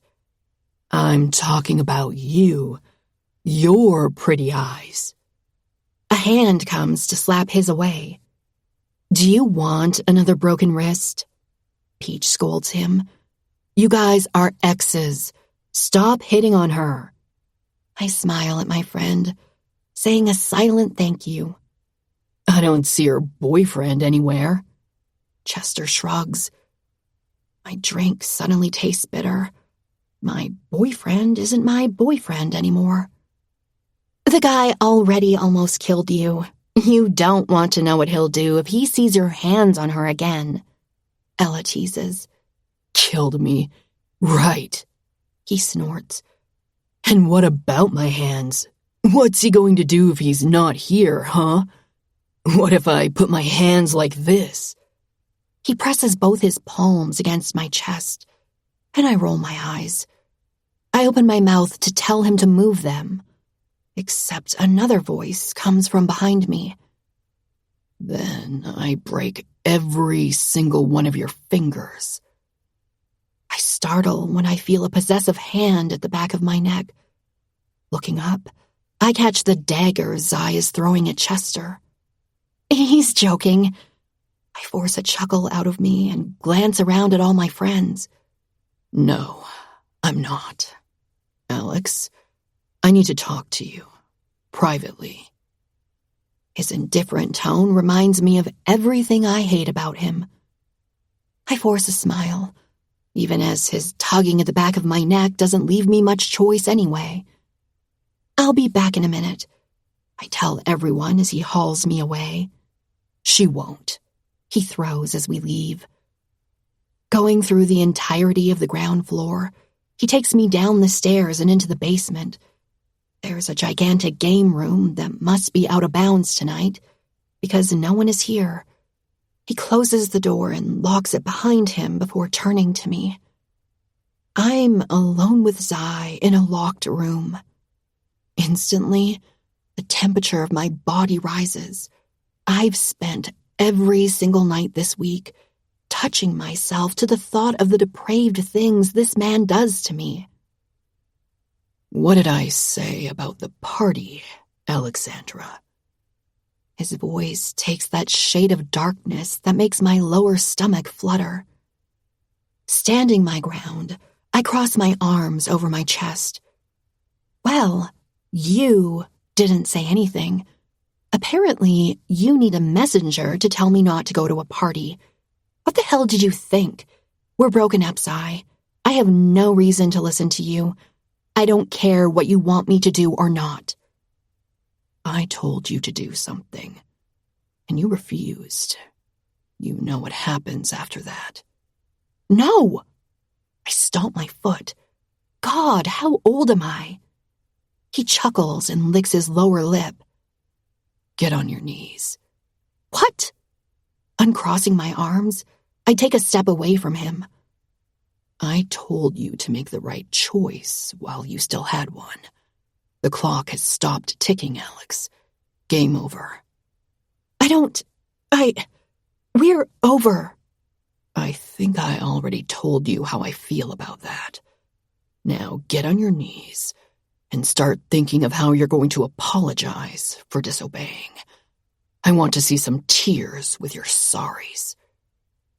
Shaking my head, I put my arms in front of me as he steps closer. Don't. Zai, we're at a party.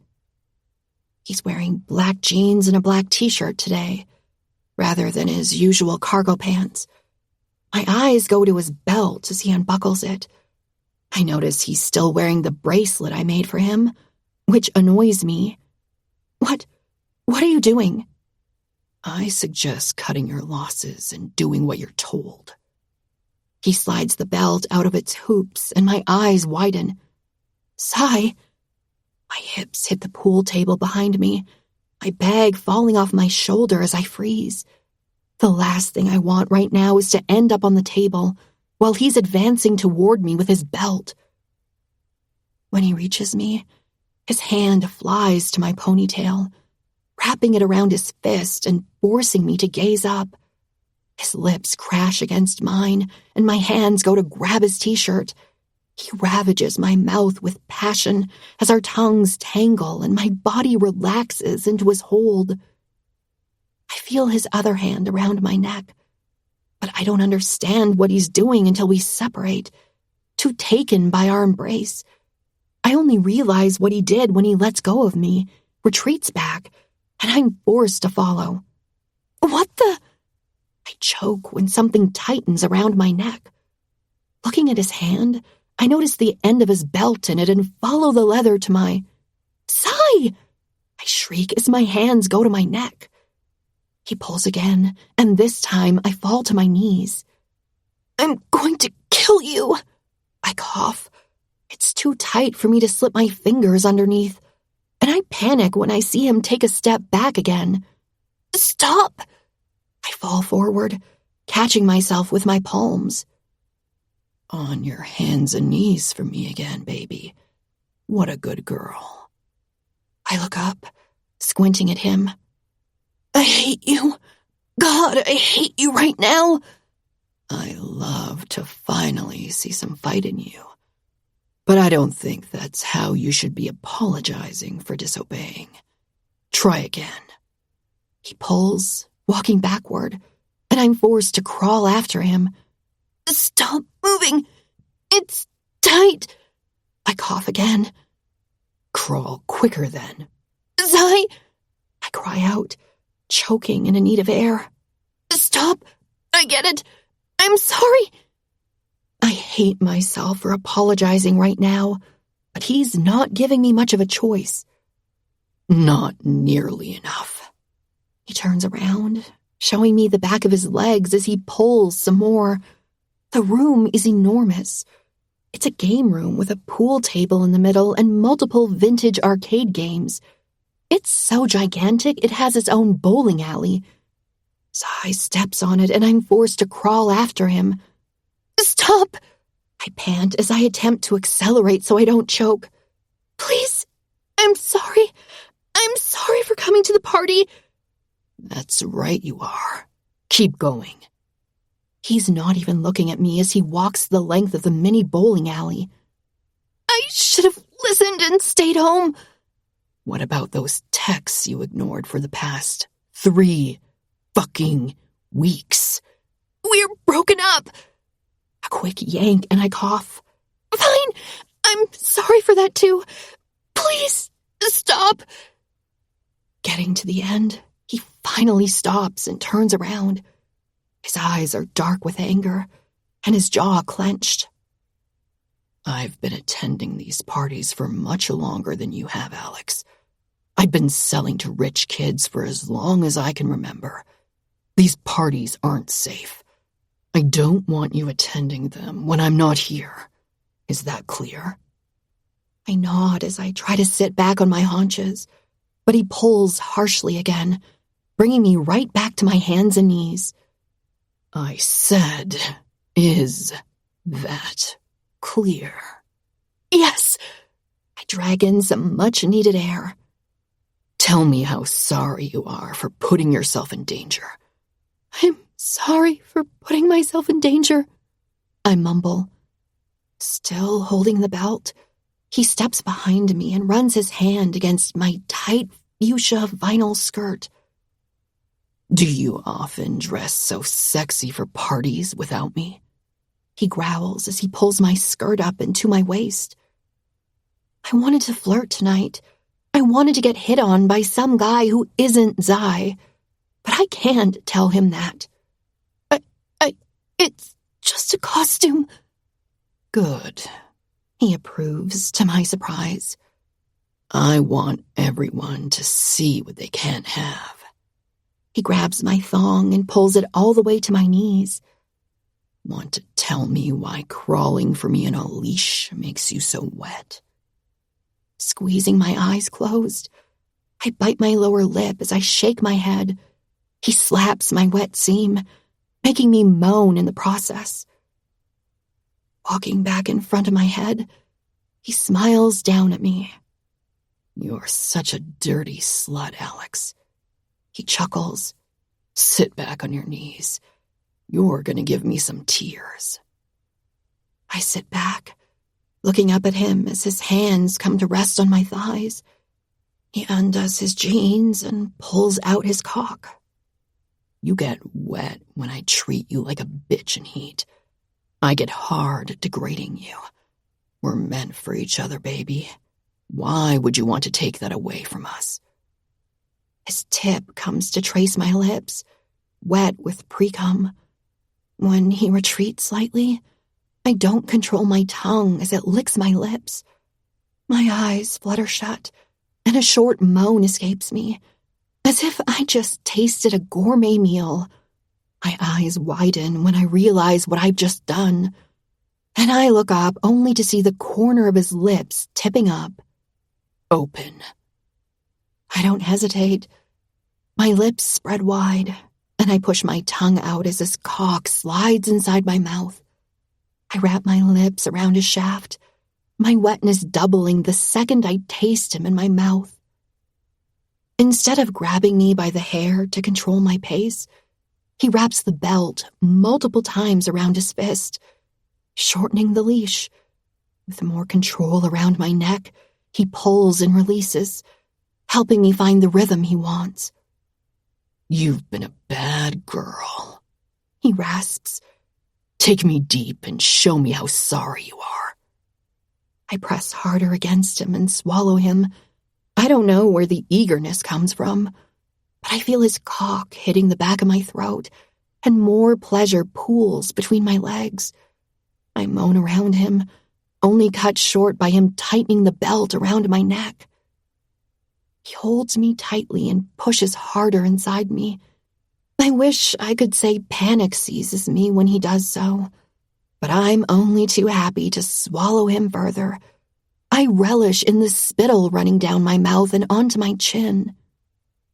I want that cute nose against my skin, baby. I start to choke, needing to breathe. I try to move away, but he yanks on the leash. More. Show me you want to be forgiven, and take my dick deeper. The moment my nose touches his stomach, I feel a sense of pride even though tears are running down my face, and I'm in dire need of air. Stay, he says the same way he would a dog. Or a bitch. Good girl. Now tell me how sorry you are. My eyes flicker up, but I can't really see him. He must sense my confusion and adds, Say it, Alexandra. Say you're sorry with your mouth and throat full of my cock. I moan from his words only. I shift, pressing my calf between my legs. I say I'm sorry, not making any sense whatsoever since the sounds get stuck down my throat. He throws his head back, hissing as he feels the vibration through his cock. Again. The tears are running down my face now. I feel clumps of mascara sticking to my lower eyelashes. I repeat that I'm sorry. Yes, baby. I can feel you are. He pulls back suddenly and thrusts back in. Do you have any idea how worried I was? How desperate I am to keep you safe? Again and again, he fucks my face as I become increasingly desperate for him to touch me everywhere. Only he doesn't touch me. He just holds onto the belt until he finally explodes in my mouth. He pulls out, and I look around with wide eyes, needing somewhere to spit. Understanding what I'm trying to do, he pulls me toward him and slams his other against my mouth. Swallow every single fucking drop, dirty bitch. My eyes squeeze shut as I force myself to swallow the thickness in my mouth. He finally lets me go and I fall back, lying on the polished floor of the bowling alley. I'm out of breath, dizzy from the face fucking, but all I can think about is feeling him between my legs. Sigh, I whine as my hand comes to my pussy. I can't help but start rubbing my clit through the messy wetness. I watch desperately as he zips up his jeans, and I shake my head. No, please. Lowering himself, he comes on top of me, grabbing my hand away from my pussy, and then the other one before holding my wrists against the floor above my head. He brings a leg between mine and presses his knee against my pussy. Oh my God, I moan. Do you need to come, baby? Yes, please, yes, I pant. Is my little slut desperate for my dick and her perfect pussy? Yes, I groan as I shamelessly rub myself against his knee. You're making a big stain on my jeans, Alex. He mocks me. Do you not care how fucking desperate you are right now? I shake my head, closing my eyes as I spread my legs wider to feel more of the harsh denim against my clit. He lets me rub myself like a wanton bitch for several more seconds. I feel my breath shorten and my muscles tighten. Oh my God, sigh, I moan. Just as I'm about to explode, his knee disappears, making me shriek in frustration. What are you doing? I scream at him. I was about to come. He lets go of me and stands up. You're being punished, remember? Bad girls don't get to come. I scramble up, practically falling on my face as my thong slides to my ankles. I catch myself on Zai, holding his t-shirt tightly. You can't leave me like this. The belt is dangling from my neck as I press myself against him. The very simple act of my hard nipples against his chest makes me melt. Please. He puts a soft hand against my cheek, wiping my tears with his thumb. Get back on your knees. I do so at the speed of light, getting on my knees before him like he's a god. Open. He grabs the hanging belt and puts it flat between my teeth. Bite. I execute without an ounce of hesitation. He straightens up and takes a step back. Now, put your hands up by your shoulders like a begging puppy. I squeeze my eyes shut as I follow the humiliating order. He truly is treating me like his pet. And instead of fighting back, I can feel my need to come doubling. Good girl, he says with pride. Now stay. I open my eyes to find him grabbing my bag. He comes back with it and brings out my Polaroid camera.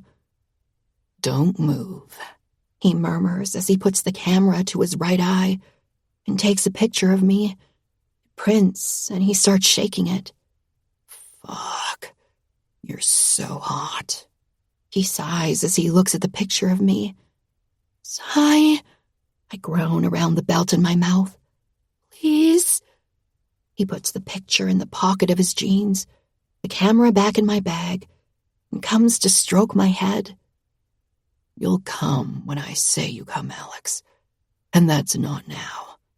I want you to spend the evening with your thongs soaking wet, and the need to rub against my leg like the bitch you are. Then maybe you'll act like a good little pet next time I give you an order. I whimper, pressing my head against his hand. Don't do this to me. The belt falls from my mouth as I say this.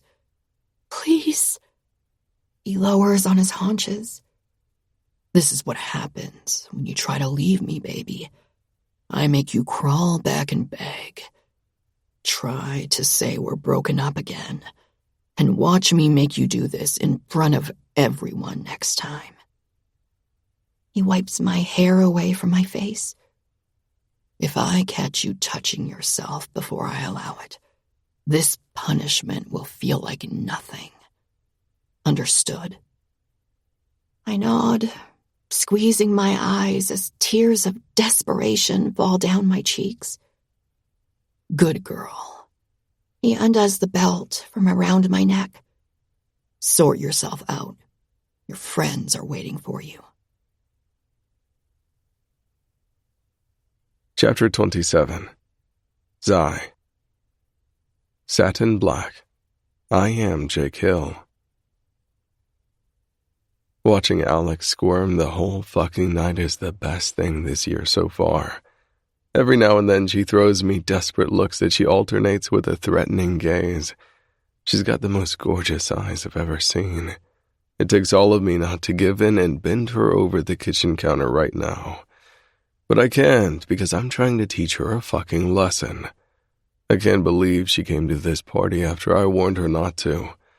I've seen more crime going on the last day of frat initiations than on the North Shore. Maybe not. But I know they all get a fucked up dare that defies imagination. I've seen them slipping drugs in women's drinks. I've seen someone come in a cup before mixing it with the drink and downing it just to be part of Zeta Nu. I don't want Alex around uncontrollable men. I don't have the fucking time to murder someone at the moment. Vito Luciano is on Emma's back constantly, meaning she's on mine. And of course the fact that I set the brother's house on fire isn't helping me with the tension. NSC is getting more money, slowly gaining back power, and the Kings are scared to death. The moment I bring something to Vito, He'll be free to finish the Kings once and for all without any repercussions. People are counting on me. See, the thing is, I thought if Alex knew about the plan and broke up, that would be it. It turns out, I don't have to let her go. I don't have to do anything. I told her to be careful when I get obsessed, that it wasn't a good thing. When someone belongs to you entirely, they can't escape. She doesn't see it now, but she will. My eyes go back to Alexandra. She's talking actively with her two best friends, throwing hands in the air and bending over in laughter. She's so fucking beautiful when she laughs. The way her hazel eyes light up with gold and her perfect teeth all show. Her friend Ella adds something, making her laugh more, and she lets out the cutest snort before putting her hands on her mouth as they all cackle. I grab the money the frat boy hands me and pocket it before going to my gorgeous girl. The fact that she thought she could get rid of me amuses me. Doesn't she understand that this thing between us doesn't end? Ever. I put my hand on her lower back, slowly tracing her spine with my fingertips. I feel her tensing under me before I wrap my hand around the back of her neck. Hi, Zai, Ella says cheerily. How are you? How's business? Ella, talking to me in her usual welcoming voice, tells me one thing for sure. Alex hasn't told her friends about the reason I dated her in the first place, and she hasn't told them she broke up with me, or tried to. Booming, I answer deadpan. In truth, I have no interest whatsoever in talking to Alex's friend. If it was up to me right now, I'd whisk her away from this party and straight to my house. But I'm fucking working. Nice, Ella smiles brightly. That perfected stone view smile that she dons to not let any tension in the conversation. Peach looks at my hand at the back of Alex's neck and throws me a dark look that I happily send back. I think you should know I don't agree with this bullshit relationship, she tells me sincerely. Peach, Alex scolds her. Please, not now, she groans. Alex tries to dislodge my hand, but I tighten my grip. She doesn't say anything. She could push me away, tell her friends I'm an asshole, and tell everyone what I've done. That's the problem with Alex. She hates confrontation. She would rather suffer and go through a horrible moment than raise her voice and protect herself. She's scared of repercussions. I don't know why, but I'll find out. And if it has anything to do with those bruises on her body, people will die. Slowly and painfully. When then? Peach says, cocking an eyebrow at my girl. Her eyes snap back up to me. I swear to God, if you hurt her, you're so fucking done, North Shore boy. I feel the corner of my lips pulling up. If only she knew the things I've done to her friend. My obsession with Alex has been unhealthy for a very long time. My phone vibrates in my pocket and I check it to see a message from Sam. Technically, Sam is my brother's boyfriend. Before that, he was a hitman who chose no side on the North Shore. He completes his jobs and always stays quiet. I move bodies for him from time to time. Good money. Plus, I'm discreet. Our relationship is based on me making his victims disappear, and then us pretty much ignoring each other at family dinners. And so, right now, he's definitely not texting me to talk about Friday's dinner with my mom. Anyway, Alex changes topics, looking for something to say. I'm excited for your dad's birthday party, Ella. Ella fakes a pout. Zai, it's a real shame you won't be able to come. You could have seen Alex's house as well. I would have loved to see you there, and one of your friends. But hey, she extends her hand to squeeze my biceps, then lets it fall back against her thigh. Next time. She twists her mouth, looking at my arm again, and mouths sorry to Alex as if now realizing her gesture was awkward. But I don't believe Alex suddenly tensing up has anything to do with Ella touching me. No, she just realized she fucked up by bringing up the topic. Alex has lied to her friends that she had invited me to a birthday party at her house and that I said I couldn't come. Fuck, this girl will never see the end of her punishment. The little minx didn't want me to come to her house. Of course not. I betrayed her, and she now knows I want dirt on her dad. What a perfect opening I have here. Poor Alex. She honestly thought she could keep me away, but I did warn her I would get what I wanted. I regret using and lying to her, but what needs to be done remains the same. It's understandable, though unfortunate, that she doesn't want to get on board. Didn't Alex tell you? I moved some stuff around and can come now. Alex freezes in my grasp and peers up at me. You can. Anything to spend time with you. You guys are just too cute. Ella beams. I'll bring a friend, Ella. You will? Alex repeats. Yeah, I'll be there. I look at the two other girls. I gotta go. I'll see you at that party. Can't fucking wait. I lower my mouth to Alex's ear, pretending to give her a kiss. Isn't it just so hard to get rid of me? Letting go of her, I disappear into the crowd as I hear her call my name. Zai! Zai! I make it to the front lawn before she catches up with me. Zai, wait! I stop, turning around so quickly she bumps right into my chest. She takes a step back, catching her breath. You can't come, she pants. Why not? I ask, as if the answer isn't pretty fucking obvious. We're done, she rages at me. Stop this pretending that we're still together. You are not coming to my house. Her eyes go to my wrist. And give me back my bracelet. I stride forward, our chests touching. I'm pretending, I snarl. Who's the one who hasn't told her little friends? Who still gets wet like a little slut for me? Admit it, Alex. You don't want to break up. You're hurt. You feel betrayed, I get it. And I'm sorry. I will keep apologizing until you understand that I fell for you because of who you are, not because of what I needed from you. But you're not ending this. Don't you get it? No matter where you go, no matter what you do, no matter who you're with, you are never getting rid of me, I say through clenched teeth. And it's my bracelet. You made it for me. I made it for the man who wasn't a liar. I know why you want to come to that party, and there's no way I'm allowing you anywhere near my dad. All you want is to destroy him. You want to take my family down. I run a hand across my face and close my eyes for a second, trying to keep my cool. Bringing a hand to her chin, I tilt her head up. All I want is to keep the people I love safe. I'm not the one who wants shit on your dad. That sort of info is held for blackmail by men much more powerful than the North Shore petty gangs, believe me. It won't hurt your family, but it might save mine. I don't care about your dad and his politics. I care about the North Shore and who it belongs to. How can you say you care about your town when all you do is partake in destroying it?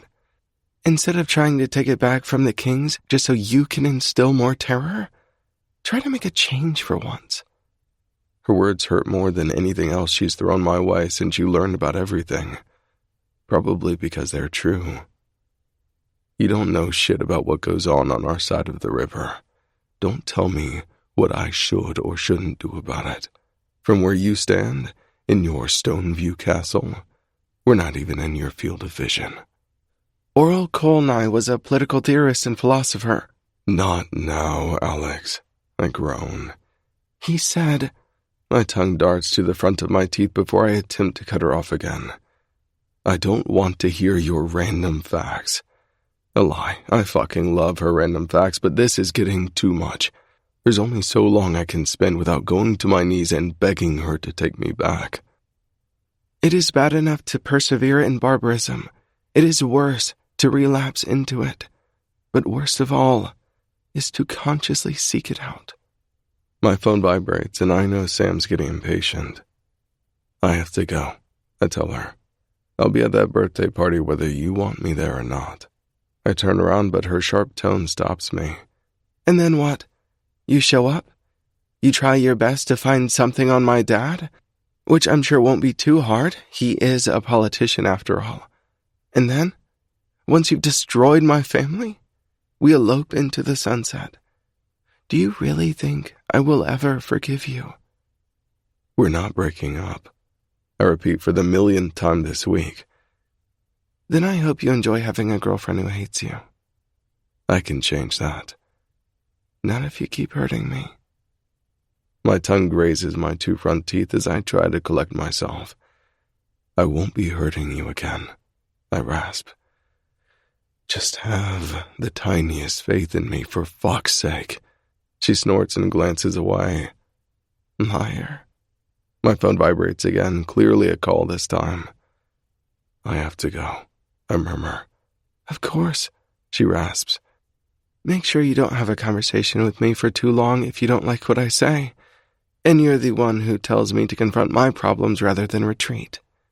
My phone rings again, and instead of fighting for us, I walk away.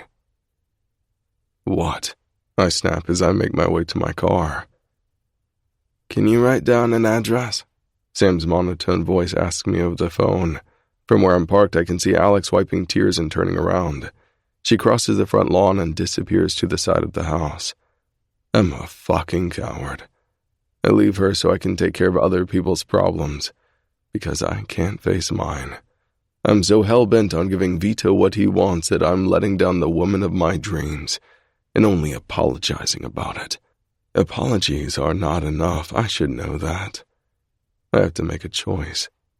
Alex, or taking back the North Shore. I can't have one without the other. She will never forgive me if I manage to get something on her dad and bring it to Vito. I run a hand across my face. I'm a liar. I'm a con. I'm a bad person. But the only way I can change is by starting with the person I love. Because, for her, at least, it will be worth it. I'm going to tell her the truth, like I wanted that night by the river. I wanted to tell her everything before she gave me her virginity. I wanted to risk ruining it all so I could start fixing it. It's a strange feeling to finally want to consciously change something. How many times does one promise themselves they'll stop doing something unhealthy? I'll wake up early tomorrow. I'll start exercising. We do a disservice to ourselves when we betray our own will to change. We instill a pattern of failing our own thoughts. I'll see my mom more often than once a week. Sorry, Mama, that I only show up when you ask me. I'll stop fighting at the warehouse just to get the cheap satisfaction of kicking kings' asses. But there I am, twice a week, just for the thrill of it, just to keep the war going. I'll show Alex I can be a good man. And yet I keep hurting her by choosing the North Shore over her. Zai, Sam's British accent resonates from my phone. Can you write down an address? He repeats. Our code for can you move that body away from the address I'm giving you. I'll tell Alex the truth. I need to tell Alex the truth. I take a deep breath. No. What's keeping you so busy? I have to win back the woman I love. I have. I hear his low voice chuckle on the end of the line. I've been there. Good luck. He hangs up and I stare back at the lawn. Alexandra fucking Delacroix. I walk back to the Zai Ep house in long strides, ignoring the front door. I go to the side of the house where I saw her walk. There are no lights at all there, and only the bass of the music can be heard. Walking along the wall and through the darkness, I try to listen for anything. The door to access the backyard is locked, but I didn't see Alex walk back to the front lawn. She has to be here somewhere. Stop. It's a whimper. The sound coming from somewhere in the bushes. I would recognize Alex's voice among a million. I would recognize her whisper in a storm and her cries for help across the ocean. No one hurts her. Not unless it's me. Just let me fucking do it. Someone snarls. I told you no earlier. Ow! Stop! Let me It's just a dare. Just fucking do it. Shoving between two bushes, I find one of the frat boys with his jeans down and his cock peeking out of his boxers. He has a phone in his left hand, pointing it at Alex. He's holding her by her ponytail, keeping her on her knees in front of him. It's hard to see her face in the dark, but it's easy to hear her cries. "Zai!" she gasps. Without needing me to say anything, the guy swiftly lets her go. She stumbles back, trying to stand on shaking legs and running my way. "Let's go," she whimpers and grabs my hand. I don't move, of course. She grabs me harder, but there's nothing she can do that would make me follow. "What's your name?" I ask him, my tone depicting the storm to come. He gulps as he hurries to pull his jeans back up.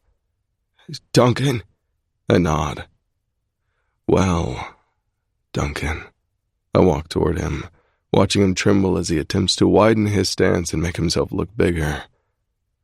"Why don't you start thinking of the words you want written on your headstone?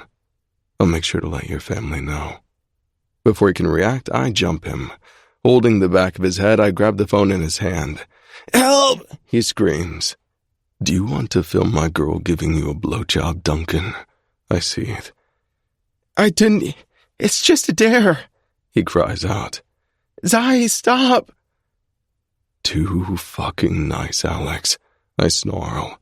"You're way too fucking nice, and that'll be the end of you."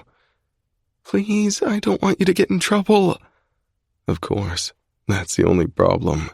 Why would she care about being sexually assaulted when all that matters are others, not herself? "Alex," I say as I reinforce my hold on Duncan when he tries to shrug me off. "I don't know why you think you don't deserve to be protected. I don't know why you aim to make yourself small and pliable, to say yes with a big smile when you want to scream no, but no more." I look straight into her eyes, holding Duncan's phone with a deadly grip. "You matter, baby. Your feelings matter, your opinion matters, your happiness fucking matters." Before she can answer anything, I crash Duncan's phone against his skull. Alex's shriek is really just a background noise through the anger pounding in my head. Once, twice, 3 times before the object splits in my hand and he starts to lose consciousness. Hey, I slap him. "Stay awake." His head rolls from side to side as he uses me to try and stand up. "We're not done. You like playing games? Here's your dare. Pay the fucking consequences of touching my girl." "Oh my God," I hear Alex gasp. "Zai, stop!" Grabbing Duncan by his t-shirt, I drag him through the bushes again while he gurgles something that sounds like, "Please leave me alone." Alex runs after me and tries to grip my arm, but I shrug her off. She attempts to keep up with my pace as I drag the fucker to my car. "What are you doing?" she panics. "Zai, please."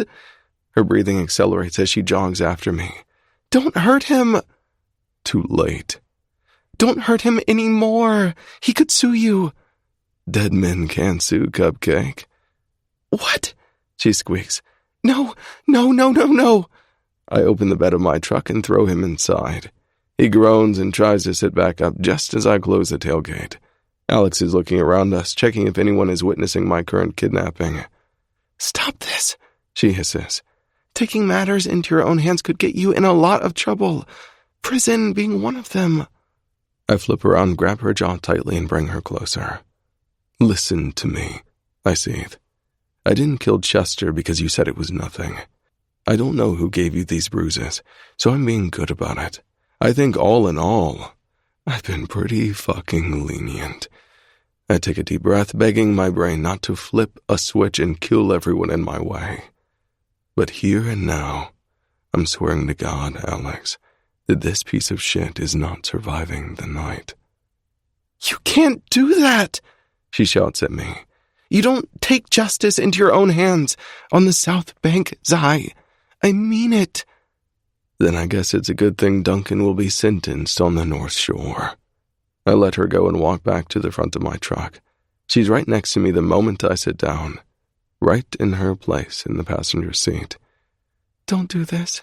Please, I don't want blood on your hands. Not for me."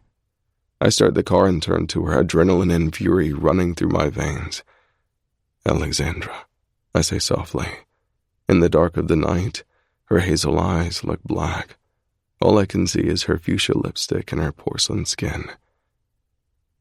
I think I'm in love with you, baby, I say before pulling away. Chapter 28. Alexandra. Arson. Christian Gates. I think I'm in love with you, baby. My heart is racing quicker than Zai on the streets of the North Shore. How can he do this to me?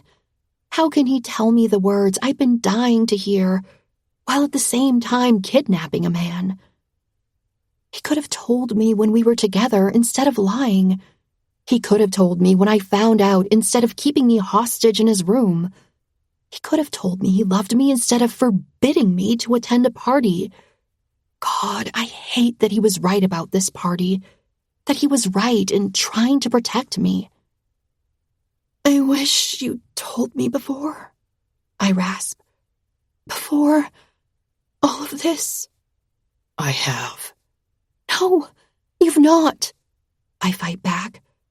I've been waiting for those 3 words, Zai. I would have known if you'd said them. I would have remembered. I have, Alex. You just didn't listen. His eyes dart to me, then back to the road. Every time I showed up because you weren't taking care of yourself, I was saying I love you. When I kept you away from NSC by not telling you I was a part of it, I was telling you I love you. When I kicked you out of the warehouse so the Kings wouldn't find out you're my weakness, I said I love you. I told you not to go to a party that could be unsafe for you. That was me saying I fucking love you. His teeth are clenched, his words strained, but I hear every single one of them. My chest constricts as I remember Billy's words. He's overprotective. That's how he loves. It's annoying and confusing, but that's the only way he knows how. You just didn't listen, he repeats. because you're scared. That's not true, I argue back like a petulant child. Roads around us turn into gravel, and gravel into forest soil as trees surround us. Are we on the North Shore already? When did we cross the bridge? I was too focused on his gorgeous face and how he described the many ways in which he loves me. You didn't hear me because you're scared of someone loving you unconditionally. You didn't want to see it because for the first time in your fucking life, someone is ready to do anything for you, and you've never known how that feels. He stops the car abruptly. Nothing around us but the darkness of the forest and thick trees attempting to hide the moonlight. You didn't listen because you can't take it. You can't take me. He exits the truck, slamming the door. I follow, running after him as he opens the tailgate and drags out Duncan. Tears are running down my cheeks. I'm distressed and awoken by the fact that he's right. No one has ever loved me the way Zai does. My mother was always too busy to raise me. Her gallery, charity balls, and media apparitions were too important. Rather than taking care of me, nannies could do the job. My dad never loved me. He's too obsessed with how I make my family look. All he's ever taught me is to shut up and listen. That not being perfect is a mistake, and mistakes should always be fixed. I've grown up to be a woman incapable of love. I've grown into an object he could use for his reputation. I can take you, I sob. You're the one who couldn't choose between the North Shore and me. You decided taking over the Kings was more important than telling me the truth. I made my choice, he growls as he pushes Duncan to the ground. I choose you. My eyes widen. Duncan is begging and wailing on the forest floor, but neither of us is looking at him. Zai has a foot on his chest, pressing with all his weight, stopping him from going anywhere. The question is, can you handle it? Can you handle being my only obsession, Alex? It's just you and me, baby. I will be there every day. I will make sure you're okay. I will fucking love you with all I have. I will kill the men who hurt you. I shake my head, tears running as I glance at Duncan. Zai grabs something at the back of his jeans, and I retreat when he pulls out a gun. Zai, I whimper, taking another step back, my eyes on the weapon. Look at me, he growls. I gaze up at him. This is all of me. He spreads his arms. I'm a crook. I'm a violent murderer. I am not a good man. I already am all those things. But I don't have to be NSC if that's what you want. I'll leave for you. Fuck, Alex, you don't understand. I will burn cities to the ground if it means it's just you and me. For the second time tonight, my heart threatens to leap out of my chest. It's trying to reach Zai's. So answer me. Can you take it? I nod. That's all I give him. He aims the weapon at Duncan and brings a finger to his lips. Don't scream, he says calmly. Bang! He said not to scream, so a loud gasp leaves me, showing my body subconsciously listened. Everything comes together as I squeeze my eyes. I only open them again because I feel Zai's presence right in front of me. He brings his hand, not holding the gun, to my face, cupping the back of my head and forcing me to look up at him. Just you and me, he murmurs. Say it. I'm enthralled. There's something about everything he's done tonight that seems to have put me in a trance. After so many years of looking for it, I can't believe I finally understand the love I need.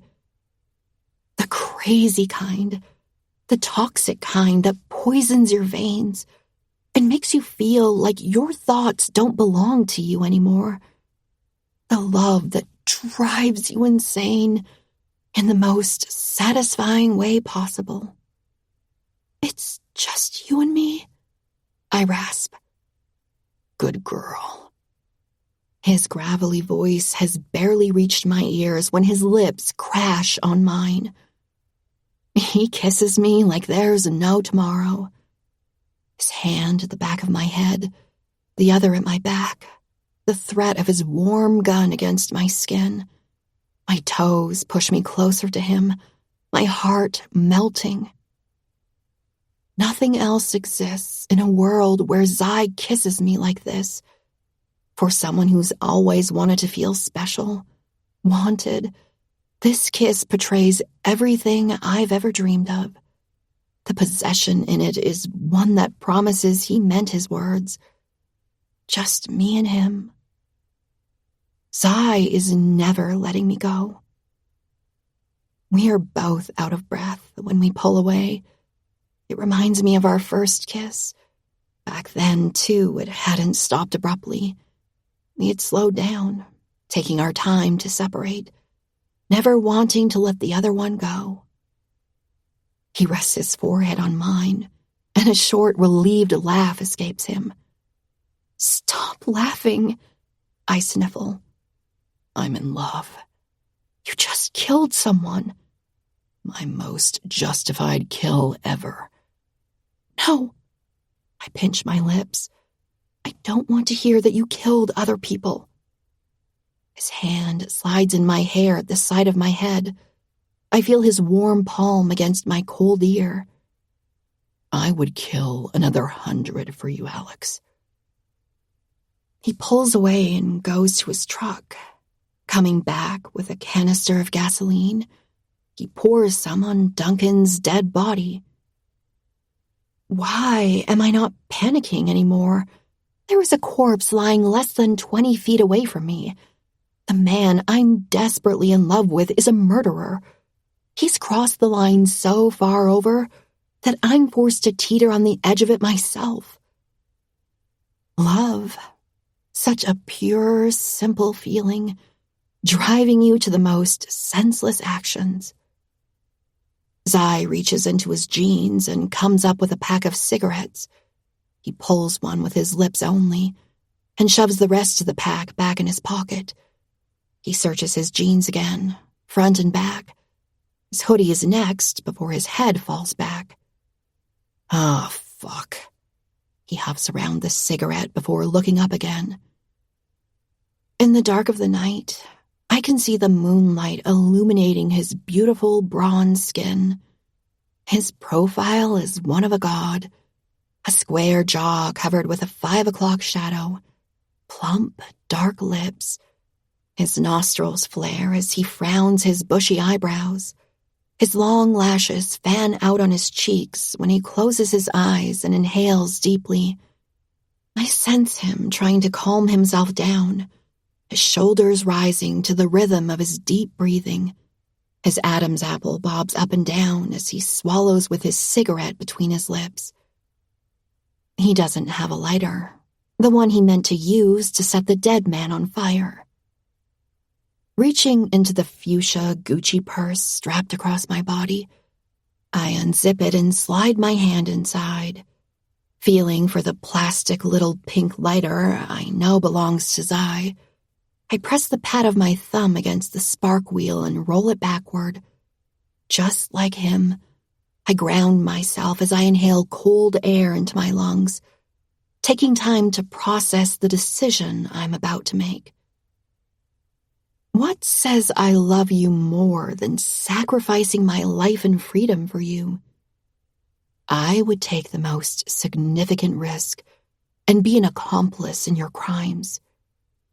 I'll be the Bonnie to your Clyde for a simple taste of forever with you.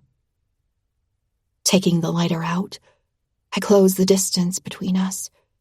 His eyebrows rise as I lift the lighter to the end of his cigarette and light it. He takes a drag on the stick before pinching it between his thumb and forefinger. He pulls it out of his mouth, his hand coming to rest by his side, and blows the smoke to the side. Nice pink lighter. There's a tension inside my belly like never before, the good kind. It's fuchsia. Just say it. The calm in his tone is only betrayed by the impatience and hope shining in his eyes. My lips twitch. For once, he's waiting on me, expectant. I'm in love with you too, I murmur. The corner of his lips tips up, and, for the first time ever, I watch a bright smile spread on Zai's face. It's beautiful. Breathtaking. Everything I could have imagined and more. White teeth, sharp canines, and a single tiny dimple on his left cheek. Terrifying and addictive. It's him in his purest form. Without looking back, he throws his cigarette a few feet behind him, and I watch as it falls on Duncan's dead body, lighting him on fire. I take in a sharp breath just as Zai grabs my hand and hauls me back to the truck. We watch from inside as the body disappears into dust, making sure the fire doesn't get out of control. What now? I whisper. Now I take you back to your room and fuck you like the bad girl I turned you into. And as we drive back, he puts I Did Something Bad by Taylor Swift on. You like Taylor Swift now? I chuckle. The woman I'm in love with associates every situation in her life with a Taylor Swift song. You can bet your ass I was going to listen to every single excruciating album. Why? To understand you better, baby. His eyes dart to mine, and he puts a hand on my thigh. It's as simple as that. Her albums aren't excruciating. I pout. Agonizing. Sigh, I gasp. After a pause, he adds, Okay, 1989 was my favorite. Oh my God, isn't it so good? I shriek from excitement. My whole body shifts to face him. It was bearable. I smile to myself as I rest back on the seat. A second later, my big bad villain is butchering the lyrics to blank space, and my heart explodes in my chest. I guess Cy has two ways to show me he loves me: killing a man for me, and listening to my favorite artist. Chapter 29. Alexandra. From Hell with Love. Ryan Caraveo. I smile to myself, remembering the talk Zai and I had after we went back to Zayep. The way he opened up to me and explained exactly why he was looking for info on my dad. The Lucianos are a known crime family on the East Coast, and I'm not surprised by the kind of demand they made to small gangs for their protection. That's not what makes me smile, though. It's that we finally talked about the future, without including his illegal activities in it. Zai doesn't want to leave the North Shore. He's set on staying close to his mom and his family, and I understand that. What he does want is to make it a better place. He admitted that if he went for the Kings again, the war would never end, and he would rather work on making his town a better place. He said he would talk to Dickie about it, since he's the only man he knows doing his best to stay neutral and keep the kids who come to his gym out of trouble. Apparently, that's what he did with Billy. The hardest, though, will be leaving NSC for good. He said he started mentioning it to Emma, but it did not go well. Discussions are still in progress. It's been for 2 weeks. No, oh dear Lord, do not walk into that room, especially not with your filthy boots. There's a $1.5 million Persian rug in there, sir. My mom's stern voice brings me back to Stoneview. The florist, holding the vase of carnations and lilies, twice the size of my head, stops on the spot. I'm so sorry, ma'am. I thought this was the room. My mother rolls her eyes to the far back of her head. Why would we have a birthday party in our drawing room? Third door to the right. Reception room. That's where you're going. She rolls her eyes again as he approaches the indicated room and turns to me. Incompetent. That's what they are. It's okay, Mom. They didn't go in. I put a hand on her shoulder before rubbing it against my black leggings when I realize how clammy it feels. It's Ella's dad's birthday, and my anxiety has been eating at me. There are so many things I don't like about this day that I haven't been able to eat more than a slice of bread in the last 48 hours. The main thing would be that Zai is coming, and I will have to introduce him to my parents as my boyfriend. I haven't even told them my boyfriend is coming. I want people around when I tell my dad, so he's forced to react in a decent manner. I already know what I'm going to hear from him privately, that I shouldn't be dating anyone and focusing on my studies. I don't even know at what point we're going to have the "what does he do" conversation.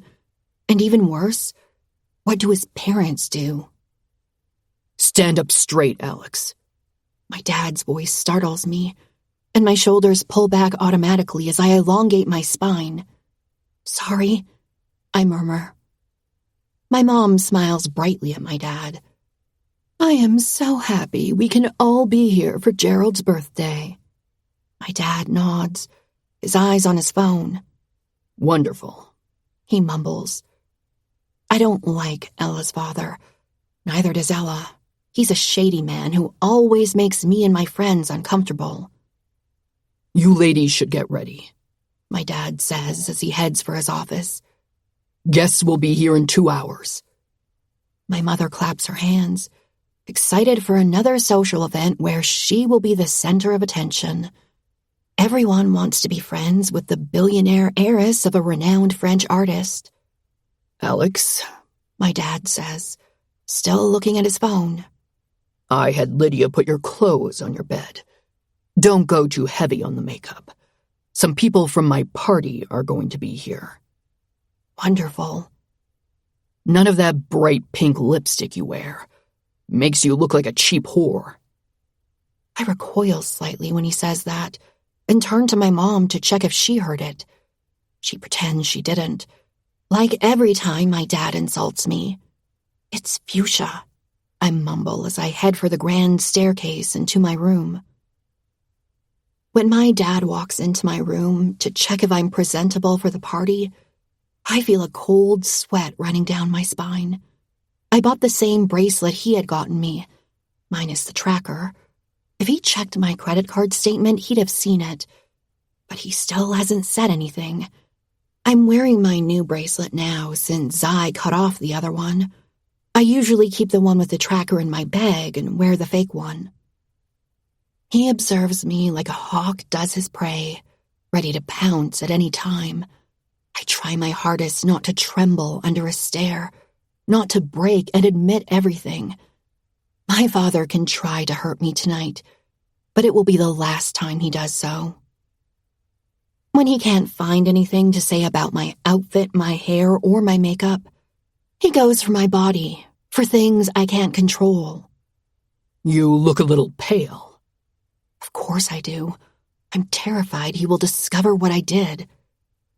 I feel a little unwell, I admit. The party will help, I'm sure.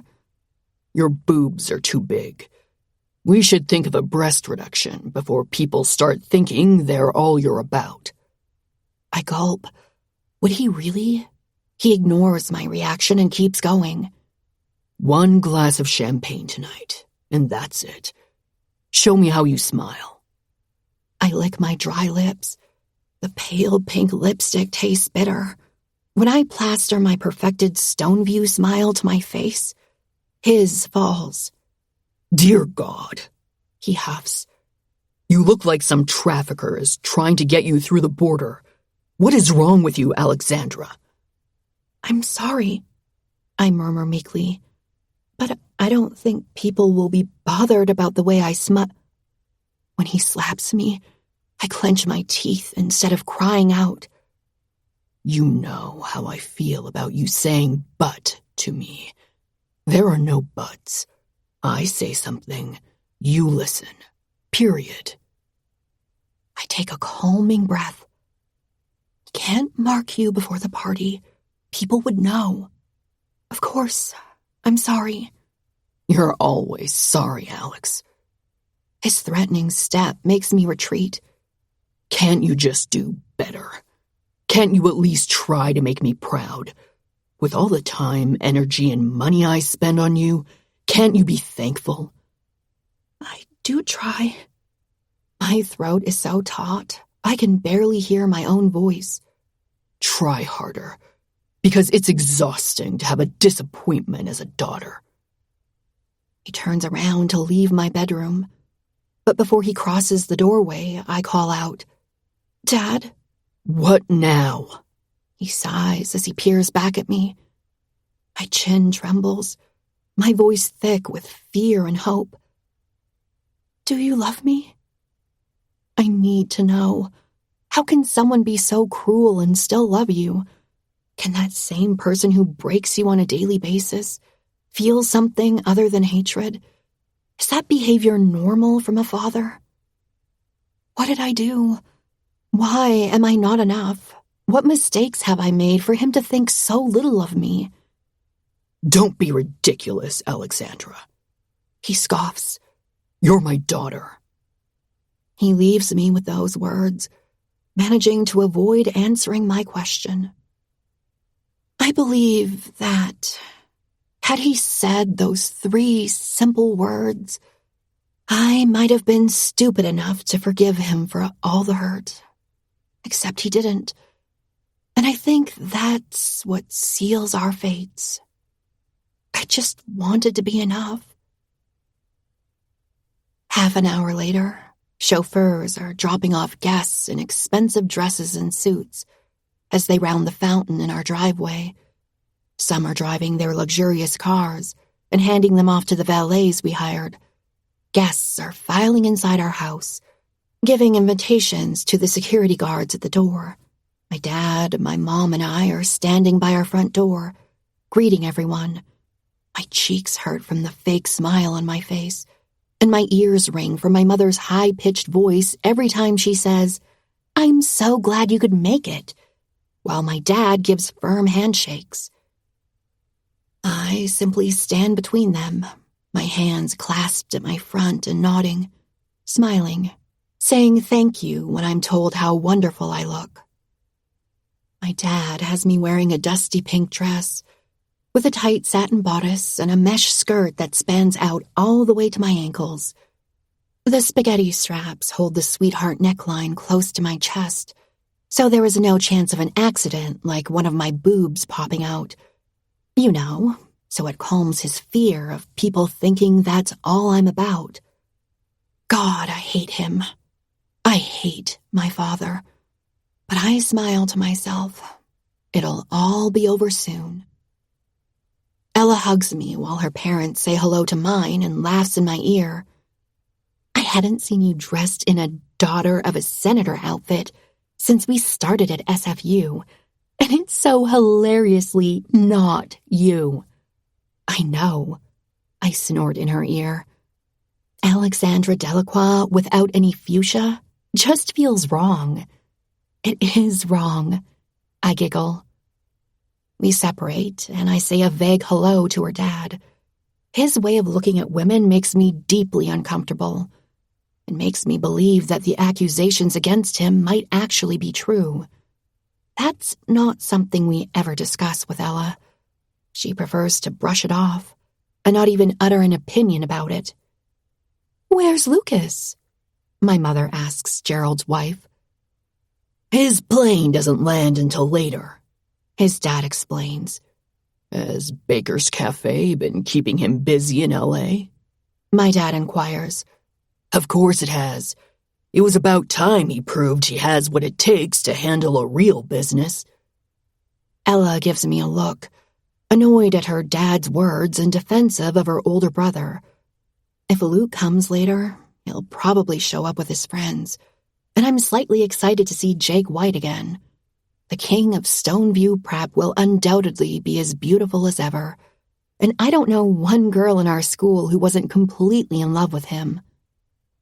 Peach looks gorgeous as always when she arrives in a long emerald satin dress, her red hair splayed around her shoulders and going all the way to her waist. Both her dads are with her. One is much older, George Sanderson, and he was a local councilman for years. Now he's part of my dad's party because he wants to show he supposedly supports the LGBTQIA+ community.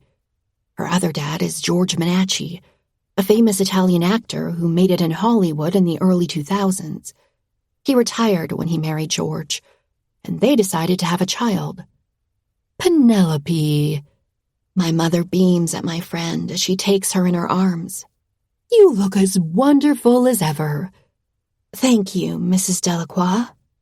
"Giorgio," my dad says warmly as he shakes his hand. "I'm so glad you could come. We have much to talk about today." "After a glass of champagne, if you don't mind, Senator." The other chuckles deeply. We spend another half hour at the door greeting everyone. Zai is not here yet, and my stomach twists. What is he doing? I don't have access to my phone right now, so I can't check on any notifications. He better not be pulling a Zai time kind of arrival. My dad hates people who show up late. More guests will be showing up while we have drinks and hors d'oeuvres in the reception room, and I'm sure he will come then. I need him to come. Chatter and clinking glasses fill the background noise of the room. Chester, Wren, Peach, Ella, and I are standing in a corner, my eyes trained on the door as they all laugh around me. Wren puts a hand on my shoulder, jarring me a little. He's coming. Don't worry. Dinner hasn't even started. Is he coming with someone? Ella asks right away, her excitement palpable. Luke and his friends haven't arrived yet, so we haven't seen Chris, although I do know she's not exactly looking forward to seeing him and his girlfriend. He was meant to come with Logan, but Logan hates Stoneview, so I'm not sure he quite convinced him. I say, "Oh." She looks around. "Well, then I better start flirting with some boys around here. Hey, Chester, is your dad still single?" Fuck off. Chester snorts as we all laugh. Before I know it, we are saying hi to Luke and his friends. We've joked around and gotten Ella out of an awkward situation with Chris. But someone is still missing. The sound of cutlery hitting a glass cuts the conversation short. The noise in the room dies down as everyone focuses on my father, my mom standing right next to him. Ladies and gentlemen, if you'd like to make your way to the dining room, dinner is served. Everyone files out, following the servers to our guest dining room in another part of the house. I can't move, though, because all I can think of is that Zai still isn't here. Chapter 30. Zai. Sober. Josh A. Nefex. Ow, Tamar, you're fucking strangling me. I hear Zara snort behind me, sitting on Tamar's bed. I shoot her a look, and her snort turns into a cackle. I'm trying my fucking best, Tamar mumbles, pulling on the tie again. You're a dude. You should know how to put these on. Her eyes dart back to her phone and play the video called 5 Easy Ways to Knot Your Tie. That shit's too fucking small, I grunt, rolling my shoulders. Lick lent me a black suit, and I can't breathe in it. That's too tight, Tamar, I snap, pushing her hand away. That's how it's meant to be, she fights back, annoyed. I can't fucking breathe. I pull at the knot and undo all her hard work. I don't think that's got anything to do with the tie. Zara chuckles as she shoves a piece of gum in her mouth. I throw her another look, but she shrugs. You're out of your comfort zone. I'm not. You're going to a birthday dinner in Stoneview with the daughter of a senator. You're more than out of your comfort zone. Tamar backs her up as she fiddles with the tie again. You're in the anyone could arrest you at any time zone. Zara's laugh is cut short when I fling the phone at her. Tamar takes a deep breath and locks her brown eyes with mine. Don't stress, she tells me calmly. Remember who you're doing it for. I have to wipe a hand across my mouth to hide the smile that's forcing its way onto my face. I hate this suit. I hate the people I'm going to see. I've committed enough crimes in that town that anyone recognizing me could put me straight in jail. But Alex is worth it. Fuck, she's worth everything. Even the headache of leaving NSC. Is that a smile? Tamar squeaks. No, I scowl. He smiles thinking of her, she adds, beaming. We're fucked. Shut up. It's done, my big grumpy friend. Huh? Your tie, she points at my neck. Done. Can you breathe okay? I nod. My chest is warm, the tip of my fingers tingling, knowing I'll be touching Alex's soft skin soon. All right, you should get going, so you can be there right on time and not on Zai time. I glance in the mirror one last time. I don't look like myself. My hair is gelled, so there's no stray strand trying to get in the way of the perfect image I'm giving right now. The suit is a little too tight, but all it does is highlight my prominent shoulders and strong arms. I shade my 5 o'clock shadow and my jaw seems sharper. Zara's face appears behind me. I never thought I'd use this word to describe you, but you look handsome. Don't fall in love. I'm taken.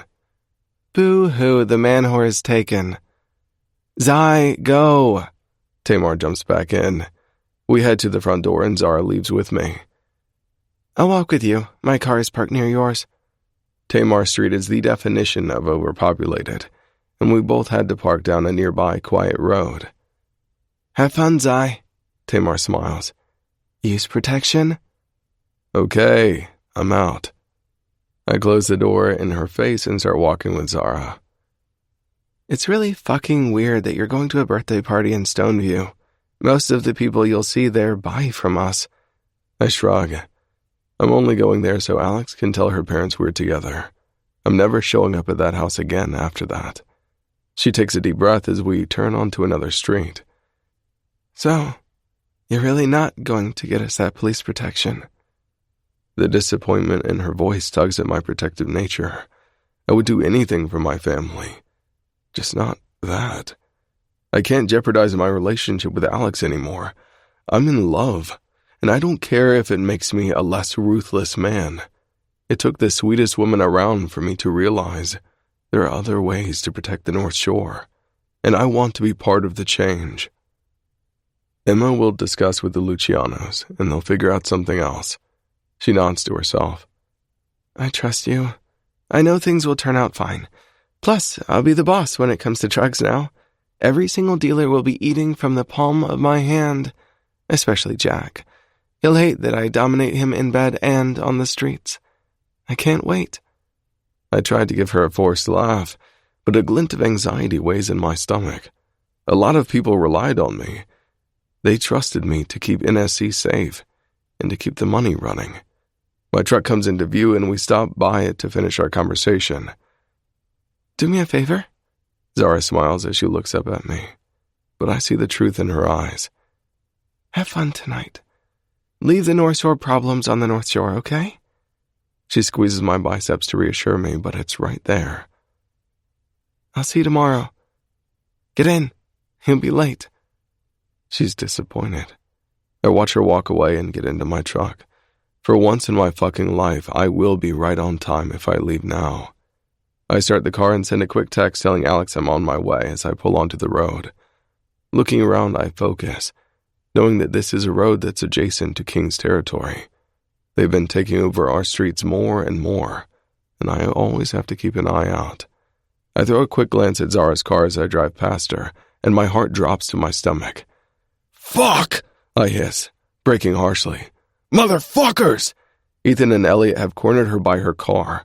She punches Elliot, and he doesn't hesitate to throw a hit back just as I grab my gun in the glove box and jump out of the car. "Get the fuck away from her!" I shout, sprinting to them. Our little secret keeper gracing us with his presence," Elliot sneers. I point the gun straight between his eyes. He smiles. "The cops aren't far, and only one gang has police protection on the North Shore." His focus is on me now, and Zara uses the distraction to try and hit him again, but Ethan grabs her by the back of the head, pulling her hair as he drags her away from me. "Did you not get our warning, Zai?" Ethan says with the calm of a sky before the storm. "What fucking warning?" I grit. "Drop your gun," Elliot adds. "Then we can talk." I lower it, the threat of the cops too real. I will fucking end you with or without a gun. I keep my glare at him as I squat to put my gun on the ground. He kicks it away and smiles brightly at me. "Didn't your girlfriend say we were coming for your loved ones?" "You threatened Alex." I see as I move toward him, our chests practically touching. Zara's gasp forces me to look at her. Ethan's got a knife pointed at her stomach, and I find it hard to focus on the conversation anymore. "Yeah," Elliot confirms. "We had a nice little chat.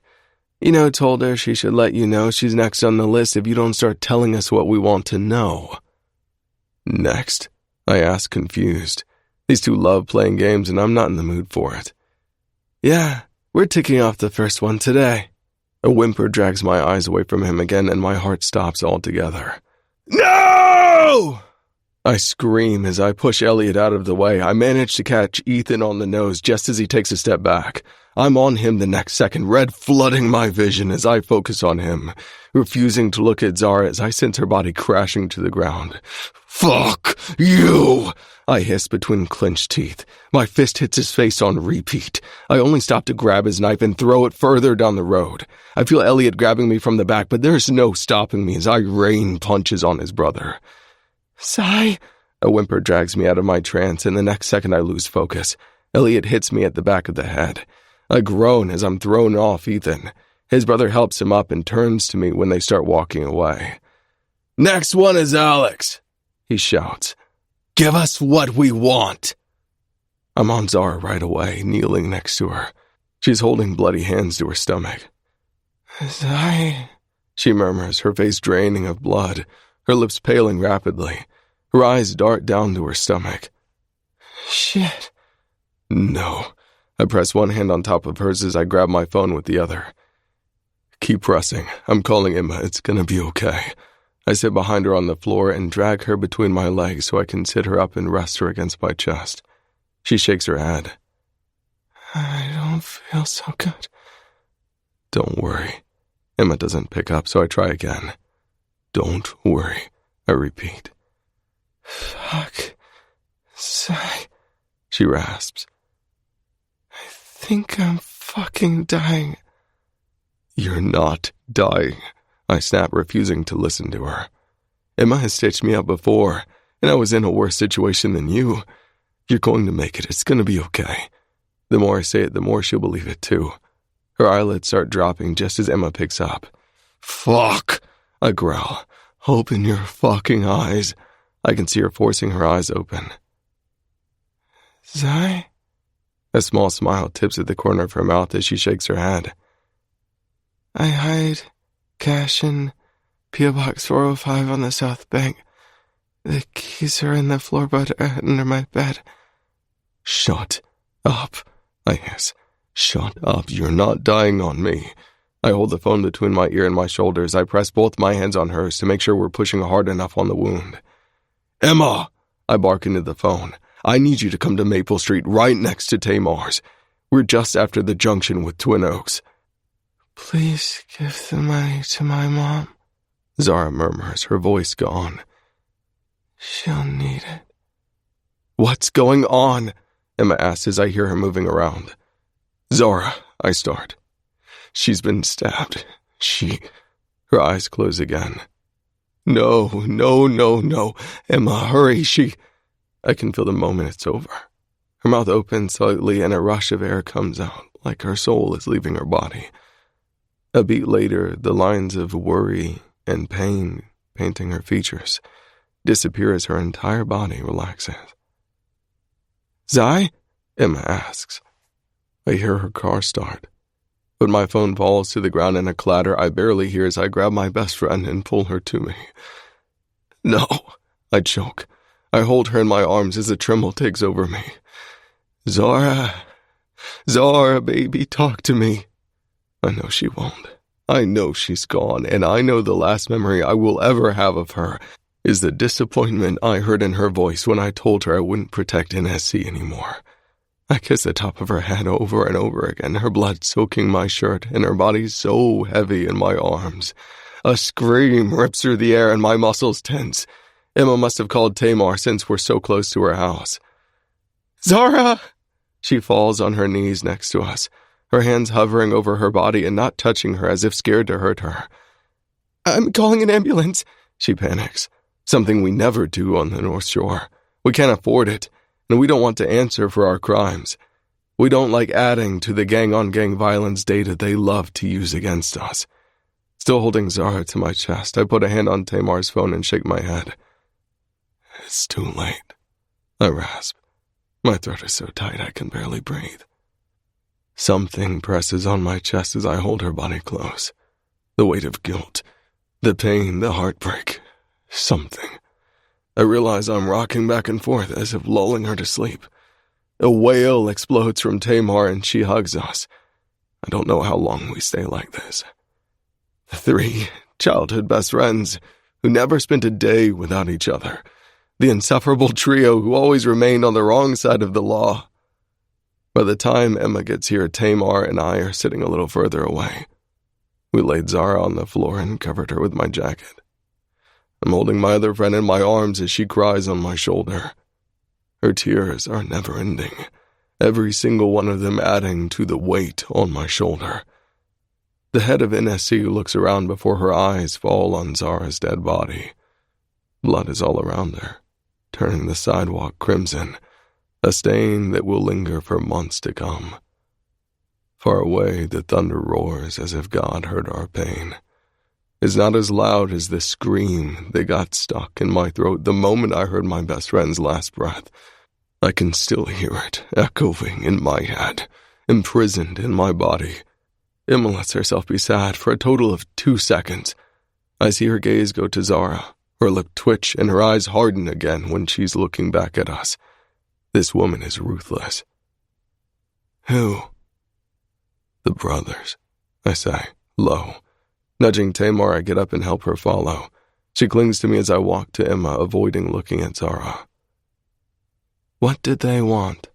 Emma asks, knowing there's always a reason for murder. The same thing they keep asking. Emma rolls a hair extension around her finger and unrolls it. You're not giving it to them, she orders. They hate you. Once they have that info from you, they'll kill you. I wasn't going to, I snap back. Tamar's body trembles against me as another sob comes from her. Let's not discuss this here, Emma concludes. Go home, both of you. I'll make an anonymous call to the cops. I can't leave her here, Tamar cries out. Not to be found by pigs? Are you insane? Someone needs to tell her mom before the cops do, I add. I'll stay back and watch from afar to make sure she's taken care of. Emma huffs, thinking some more. Tamar, you go tell her mom. Zai, go with her to rid her room of any drugs. Cops will want to check her place sometime this week so they can say it was a drug deal gone wrong. We don't want her mom in that situation. I want to find the brothers. Not now, Emma replies, her stern eyes on me. Retaliation will have to wait. They know you. They know you're volatile and will expect you to strike back right away. I don't fucking care what they expect, I hiss as I shift forward, leaving Tamar behind to cry on her own. Kings are coming to our territories to kill our people. That's not how it fucking works. I thought you wanted out, she scoffs. I wanted to make this fucking town a better place. I wanted to end the ongoing bloody massacres. She snorts and tilts her head to the side. Those aren't your words, Zai. They aren't your thoughts. Those are the words of a little girl from Stoneview who has no idea how it works here and who puts pretty dreams of unicorns and rainbows in your head. My nostrils flare as the truth slaps me in the face. You don't change how the streets work. You adapt, and if you can't, people die. The Lucianos are a solution. You threw back in my face. Her eyes dart to Zara. Actions have consequences. The weight of guilt practically makes my knees buckle. I failed my friends, my family, NSC, all for Alexandra de la Croixe's pretty eyes and her ability to see the good in everyone. It was a mistake. I want to fight in the death cage against one of the brothers. The death cage has determined the fate of the North Shore for years. One opponent from each crew, one cage. One comes out alive. Whoever wins that fight wins the North Shore. We had one about 3 years ago and lost our town to the Kings that night. It's time for another fight in the death cage. I want to murder one of the brothers while their whole crew watches. There's no way I'm allowing you in the death cage. It's too risky. Her no is categorical, like every time I've asked. The brothers always refuse anyway. They're too fucking scared. Even if I convince Kayla King to accept a fight, I can't make her send Ethan or Elliot. She'll send her best fighter, and you might end up dead. She takes a deep breath. No. Not wanting to hear any more, I give Zara one last look, feeling my heart break into a million pieces. We'll all help pay for her funeral. I don't want her mom to spend a single cent on it. I tell Emma. I want every single fucking person from NSC to pitch in. You got it, she says softly. She looks at Zara again. Take your jacket back. We don't want the cops to find it here. I do. And then I wrap an arm around Tamar's shoulders and guide her to my truck. We spend hours at Zara's house. The first one consists of me receiving insults from her mom. After screams of horror and heartbreak, she calls me all the names she can find in Arabic. But murderer is the one that breaks me the most. I take it all while Tamar tries to calm her down. If you hadn't dragged her into this, you made her a criminal, you made her a target. For years I warned her against you. Look at what you've done now. All true. Zara's mom is right, after all. Our moms were best friends, so we became best friends too. The 3 Maghrebi kids in our community. Until I got roped into NSC and took the girls with me. Easy money, independence, freedom. That's what we were promised. That's what we sacrificed everything for. I leave for Zara's room, checking everywhere for any stash she would keep for me. But my best friend was smart and would never leave anything here if it put her mom in danger. I drop to the floor and slide under her bed, grabbing the key to her P.O. box. When I finally walk back into the living room, my mom is there, pouring Moroccan mint tea into a small glass for Jamila. She puts the teapot down on the table and slowly moves to me. Her slap is strong enough to make my head snap to the side. I look back at her, down at her tiny form, and her dark eyes say everything. She shakes her head slowly, disappointment seeping out of her. Weldy, my son. My eyes dart away, not able to take her in when I know she's about to say the words that will be the end of me. If your dad could see you, she says in Arabic. I hope God forgives your sins, Ziad. I run my hand across my face and nod at her. There's nothing to say, just pain to feel. We stay with Jamila until the cops show up, and she's told for the second time tonight that her only child is dead. She has no husband anymore either. I had to hide in the room since I was covered in Zara's blood. By the end of the night, nothing is left of the good man Alex tried to make out of me. The fact that I missed that birthday dinner doesn't even cross my mind until I check my phone to see I missed calls from her and a message asking if I'm all right. But I don't reply. The person she got to know isn't here anymore. There's only anger and sadness, rage and guilt. I feel it all. It's time Alex meets the real me, once and for all. Chapter 31. Alexandra. I hope you're miserable until you're dead. Nessa Barrett.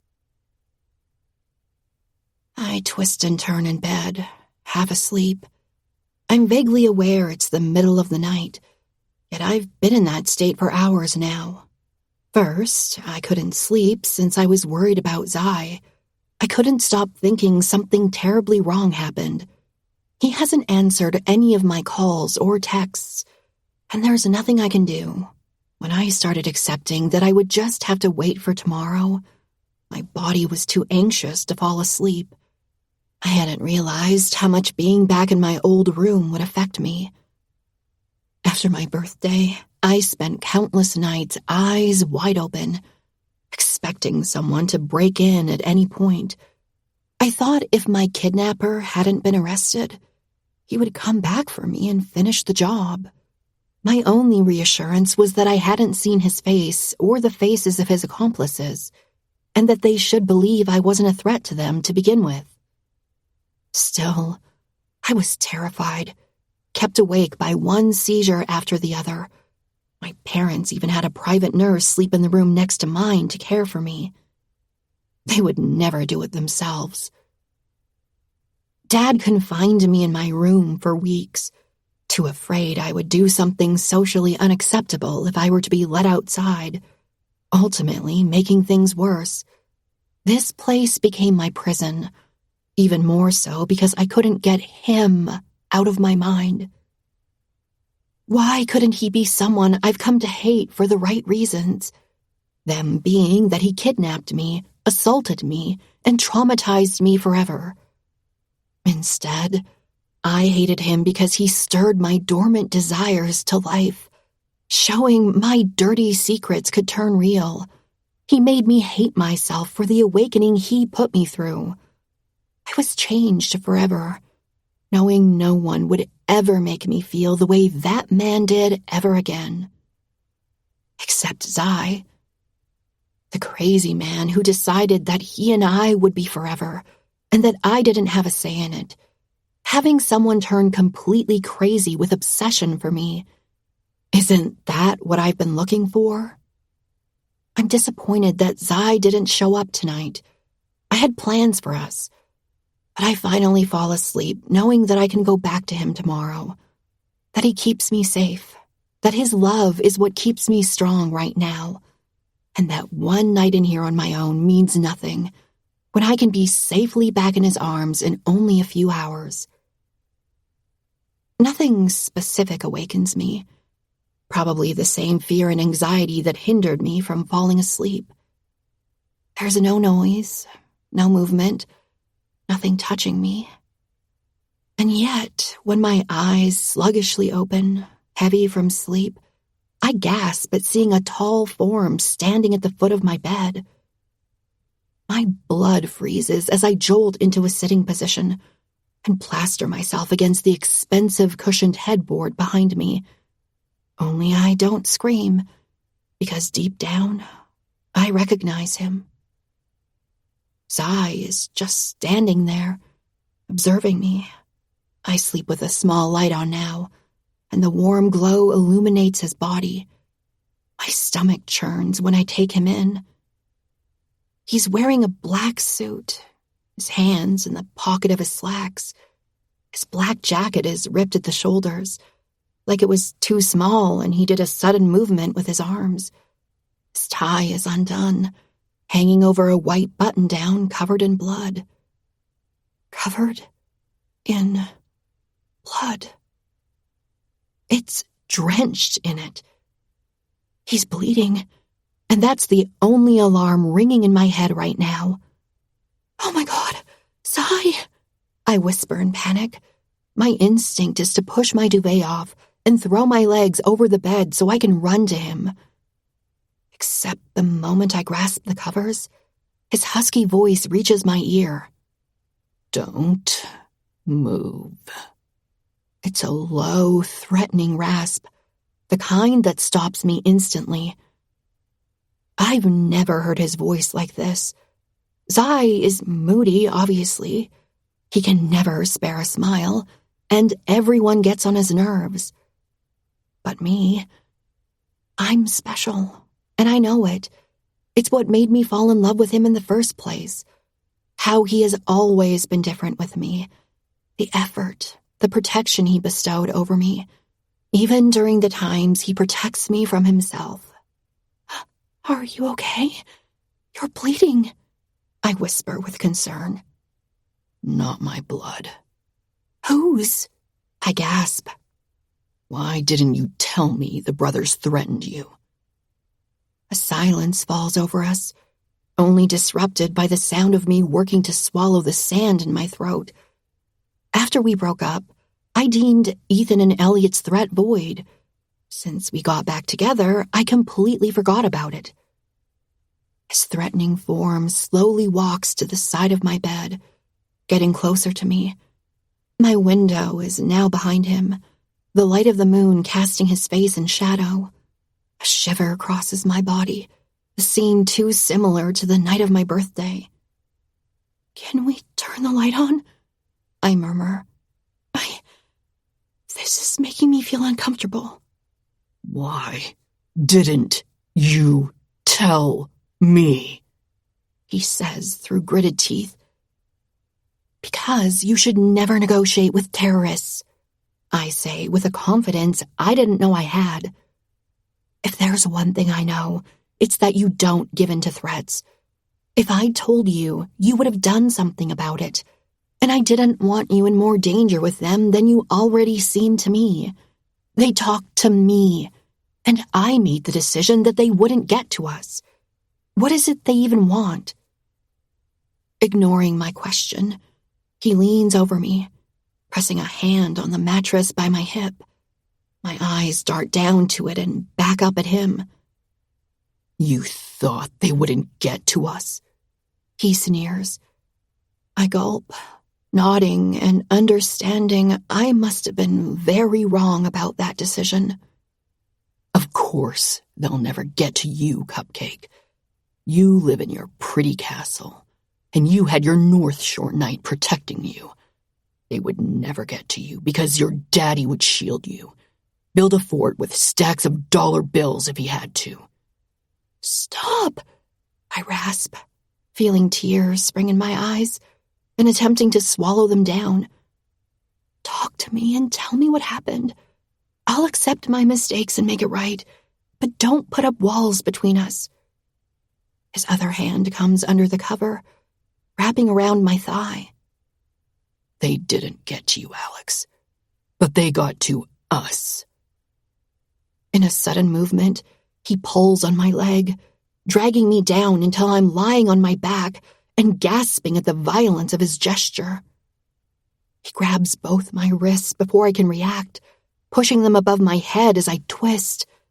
Sigh, I groan, his grip painful. He reaches for his back pocket, and I feel my eyes round when I see metal glinting in the moonlight. I cry out when he wraps the first metal cuff to my wrist. He roughly grabs my other arm, forcing me to fold in half. Dread seizes me when I feel him slide the second cuff around my other wrist. The gradual clicking becomes painful as it pinches my skin. As soon as his hands leave me, I sit up with my back against the headboard. My wrists are cuffed behind my back, and a wave of sickness overcomes me. Us, he repeats. You know, the people who don't have the money to protect themselves. Stop, I bawl. Stop thinking no one ever got to me. That's not true. Sigh, undo these.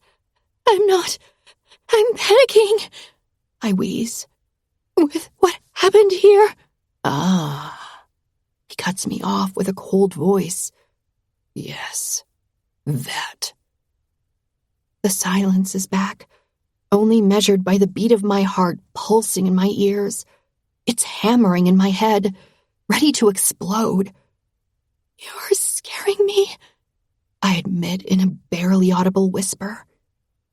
My thoughts swirl in my mind, trying to make sense of why he's doing this. It's unhealthy to keep the truth from your significant other. He presses a knee on the mattress, getting closer to me. The smell of blood on his shirt makes me gag. Since I know what you were keeping from me, I think it's time we put everything on the table. My worried gaze travels up and down his body. My heart cracks in my ribs as it tries to burst out of my chest, awaiting the sentence from my judge and jury. I've been trying to tell you, baby. I promise I tried. But it was never the right time. I was too scared of losing you. He runs his knuckles over my cheek and pushes strands of hair out of my face. You're so beautiful when you're scared. Those eyes, they truly can't hide anything from me. That's how I knew I could push you the first time. The smirk appearing on his face is terrifying. I was not built to see this side of Zai. It's reserved for his enemies, and I'm just not strong enough to take him on. Stop, I plead. Please, I'm scared. My quivering voice is a mix of terror and disorientation. I'm racking my brain, attempting to get a grip on what happened tonight for him to make the decision to destroy us. How do you think I could fall for you so quickly? He says low, his hot breath warming my cheeks. They're cold due to the blood draining from my face. I was already consumed by you. From the moment we met, Alex, you had me wrapped around your finger. I tried to forget you. I tried to leave you alone. 7 months. Do you know how long that feels when you've become completely obsessed with someone? And then you came to the North Shore that day. You walked into that shop, and it was fate bringing us back together. I know it was. I'm trembling from fright, my body knowing this runs deeper than a quick scare. I whimper as tears start falling down my cheeks. How do you think I knew you liked being degraded when we barely met? Surely it should have warned a smart girl like you that I knew you from before. I shake my head vigorously, squeezing my eyes shut. God, it's so good having you back in this position. That's what I missed. The real fear. No, this isn't happening. Open your eyes, baby, he says as his thumb wipes tears away. I blink my eyes open as I feel his knee pulling away from the bed. How did you never recognize me, Elizabeth? An uncontrollable whimper spills out of me, and when he pulls out a gun from the back of his jeans, my mouth opens, ready to call for help. His finger comes to his lips as he presses the gun against my forehead, his whispered words calm as the sea on a beautiful day. Don't scream.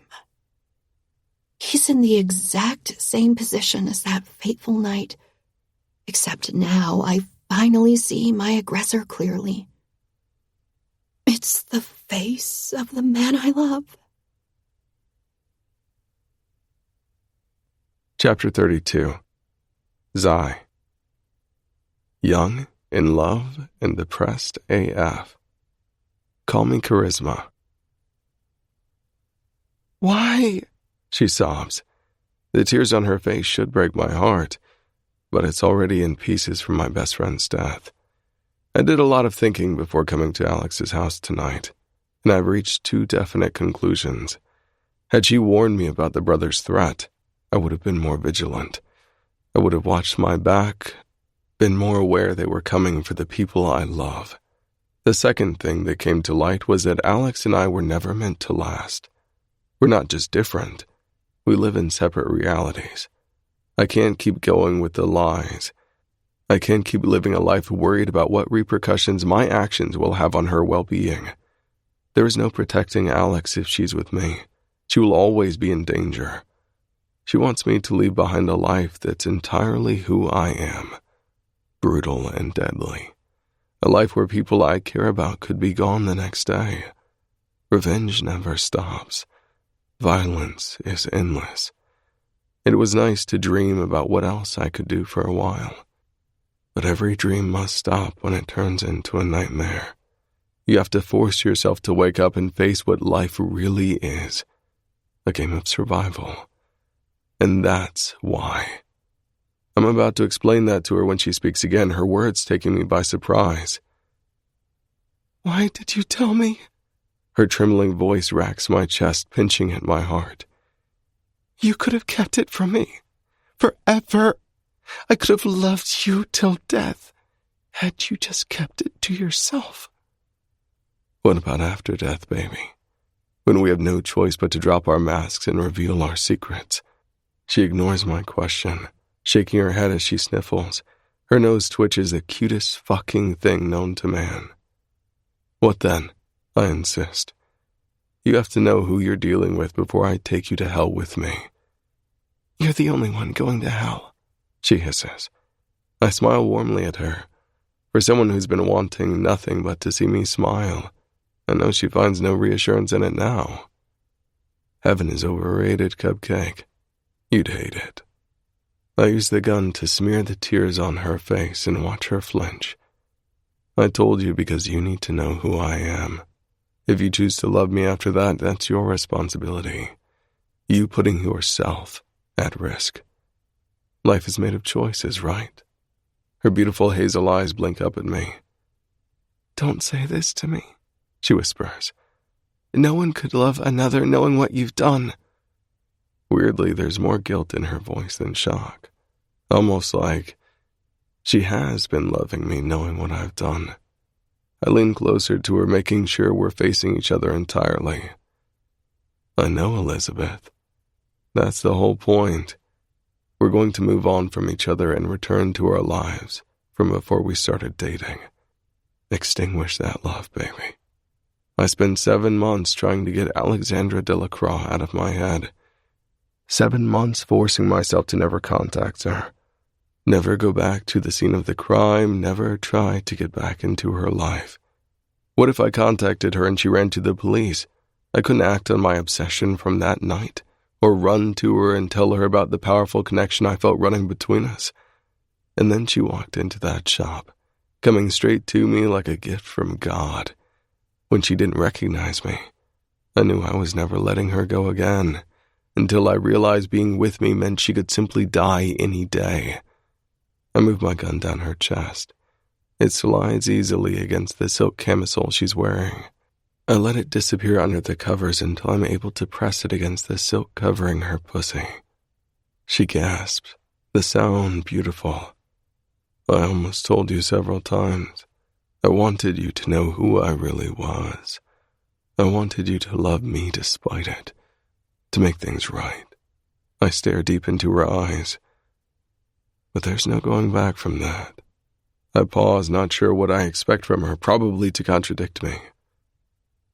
Right. She remains silent, keeping her thoughts to herself, almost as if she's punishing me.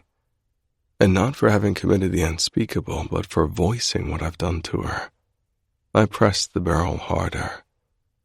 Don't, she whimpers. I'm afraid I have bad news for you, Elizabeth. Stop calling me that, she groans, shifting as she tries to escape my gun. But that's what he called you, isn't it? Your kidnapper. She shakes her head as her eyes shut, like wanting to ignore the truth, that the man who put her back together is the same man who had broken her, that I'm her kidnapper and her savior, that the person she's afraid of the most protected her. Her illusion of safety has shattered to pieces.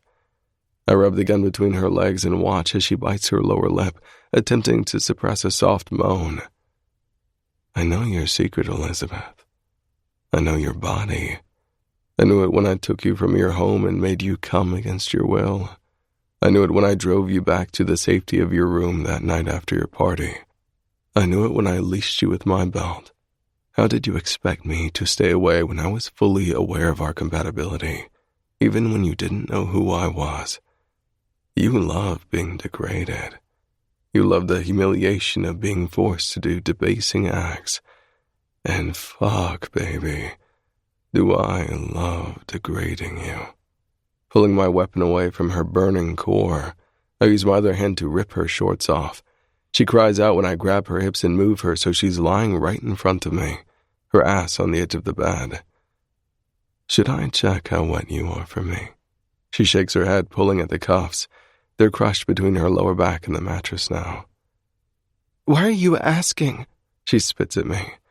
I thought you only took. I take with you because I know that's what you like. Keeping my gun trained on her head, I spread her legs, putting a knee on the edge of the bed between them. You would hate me if I didn't push you to your limit, baby. Her pussy's now spread open before me as I press my thumb to her clit. She shudders, her breath faltering. You would throw me away like you did your ex. That boy couldn't give you what you craved. You needed me for that. I crave these things because you broke me in the first place, she says between clenched teeth. Without a pause, I slap her pussy harshly. She yelps and I press the gun against her forehead. Lies get you punished. Lies broke us. Mine and yours. Now face the fucking truth. You were this way before me. I might have changed you that night. I might have shown you that you needed it, but your dirty fantasy started before I kidnapped you. I used the tip of my middle finger to spread her wetness. She's soaking. Am I wrong?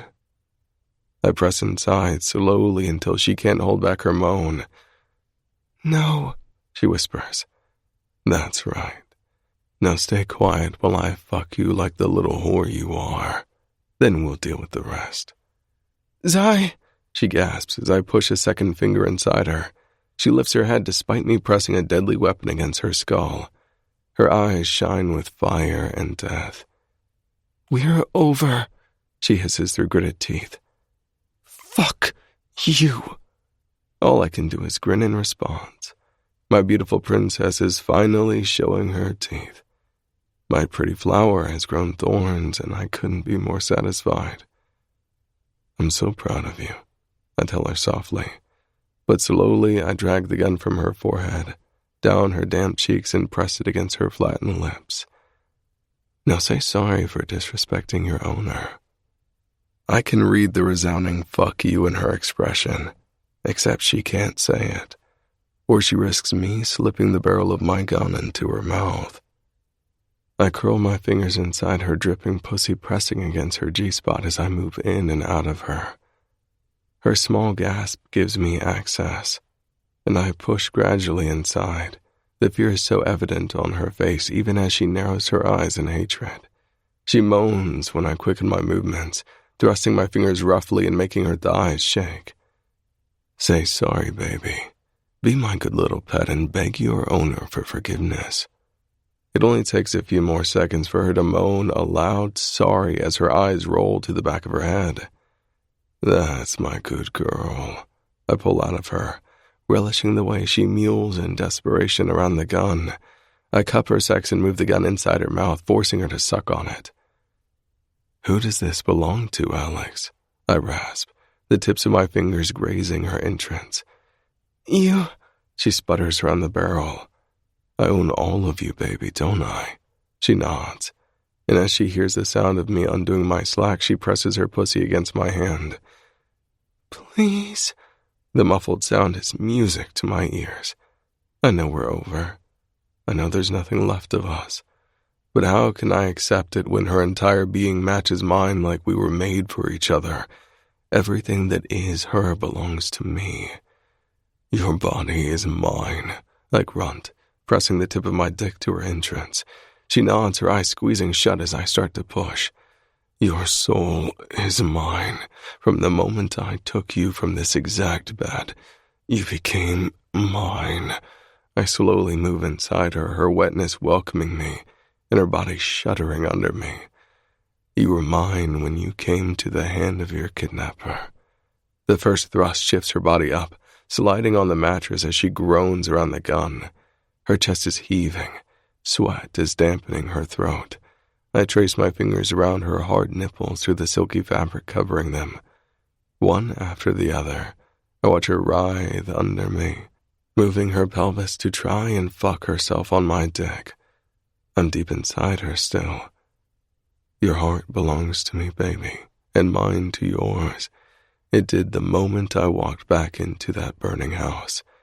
I set the fire myself only to save you from it. That's what I'll do over and over again, Alex. I'll save you from the fires I start. I'll protect you from everything. What am I saying? This is meant to be the end. Pulling back, I slam into her with force.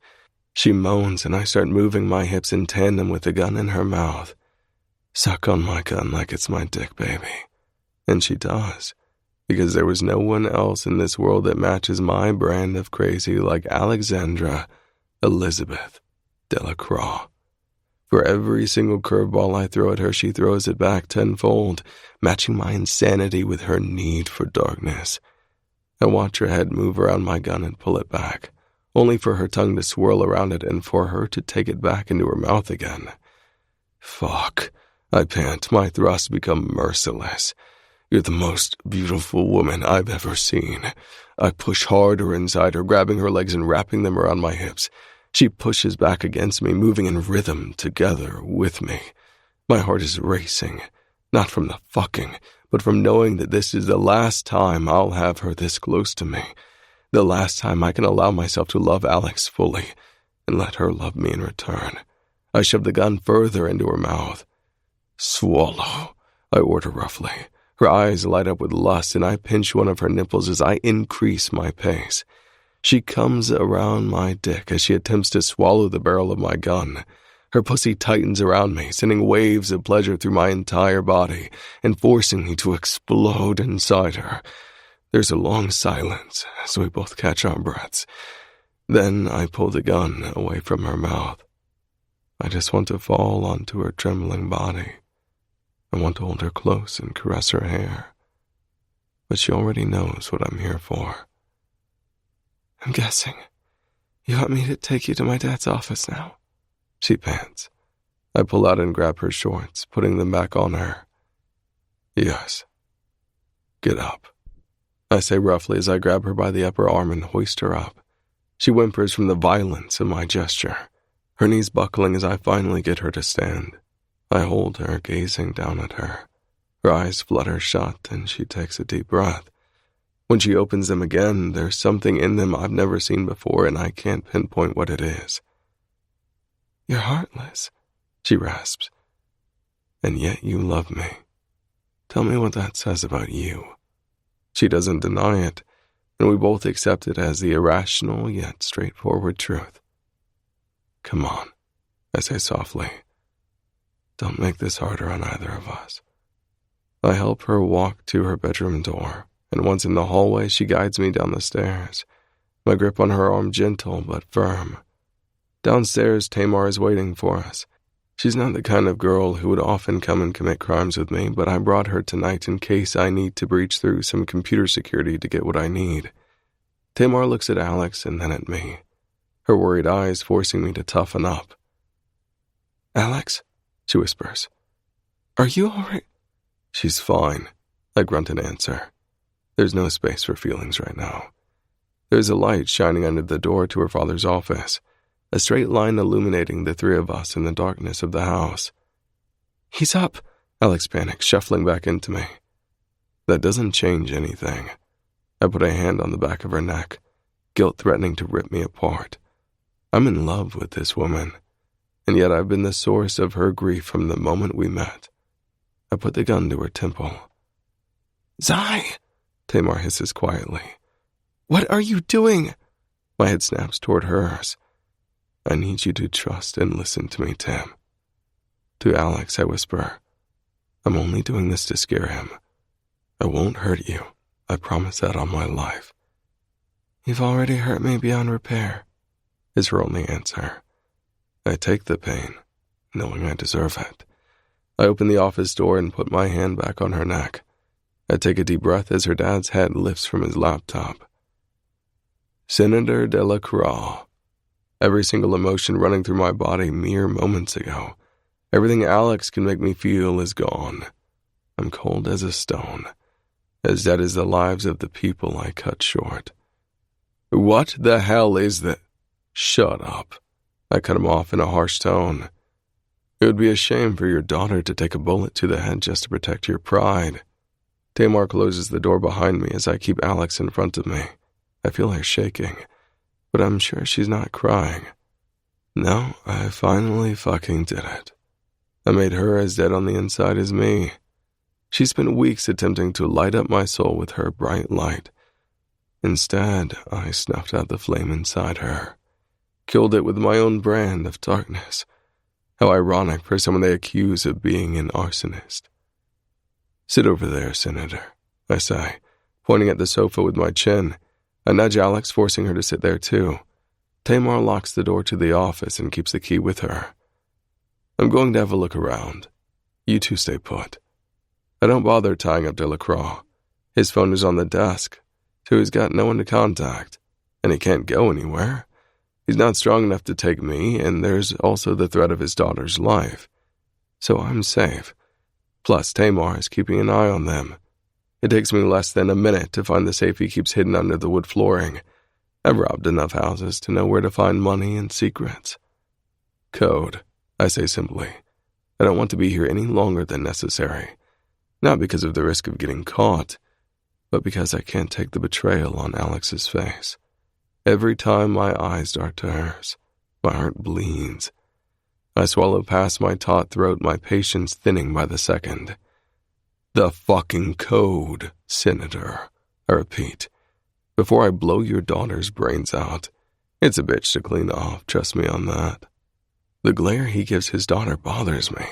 It accuses her instead of me. It puts the blame on the woman with her hands cuffed behind her back rather than the man holding the gun. Victim blaming at its finest. I grab Alex by the hair, making her cry out as I drag her off the sofa and onto her knees in front of her father. My hands are shaking doing this, and I have to try my best to calm myself so Delacroix doesn't catch it. The code. Now. I seethe as I press the gun to her temple. His nostrils flare. Your fucking boyfriend, huh? He says, looking down at her. Now you know why he was dating you. The disgust in his voice curls my stomach. You knew? She gasps. That you were seeing a thug from the North Shore? I know everything, Alexandra. You're the one stupid enough to think you can hide anything from me. The fucker dares to look down at the queen she is. The code. I bark as my gun goes from her to his forehead. If you don't give a shit about her life, maybe you like yours a bit more. 2371A.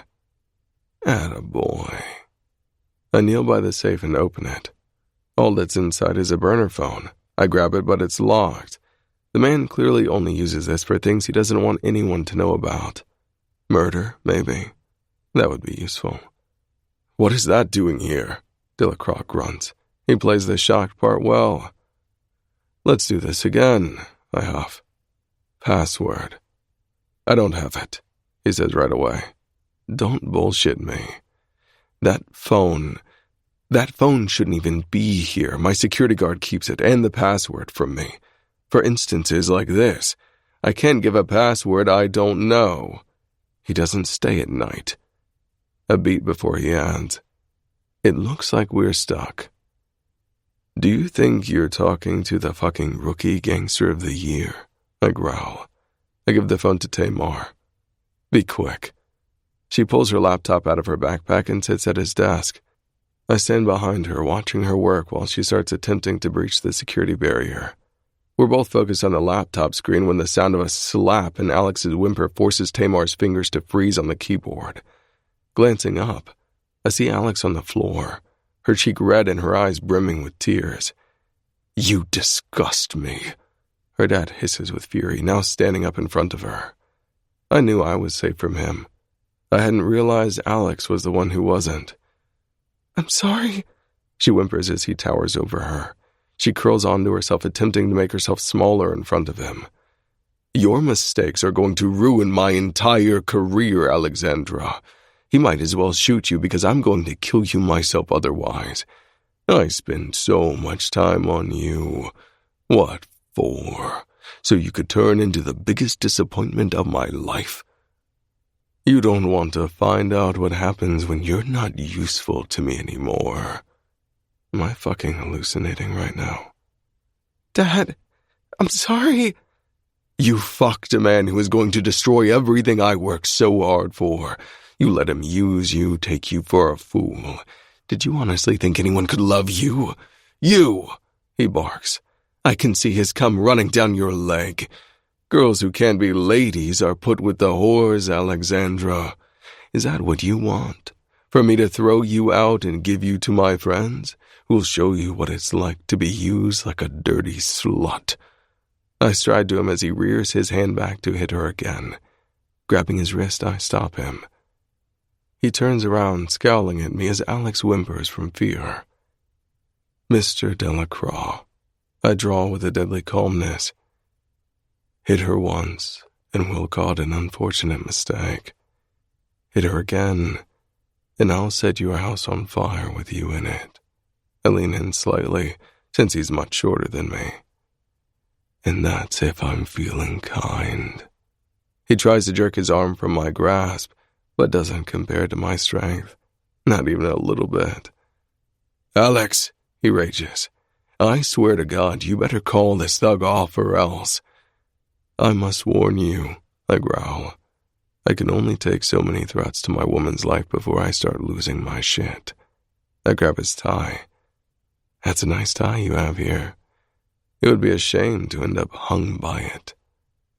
As I watch sweat drip down his forehead, I realize that for the first time since I met Alex, she doesn't try to stop me from being violent. She defended her dick of an ex when he was in the wrong, and she's the first one to say she hates violence, yet right now, she's watching me manhandle her father with wide eyes and incomplete silence. And that's when it hits me. The lack of self-esteem, the fear, the people-pleasing, the infinite sorries, the bruises. All of it was deeply rooted, all of it was instilled by her own father. The man who was meant to love her unconditionally abused her. Who knows for how long? Sit down, I order her dad, my tone deadly. This time I undo Alex's cuffs and put them on him. I give her the gun and train it on him. He moves. You shoot. I glance at him. You're only alive right now because I might need you. Alex's bright, wet eyes dart to me, and against all odds, she nods. She sits on the opposite armchair and keeps my gun on the man she truly hates. Zai? Tamar grabs my attention. I stare at Alex for a few more seconds, her gaze stuck on her father and the power in her eyes. I walk back to my friend and she shakes her head. It's nothing, she whispers so he can't hear us. What? It's a burner phone, but there's only one conversation on it, and it's nothing, just some normal text. I lean over her from behind, looking at her screen. And how I wish it was nothing. I read silently, knowing exactly what this is. Tamar sighs. It's just him asking some art dealer for a painting. Unless that painting is stolen, he's just talking about the cut the dealer will get. Vito Luciano can't use any of that against him. It's not a painting. I rasp, barely believing my eyes. It is. Look. Pick it up after midnight on February 14th. We'll be away on vacation for Valentine's Day, so let yourself inside the house. She mumbles some other things that must have been texted. Then the art guy asks how much he should ask for. Delacroix says 2.4 million, nothing more. Your cut is 1 million. She pauses for a second. That's a huge cut for an art dealer. I run my hand against my face and rub my eyes. I can hardly believe what I'm seeing. It's not art. I repeat, feeling sweat running down my back. I've seen a lot of shit in my life, but this I never thought I'd see. What is it then? My voice is barely audible because I struggle to believe it myself. It's Alex. My best friend's eyes leave the screen to look up at me. I'm confused.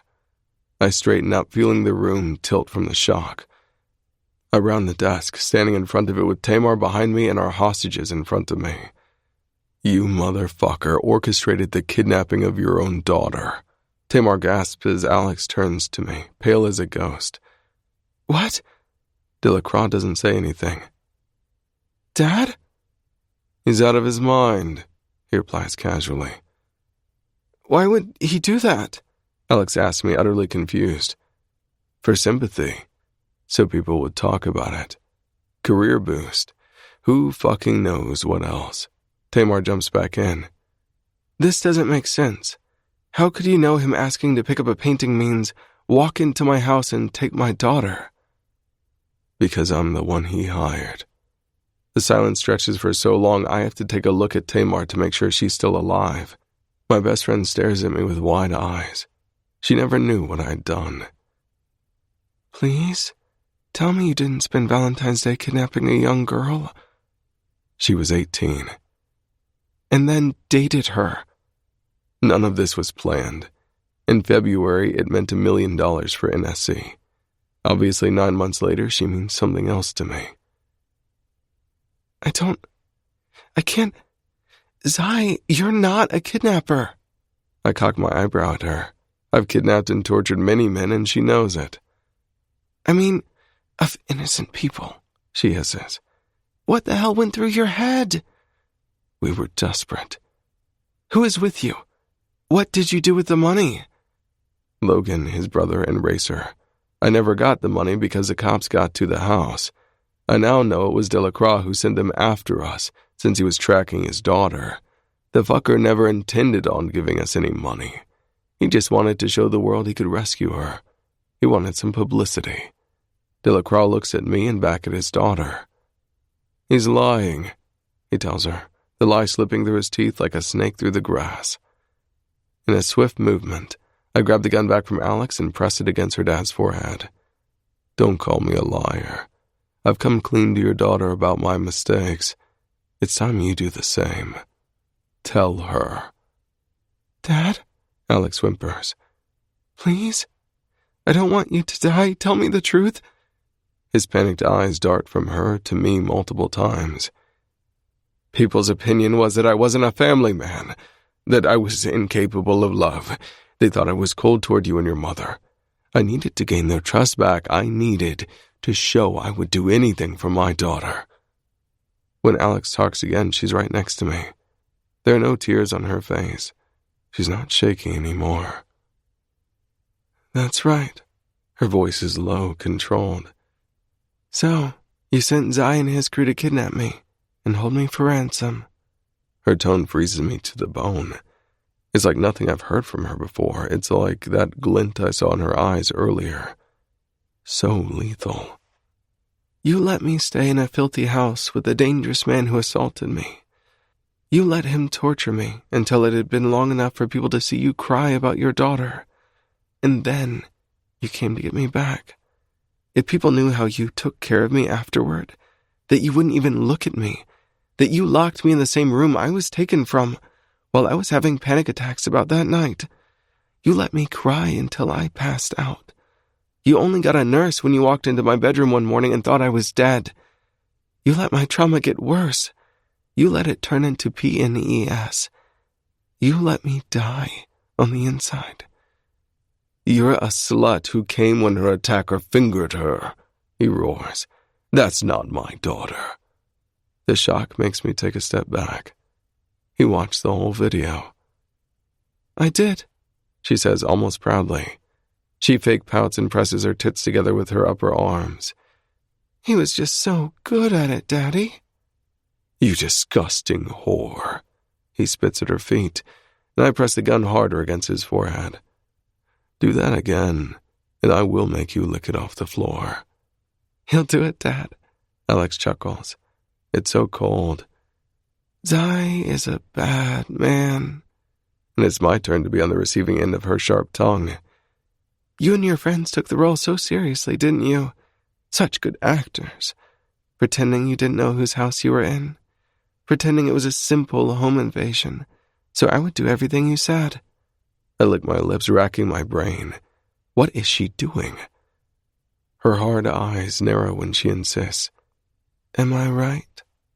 Yes, I say simply, taken by the power she's wielding over us. Well, would you look at that? Look at the men I'm surrounded with. A father who abused me since I can remember.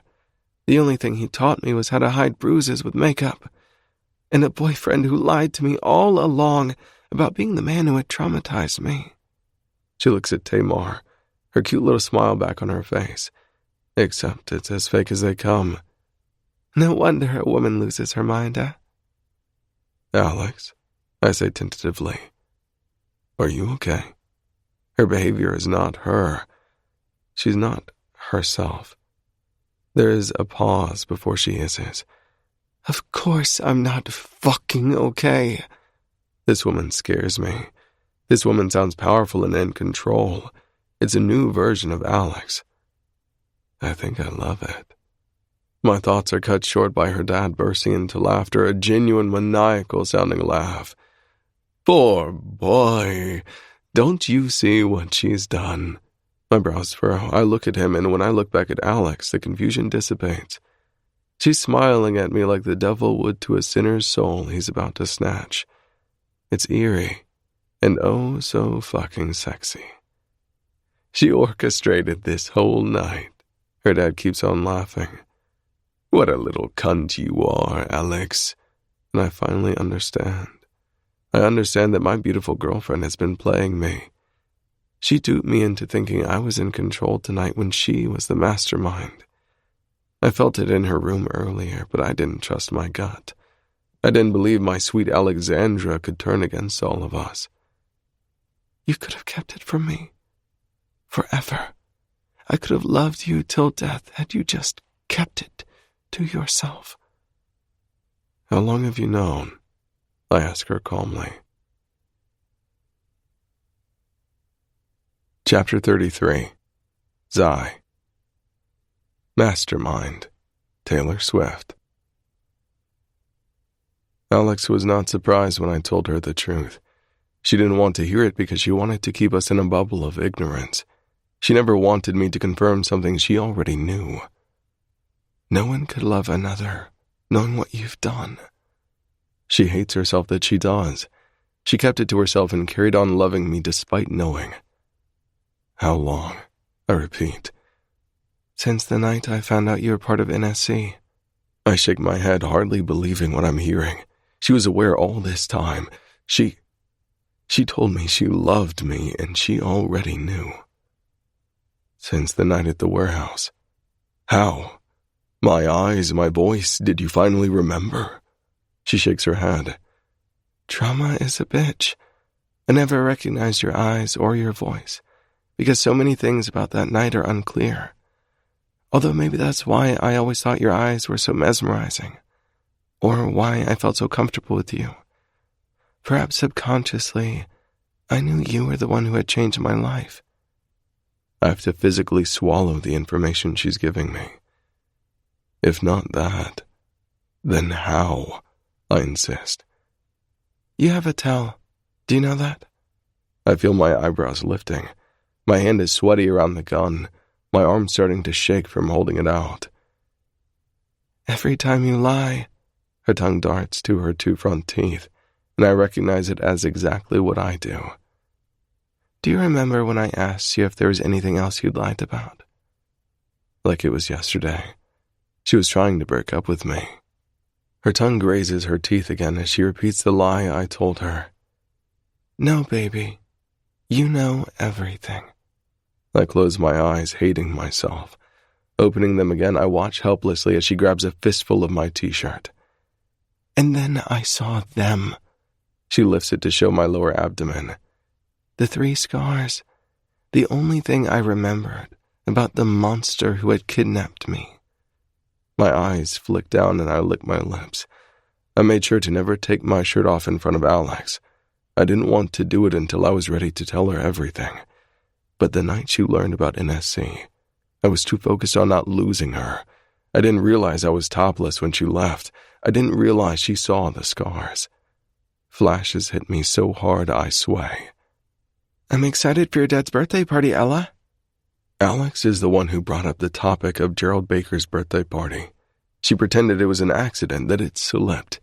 She had Ella invite me so it wouldn't be obvious she was desperate for me to come. You wanted me here tonight, I murmur. I look around at Tamar, still sitting at the desk, the phone right there.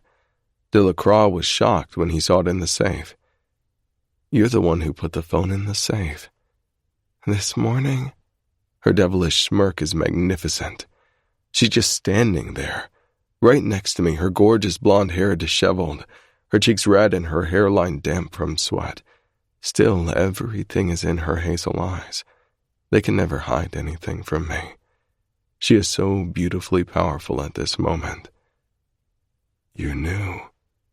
You knew your dad orchestrated your kidnapping, I rasp. Yes, she says calmly. I open my mouth and clamp it shut. I take a second and ask, how? Why? You're at a loss for words, so let me help, she says condescendingly. The moment I realized you were my kidnapper, I decided to use you, since you clearly have no conscience. She looked at her dad and then at me again. You men are so malleable. It's a joke anyone ever put you in power. The day I learned you wanted dirt on my dad, I found it myself. And oh my, what a surprise when I saw my progenitor was the one who hired you to break me. She cocks an eyebrow and tilts her head to the side.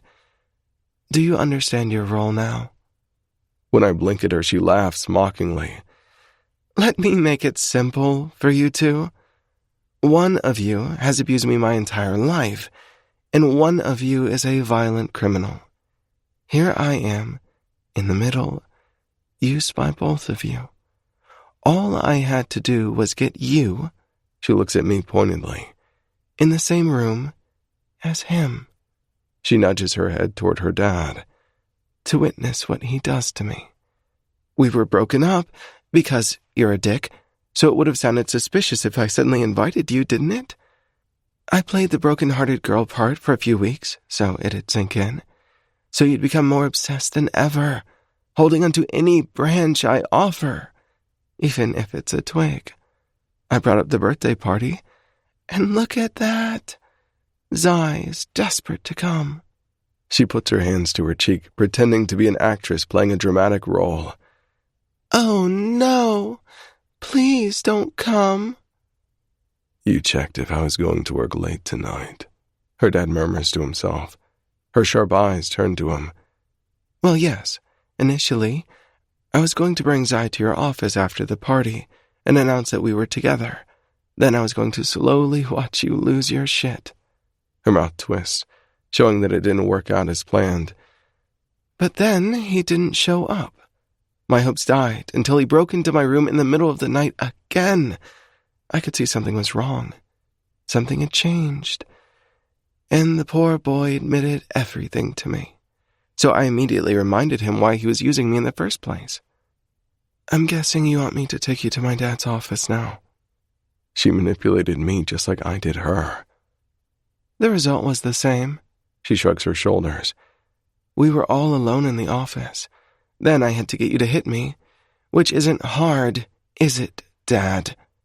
I spread my legs a little and showed you his cum running down my thighs. And there you were, showing your true self. Now Zai saw it. He saw some old bruises you left on me, too. He knows you're the one who hired him. She winces, her little face scrunching up, and shakes her head. Doesn't look good for you, Dad. That man is crazy for me.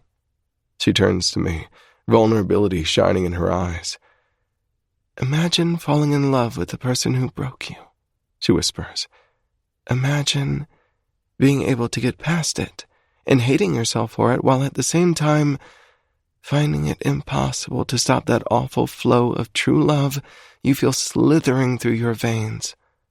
Her eyes dart around my face, moving between mine like following a game of tennis. Isn't that the saddest thing you've ever heard? She rasps. I shake my head. It's the most beautiful thing I've ever heard, I whisper. The corner of her mouth tips into a winning smirk. Make it up to me, then. What? I ask, completely taken aback. Dad, she says almost innocently. Let's play one of our games. What does the Latin word mors mean? Delacroix pales. Dad, she sings songs without even looking at him. Death, he stutters.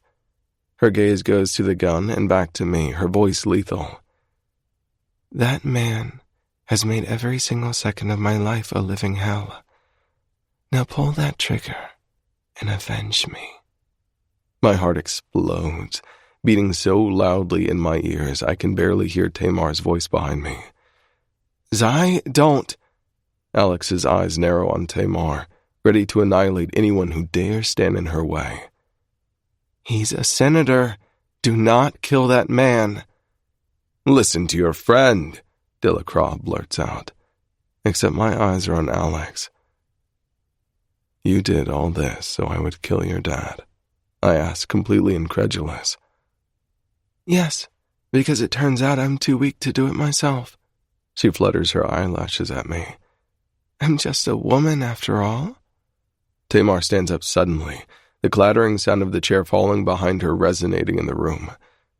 Zai, if you do this, you're going straight to prison.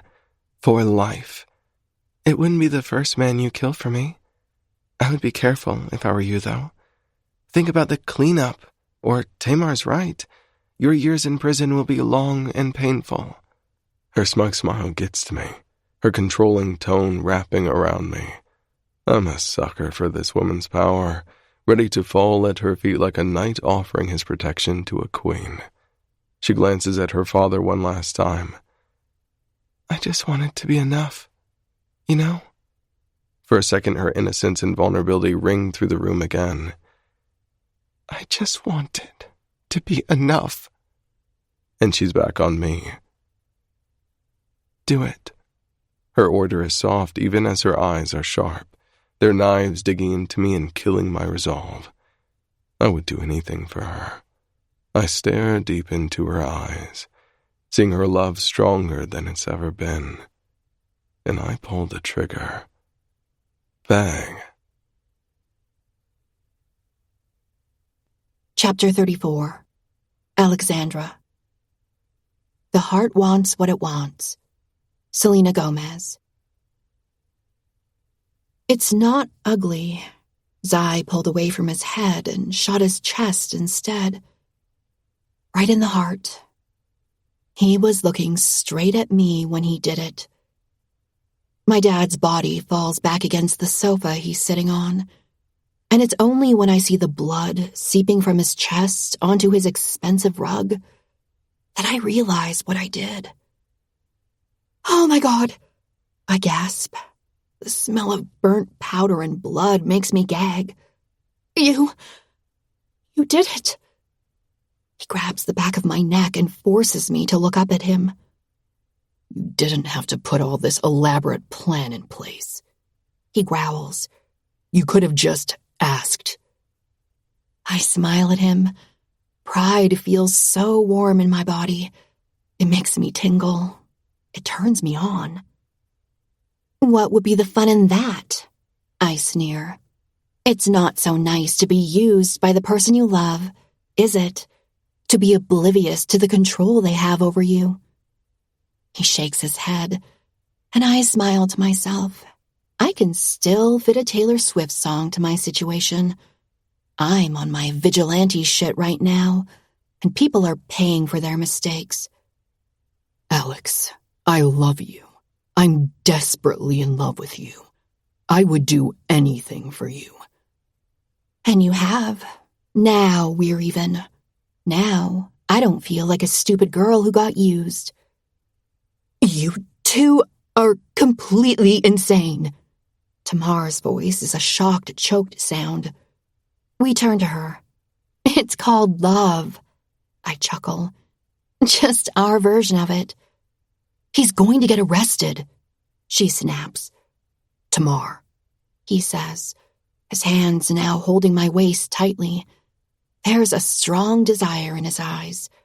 They're burning with lust. Go get her mom.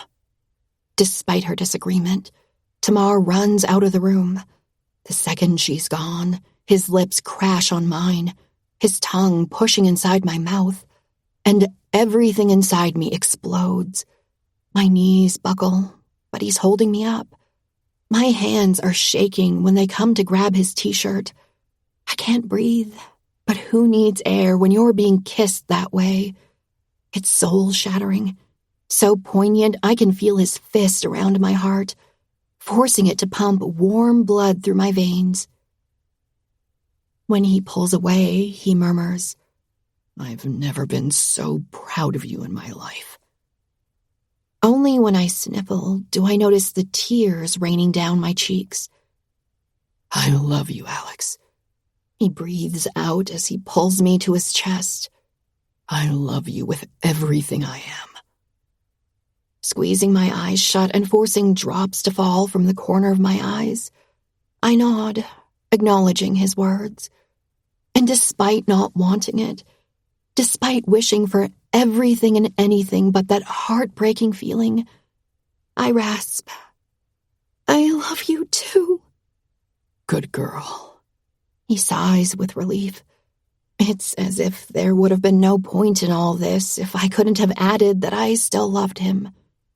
Everything tells me he would have grabbed that gun and pointed it at his chest, had I not made it worth being alive. Tamara is going to take you to your mom's car now. She'll be in there waiting for you. When a small gasp escapes me, he presses his thumb to my bottom lip, mesmerized by it. I want you to tell her what your dad did to you. The truth about the abuse. All of it. Then I want you to explain exactly what happened tonight. Your plan. What I did. Everything. I feel my brows furrowing as I look up at his face. I don't understand. There's nothing to understand. Only the truth to tell.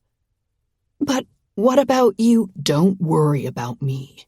Now go, baby. My bunnies, I whisper. I think deep down I know Zai so well that I can imagine what he's about to do to this entire house. Fucking hell, Alex. He chuckles, like remembering who he's facing. I'll take care of your bunnies. Don't worry. Tamar is back before I know it, and she grabs my hand, pulling me. Come on, Alex. Every second we waste is a second closer to chaos. Sai kisses the top of my head, his eyes already longing for me. Does he not see my heart attempting to crawl out of its cavity so it can stay with his? Does he not understand I would kill anyone for him too? Tamar guides me outside. My mom is standing by her car, wearing a silk robe. Her eye mask is pushed up to her forehead, and she runs to me when she sees me. "Alex!"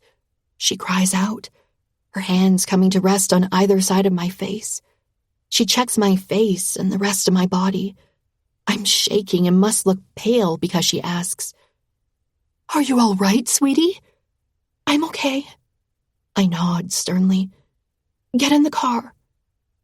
I help her into the car, and I don't even know who's driving. All I know is that she holds me close to her chest, and her beating heart calms mine.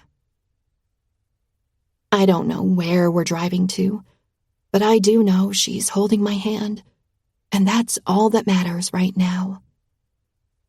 The adrenaline disappears as we get further away from the house, the fear choking me. Suddenly, having my mother near me is something I didn't realize I would need so much. And when she asks what happened for the 10th time tonight, I tell her. She cries with me when I share the abuse her husband put me through.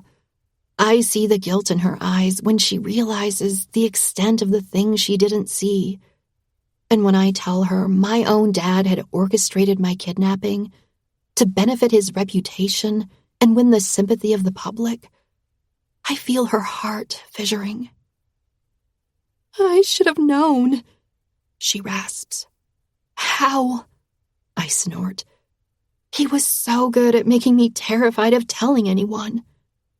"Because he tried on me once." My eyes widen as she caresses my swollen cheek from where he hit me earlier. "He stopped as soon as I threatened to leave him and take my money with me."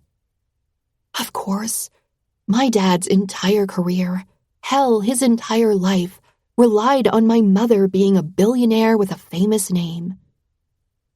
"But you've been married for so long. Surely he was entitled to some of it by now." She snorts. "Give your mother some credit, Alex.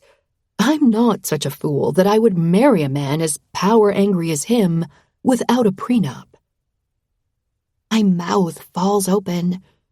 I don't know my mom, only from afar. I'm a stranger to her as much as all the people she invites to her Gatsby-like parties. I always took her for a weak, looked-after wife. That so long as someone made the decisions for her and she could have her fun, she wouldn't bat an eyelid. But she's smarter than I thought. Or at least not a complete idiot. Why did you stay with him then? You have everything. You didn't need him. She can hear the desperation in my voice, because her eyes close softly for a few seconds. At first, I thought I loved him. Then we got married, and what I thought was love quickly disappeared. By then, I was pregnant. Life flashes before you when you age. You blink, and your baby is 18, and you still never got to know her. You're with a man you hate, but you don't want to be the horrible mother who broke her family. Her eyes dart around my body before she talks again. Of course, I had no idea. I should have, but I didn't because... Her voice dies, and she swallows. You never wanted me, did you? Your father is a master manipulator, she admits. The moment he saw my love fading, he was always on me. And suddenly, you were here. I lay back, looking at the ceiling of the car. Tears fall down my face for something I've known all my life. Alexandra, my mom says as she puts her hand in mine. I love you. I drag in a shaky breath, but refuse to turn to her when I hear her voice wavering. I was not a good mother to you. I never wanted to be a mother at all. But this doesn't change the fact that I love you with all my heart. I don't expect you to forgive me for not seeing what was right under my nose, and even less for the hurt I've caused by not caring for you like a mother should. But I don't need your forgiveness to start fixing the pain I've caused. I sniffle, a relief coming over me. All I've ever wanted was for her to see me, for one of my parents to tell me they love me. I'm not ready to create a bond with her, but I will take what she has to offer. I turn to her and nod. She smiles through the tears on her face, and I tell her something I've never told her before. Mom? I feel my chin trembling, the realization of what I've done catching up with me. I'm scared. I force past the tightness in my throat. Oh, baby, she sobs. Mommy's here. I lay down in the car, my head on her lap and hand in my hair. I love you, Alex, she sniffles. I'm sorry. For the first time in my life, I feel safe in my mother's arms. The adrenaline crashes, and I'm asleep before we reach our destination. Chapter 35. Alexandra. The night we met. Lord Huron. I watch a duck make its way from the lake shore to the water, 5 ducklings following behind. From my bedroom's wooden balcony, I have a perfect view of the lake. We have a private deck that gives us access to the crystal clear water. Nothing on the horizon but water, and far, far away, the shadows of the cliffs I know belong to the North Shore. It's snowing today, a white coat decorating the beautiful surroundings. Evergreen branches are heavy with snow, and the ponds surrounding the lakes are frozen. Soon the lake will freeze too, and our fellow billionaires and millionaires will come to ice skate on the thick ice. Miss Delacroix. The deep voice startles me, stopping the flow of condensation coming from my mouth and into the cold air. I turn around to find Vincent, my mother's personal bodyguard, standing by the French doors leading to my bedroom. In the last 2 weeks, Vincent has been the only one allowed in our lake house. Security surrounds it, worried that anything could happen to us now that my father is dead. An accident, that's what it's been ruled as. It seems my father fell asleep in his office with a cigar in his hand, and the thing set the whole place on fire. Only my mother and I escaped, leaving a beloved senator behind. There was not enough left of his body to know he died of a bullet to the chest before Zai lit up the whole place. He has many ways to make a body disappear, but fires burn when Zayad is angry, and God knows he was fuming at my dad for hurting me. I haven't seen him since. We've been captive in our own home while the reporters surround our property like vultures. While the coroner was working and deciding what had truly happened, the second it was ruled an accident, my mom had her assistant organize the funeral. 2 weeks. She gave her no more than that. She doesn't want to give any more time or energy to a man she now loathes. The same assistant wrote a statement from his grieving family that went out in the newspaper. Mom made no other appearances. She's too angry, too busy trying to make it right by me. I have never seen my mother like this, so attentive and loving. It's a speck of light in the darkness surrounding me. Miss Delacroix, Vincent repeats. it's time to go. I notice just now that he's holding my oversized, blacked-out sunglasses. I need them to make sure everyone thinks I'm crying. It's strange how the little guilt I had turned into pride over the last few weeks. How I realized being free of my father was worth every nightmare I've had since. I'm certain his ghost will disappear because he can't hurt me anymore. I grab the glasses Vincent is handing me. Today, I chose my own clothes for a public appearance. That had never happened in my life. My dad had always done so, forbidding me to wear heavy makeup and look like a whore. I'm trembling under the black knee-length lace dress I'm wearing. I grab the black faux fur coat on my bed, my hand itching to wear the fuchsia leather jacket I have next to it. Vincent must notice because he says, One last time, Miss Delacroix. When I turn to him confused, he adds, Just pretend one last time. Then you can be yourself forever. I understand he knows everything, and I'm surprised my mom told him, wondering what their relationship truly is. How close are they? His words stick with me as I button my coat. Then you can be yourself forever. And isn't that the problem when you don't know who you truly are? My father has dictated me my entire life. I only know a couple of things about my taste and personality. I love fuchsia and Taylor Swift, but I don't know who I am as a person. I relied on my dad for that. I had no choice but to. The press follows our car closely. As we make our way to Stoneview Cemetery, they're forbidden to follow us past the gates, but it doesn't stop them from hurling questions at us as we walk the few yards from where our chauffeur is dropping us off and to the entrance.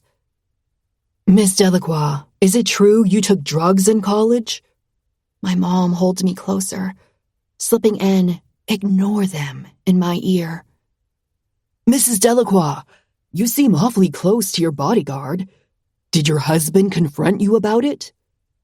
I take her hand in mine and give her a small smile. I hope that's true, I whisper before eyeing Vincent. She blushes and shakes her head.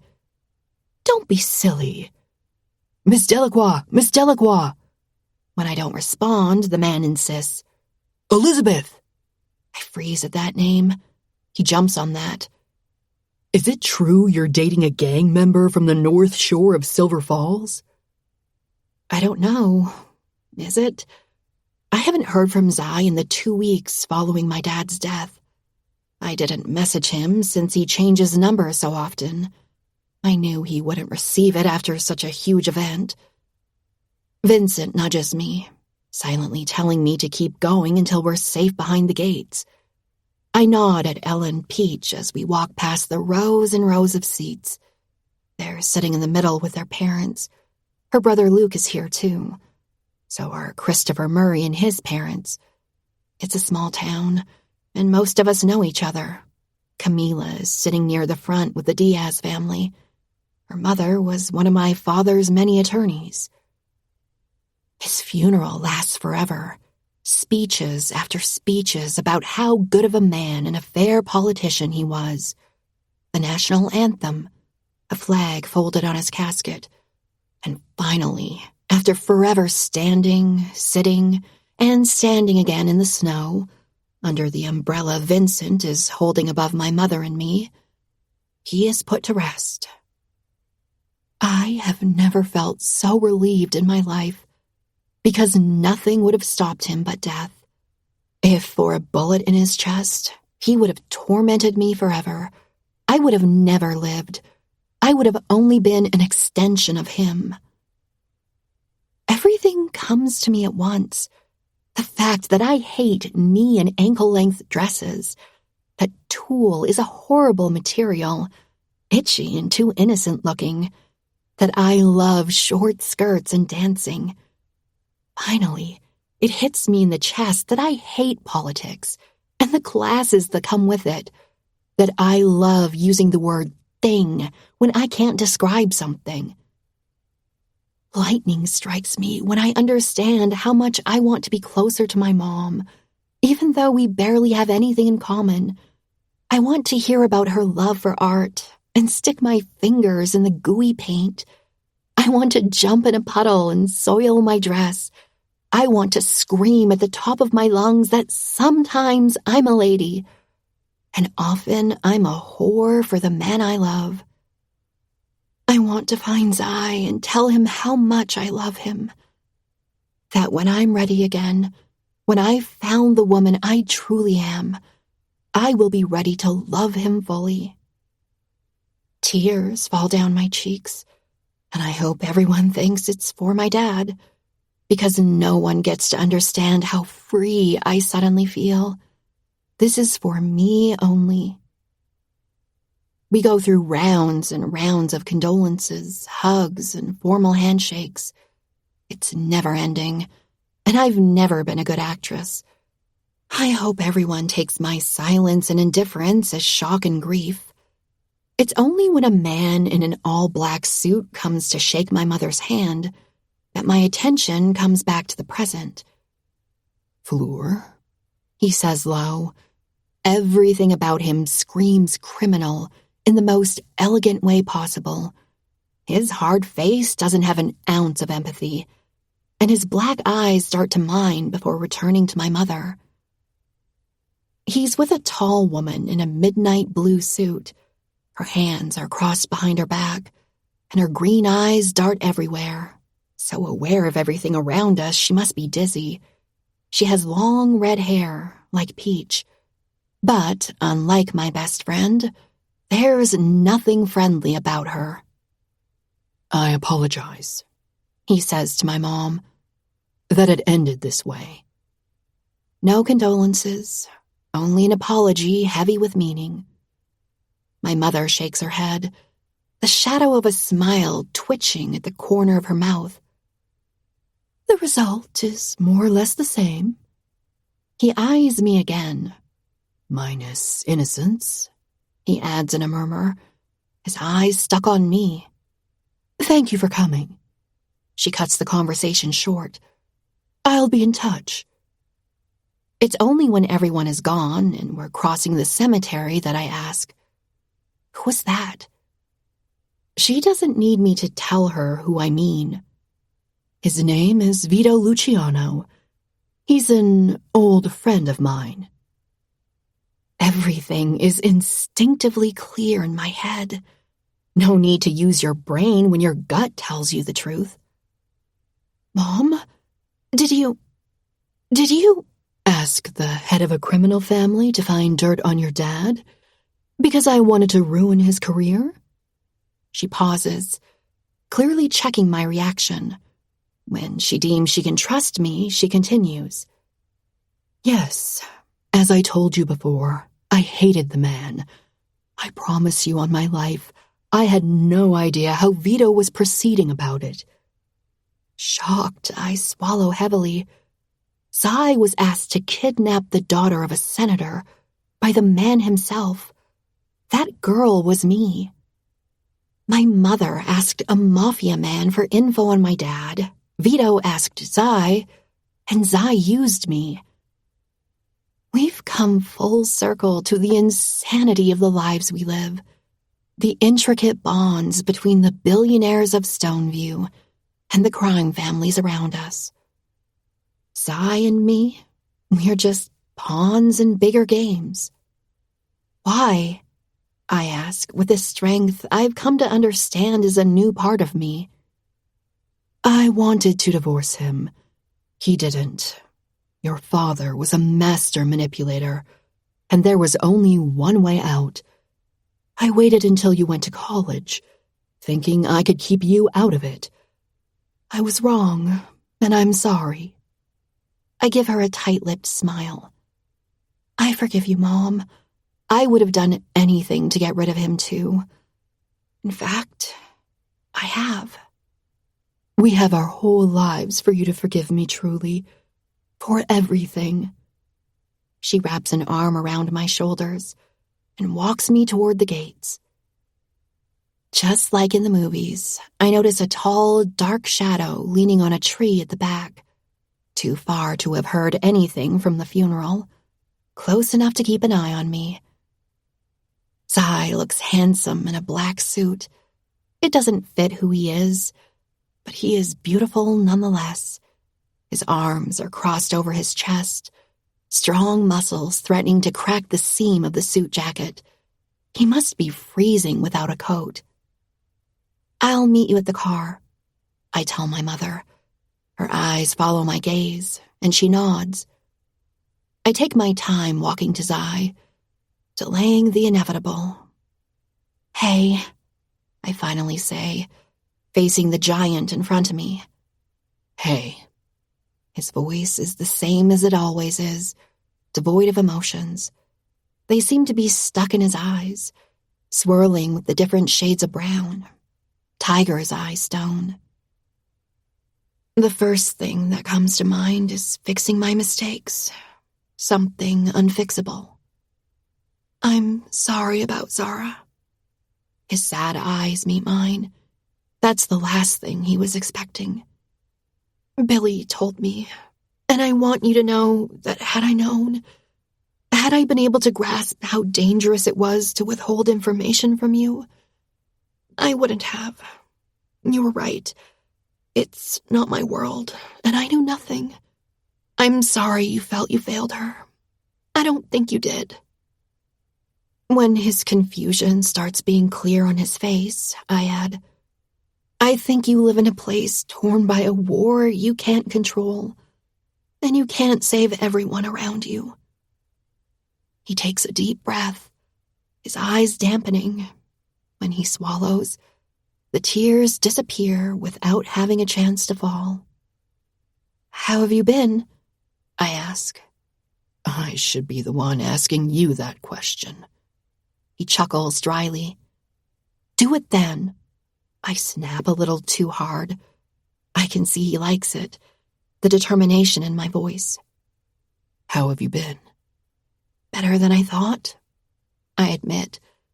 I pause, taking him in, breathing in the familiar scent of his cologne mixed with the hints of turpentine. But I miss you. His eyes darken with sadness. I miss you too.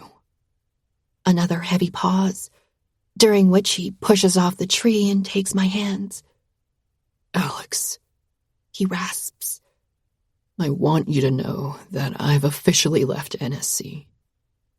My eyes widen, my mouth falling open. You were wrong, he adds. Wrong? I'm not heartless. I know I'm not, because... He licks his lips. Because how do I love you if not with my entire heart? Tears prickle at my eyes, because this is not how this was meant to go. I shake my head. Sigh. I don't think we should keep seeing each other. Not for now. His grip on me tightens. I know what I did was wrong, Alex. I know I lied. But you knew, and you chose to stay. It's not about the kidnapping. I'm in love with you despite that. Nothing is the same in my life without you in it. I can't go back to something that isn't me anymore. My heart doesn't belong to NSC. It belongs to you.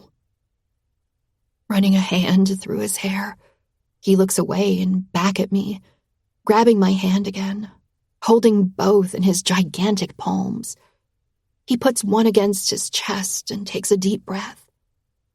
Do you feel that? I feel like I've had to fake being alive for so long. I had forgotten that I was barely surviving. With you, I'm finally learning how to breathe. You're my oxygen, Alex. You're my everything. You're my everything, too, I rasp. Then there should be no issue. I took a job with Dickie. I'm painting. I want to change my life around. For you. For us. I'm happy you figured it out, I say honestly. But I need to do the same. He doesn't even let me breathe to keep going. Tell me what to do and I'll do it. Tell me how long you need. I can't give you a timeline. How long? He grates through clenched teeth. I need to know when you'll come back to me. I can't say. I'm barely learning to be myself. I want to be someone outside of my dad's puppet. I want to discover myself. I want to know I didn't do all of this because you had taken over my entire being, that I also did it for myself. He inhales through flared nostrils, attempting to control himself. I need you. He exhales. Make me a better man, baby. Please. The desperation in his eyes almost causes me to break. Make yourself a better man, Sai, and I'll become a woman with a mind of her own while you do that. What if you don't come back? His throat is tight. I can see it. I can hear it in his fragile voice. Then it wasn't meant to be, I guess. I swallow the same tautness in my throat. I can feel our hearts beating in unison. I can feel the thread that links my beating organ to his. My hand is still on his chest as the grip on my wrist tenses. If I could go back to that night I took you from your home. If... His voice breaks. If I'd known I could lose you, I would have kept you to myself. I would have never let you go. A genuine smile spreads onto my face. That's not true. I press my hand harder against his chest. It beats too hard for me. That big heart of yours. Going onto my toes, my lips brush his before I leave a feather-like kiss on them. I step back, but he still holds me. Give me a Taylor Swift song, he says with a hint of humor. Just to make it all better. I need to leave before he shatters my resolve. Afterglow. He lets me go, and I whisper the most famous 3 magic words before walking back to the car. Once inside, I break. Tears come crashing and falling while my heart shrinks and pumps poisonous regret into my veins. I sacrifice the love of my life for a chance to become whole. If this backfires, there will be nothing left of me. Sweetie, my mom consoles me as I burst into tears. She holds me as the car drives away. I turn around only to see Zai run out of the cemetery and after our car until he understands there's nothing he can do. The anguish on his face ends me, and a sob explodes out of my throat. I watch Zai become a small point on the road until we turn onto another street. By the time we reach home, I've calmed down, my mom holding me close to her. Is there anything I can do? I'm about to say no when something comes to me. Actually, yes. She looks at me, expectant, as a buzzing resonates in my chest. I would like you to help a friend of mine. He's looking at a career in art. He's a painter. Of course, sweetie. Anything. My mom has enough contacts in the art world to make or break anyone. That friend of yours, she says softly. Do you plan on seeing him anytime soon? Of course, she knows exactly who I mean. I shake my head. Not until I've learned to fully love myself.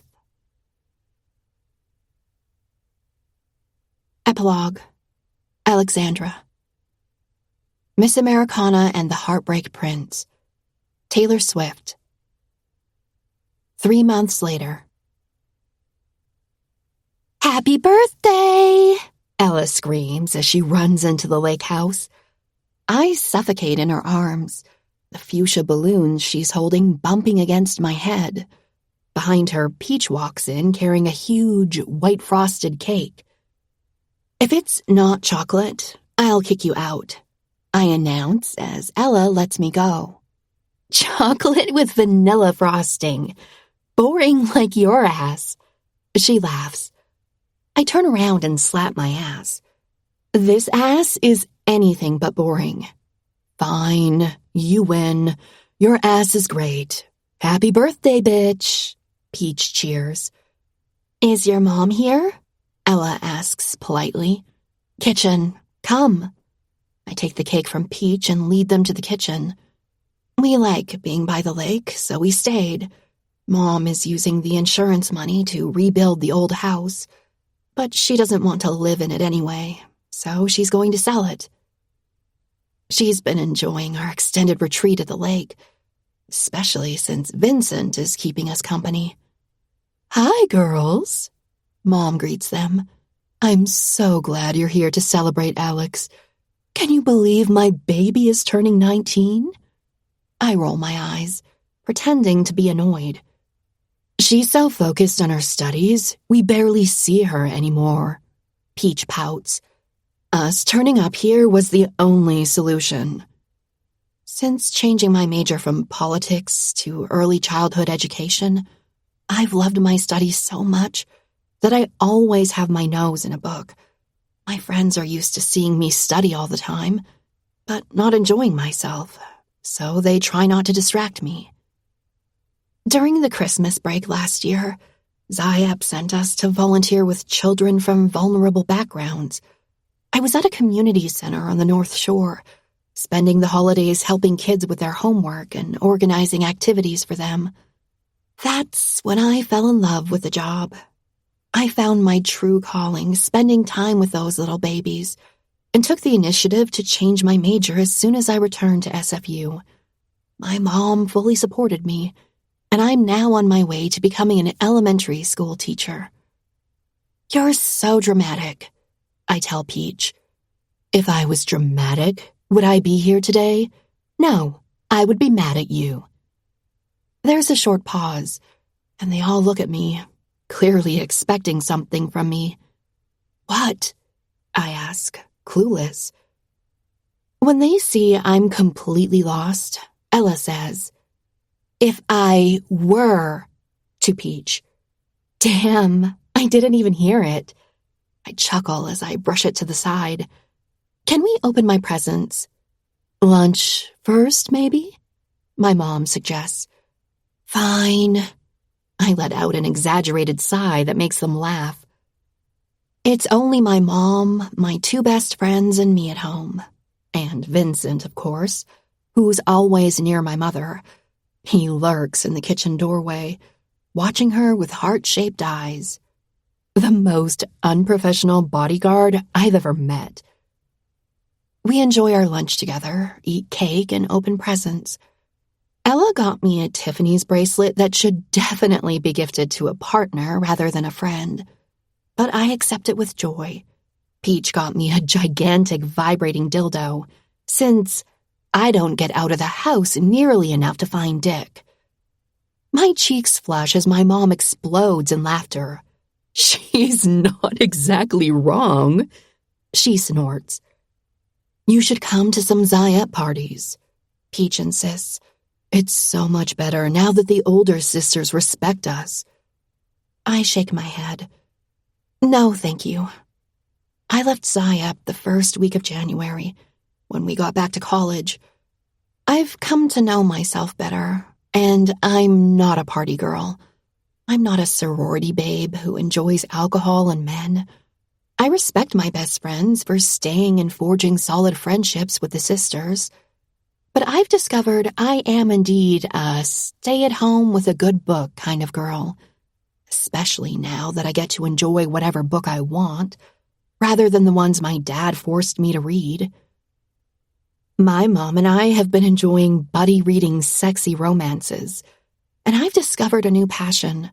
My favorite thing to do in the evening is to put Taylor Swift on and read a book by the fireplace. Thank you for my gifts, girls. I love them. Especially mine, right? Peach winks. Speaking of massive dongs, how's Ren? I ask. She ignores my question. Should we go ice skate? Well, maybe Alex can open my present first? My eyes round. I don't remember the last birthday my mom gave me a present herself. She usually sends someone to buy it and give it to me, or gets it mailed to me when she's away partying with artists in Europe. It's a simple square envelope with my name on it. I open it with trembling hands, my heart already sensing what it could be. You are cordially invited to the Fleur Delacroix Art Gallery for the opening night of our new collection, A Love That Lasts Forever. Please join us for an evening of cocktails and canopies while discovering our rising artist of the year, XI 11. In the hopes of seeing you there, Fleur Delacroix. I didn't need to read the 11. I know that's the name Zai uses as an artist, but I'm glad he made sure it was specified on the invitation. Mom, I breathe out, practically choking on emotions. You don't have to go, she says soothingly. I just wanted to give you the invite. It's the first exhibition we have at the gallery this year. That man has worked hard, and his talent should be seen and appreciated by everyone, including you. I already know it's the one and only time he'll be at such a small gallery. He will sell and be off to bigger and greater things in the art world. A feeling of pride wraps around me. It's warm and electrifying. Zai's art is going to be on display in a gallery for the first time. How could I not go? I can't wait to see Harper, I say bitterly, making everyone around me laugh. In the last few months, Harper has been interning with my mom as she finishes her studies. I know she's been working at the gallery and undoubtedly has been spending time with Zai. Sweetie, you look stunning, my mother says as I walk into her gallery. I'm wearing a short satin cocktail dress. It's sleeveless, the bodice stiff and tight to my body, while the skirt flares from my hips down. It's all white, with specks of fuchsia. It looks like someone threw drops of pink paint at me, so I thought it was fitting. My fuchsia stilettos fit the style perfectly, and of course my signature lipstick. Thank you. I smile tightly as she hands me a glass of champagne. My stomach is twisted, my skin damp from the anxiety of seeing the man that left a hole the size of the universe in my heart. What a crazy feeling to have found myself and learned to love the person I am, yet still know something is missing, especially when I know exactly what that something is, or rather, who he is. Let me show you around. There are already people here sipping champagne and eating fancy canopies. Not many, though. My mother's gallery is highly selective, and very few people get invited to opening nights. Only individuals who truly know about art, specialists who can take an artist to the next level, collectors who would pay hefty prices for an exceptional piece of art. My mouth falls open when I see the first canvas. It's beautifully abstract, and yet something about it feels familiar. I can't place it, though. The background is a midnight blue with specks of silver gray. A black figure mixes with so much pink paint. It has a 3D effect on the canvas. XI is signed at the bottom right, engraved in the paint. The piece is titled The First Time. My eyes almost bulge out of my head, not because of the price of $15,000. This is nothing for my mother's gallery, but for the small note on the side that says sold. Am I late? I ask out loud. Only by half an hour. My mom replies casually. This is sold, I say, pointing at the painting. Oh, half of them are sold. What? I gasp. I look around, searching for Zai, but I can't find him. He's at the back. Mom puts a hand on my shoulder. Opening night nerves and all. Let me show you the rest. The backgrounds change, but the main colors stay the same. A black shadow and a flooding of so much pink. It's thick and hard on the canvas. The titles take my breath away. The party. The night she fell in love. The breakup. The punishment. The mastermind. The heartbreak. 7 canvases, all depicting an undeniable bond between the shadow and its lover. I'm sweating by the time my mom and I finish our walk. My dress feels tight, and I need some fresh air. But what I need the most is to see Zai. The air is sucked out of the room the moment he walks in. Everyone rushes to him, crowding in as they congratulate him. He looks handsome, wearing a midnight blue suit that goes so perfectly with his bronze skin tone. I smile, filled with a pride I can't describe. His hair is a bit longer than the last time I saw him, practically reaching his ears. It's thick and silky as it's always been.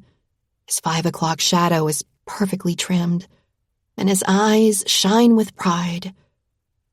My smile falters when I see Harper next to him, and drops completely when I notice his hand at the small of her back. My ears start ringing as I fear I might pass out in this constricting bodice. I should have never come. What the hell am I doing here? The flute in my hand crashes to the floor, startling me and making me jump back. I'm so sorry, I mutter. A waiter hurries my way, but I insist on helping him pick up the shards. I go with him to the kitchen as I feel my skin splitting from the broken glass I'm holding. The perfect excuse to disappear. The second the double doors to the kitchen close, I release a painful sob. Oh my God! The waiter panics. Miss Delacroix, your hands!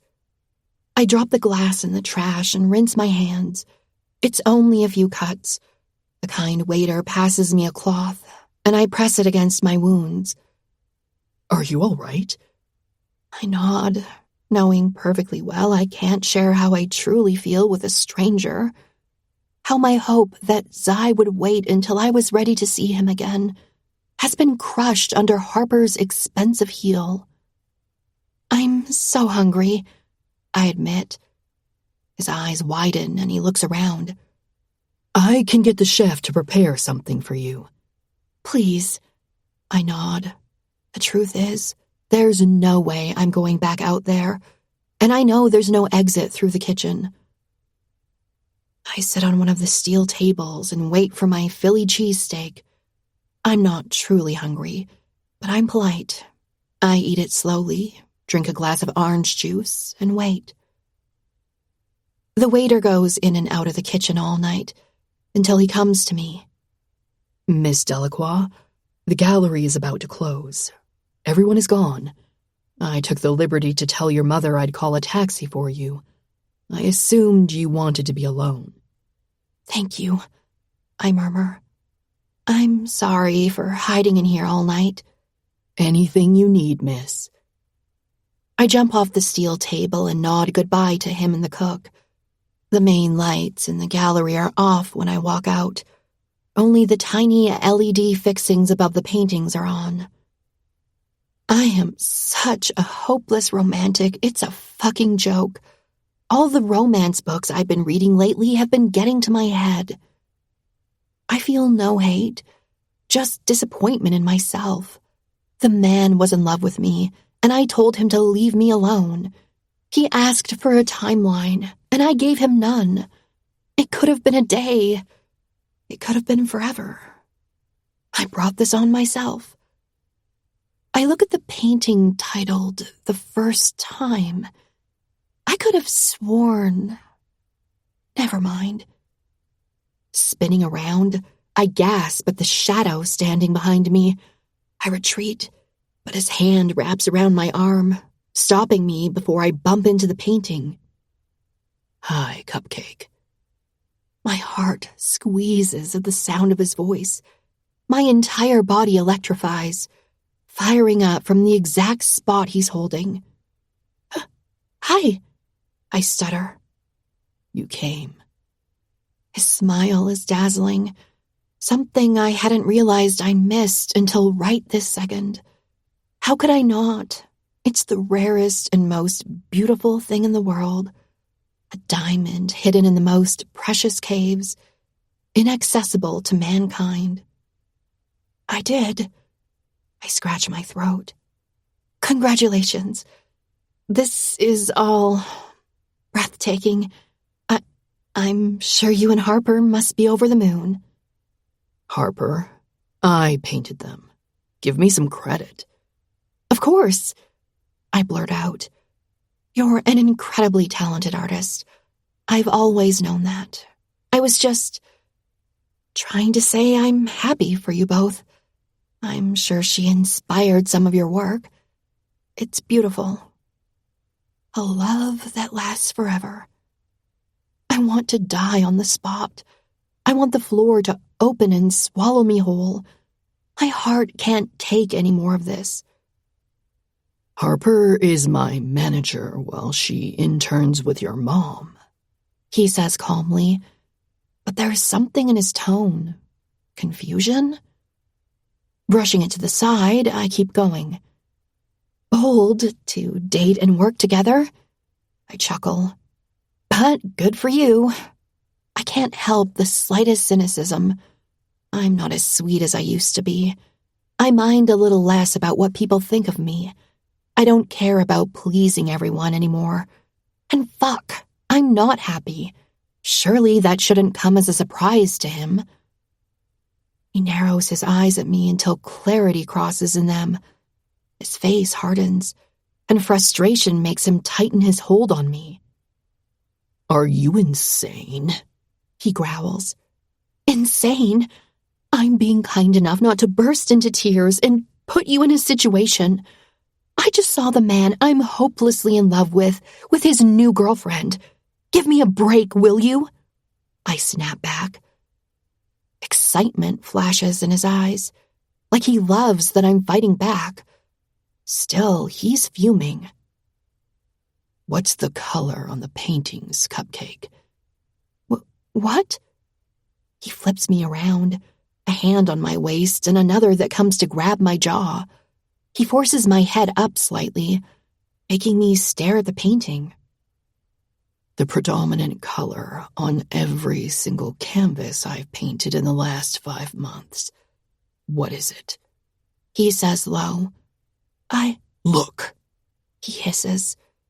look, and answer the fucking question. Pink? I force through a wince. His grip is deadly. It's pink. It's fuchsia. He growls in my ear. In fact, it's hot pink. You were never that good with colors. But I know my muse. I know you more than you know yourself, Alex. My heart explodes in my chest, my knees buckling. He holds me, turning me back to face him. I've given you enough time. 1 more minute and I'll implode. Do you understand? Life is made of choices. So make it. Choose me. Choose us. My eyes fill with tears, my breathing erratic. I nod, for I'm incapable of uttering a single word. Instead, I slam my lips against his. And for the first time, I feel Zai's hands trembling as he holds me, like he feared truly losing me tonight. I have to show you something, he says in between kisses as we tumble inside his house. We cross through the kitchen and a side door, and he takes me to the small backyard. There's a shed there. He unlocks the door and drags me inside. There are countless pots of paint in here. Fuchsia, or hot pink, I guess, is the main color everywhere. Obsessed much? I laugh. You have no idea. He growls as he rids me of my clothes. I'm naked in less than a minute. Fully dressed, he grabs a huge pot of paint and empties it on a white canvas lying on the floor. What are you doing? My words die in my mouth when he takes off his clothes. It's pretty clear what he's doing. He strides towards me, and I stop him with 2 hands on his chest. I take a moment to appreciate the god lusting after me. Zai? I say cautiously. What is that? I point at the tattoo at the crook of his neck. It's on the curve that leads to his shoulder. Is that... From when you bit me? Yeah. You got the marks of my teeth tattooed on you? I needed the reminder. The reminder of when I fucked up. Of when you hated me. The pain. I will never forget that I hurt you. My stupid heart skips a beat, because I can't help but feel a sense of ownership knowing he tattooed me on him, knowing that for the last few months, every time he looked in the mirror, he saw me. My hands drag down to his abs and to the 3 scars. I graze them with the tip of my fingers. You never told me what happened. Billy's boyfriend stabbed me for burning his house down. Excuse me? I choke. It's a long story. One that isn't nearly as beautiful as ours, Cupcake. I love you. Do you know that? Everything we've been through together comes crashing into my mind at once. But the only thing that stays as my thoughts storm around in my head is an indescribable feeling of completion.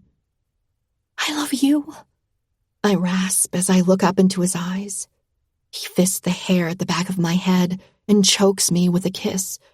Before I know it, he pushes me to the floor, or so I think, until I feel cold wetness on my back. We're on the canvas. Who owns you, Alexandra? He whispers against my lips as he comes on top of me. You do. I breathe out. That's right. Open your legs. I slide my legs open, feeling the paint smudging under me. Keep your eyes on me.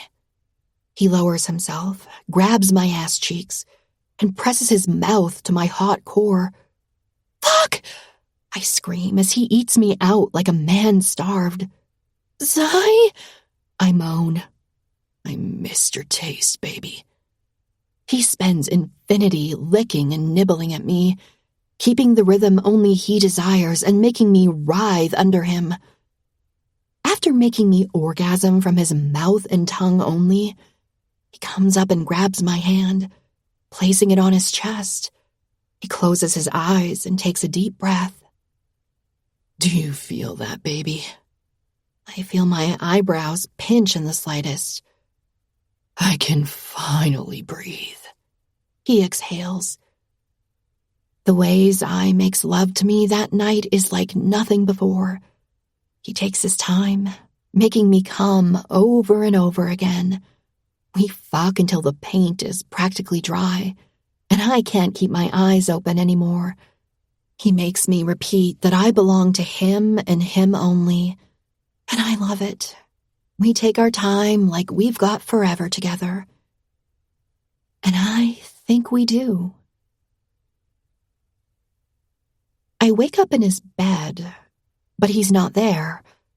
After showering, he carried me here and we both fell asleep in each other's arms. I slide out of bed and call out his name, but he doesn't answer. Over the last month, he finished redoing the entire house, and it's absolutely gorgeous. This man can indeed do wonders with his hands, and don't I know it. He must be back in the shed. I put one of his oversized t-shirts on and go to the backyard. Well, it's more like a side yard since it's on the side of the house. We can see the main road from here, and if it weren't for the small wooden fence, it'd link directly to the front yard. I open the shed since it's unlocked and walk in. On the floor, the painting is finished. He's left the background white, and the pink art of us fucking for hours is covered with drops of black. What's our Taylor Swift song? I startle, turning around to find him leaning on the doorway, arms crossed over his bare chest. Oh, baby, I scoff. I don't associate songs with people. The rules are that they have to fit situations. The rules? You made your own rules, and you make sure to respect them. You're still such a good girl, aren't you? I shrug. I can be a good girl with a dark, manipulative side for the people who mess with me. He licks his lips. I'm in love with both sides, but I don't think I want to meet mean Alex again. She's scary. Don't fuck around, and you won't find out. That makes both of us laugh. Come on. He approaches me slowly. You know you love breaking the rules for me. Give us a song. I sigh dramatically. Fine. Miss Americana and the Heartbreak Prince. You didn't even have to think. You totally already had that song for us. Shh. Keep the mystery alive. Am I Miss Americana then? Yes. I nod, keeping the joke going and biting my lips so as not to laugh. And I'm the Heartbreak Prince. Of course you are. He chuckles. He grabs something in his back pocket as he adds, I've got a present for you. It's your birthday, after all. He shows me his closed fist and opens it when he brings it near my face. A necklace hangs from his finger. I gasp. That's my grandmother's necklace. Sigh, how? There's a flash of guilt in his eyes when he says, I had kept it with me. I've had it for a year. I got it fixed for your birthday. I blink up at him, shocked. You had it since? Yeah. Why? For the same reason I went back into that abandoned house to save you. Because of the connection I felt. because of the spark of interest that grew into the biggest obsession of my life. Because of you. There will never not be a strange feeling between us when we think about the night we met, on my 18th birthday, when he kidnapped me. But my nightmares began disappearing when I started sleeping next to the man who haunted my nights. I turn around and present my neck as I lift my hair. He attaches the necklace, and I grab the locket my grandmother had given me. Thank you. It's my second favorite present today. My first one was you. I feel his arms wrap around my waist from behind. The smell of turpentine mixes with his soap from the shower we took earlier. He was working while I was sleeping. Do you like it? I know he's not talking about the necklace. I love it, I murmur. Abstract is beautiful. What will this collection be? This is the last piece of a love that lasts forever. He nestles his head in the crook of my neck, inhaling my skin. Goosebumps rise everywhere in my body. The idea of being his muse seems eccentric, yet I love it so much. But I thought you finished that collection. No, it needed one last piece, one I won't sell. Oh, why? Because it means too much to me. Look again, he says softly. I narrow my eyes at the painting, looking for a clue. It's signed XI at the bottom right. Next to the canvas, he wrote something on a piece of paper. The night she chose me. This has been a Podium audio production. If this audiobook fulfilled your fantasy, we would love for you to rate and review it. The audiobook might be over, but the heat isn't. Check us out at podiumentertainment.com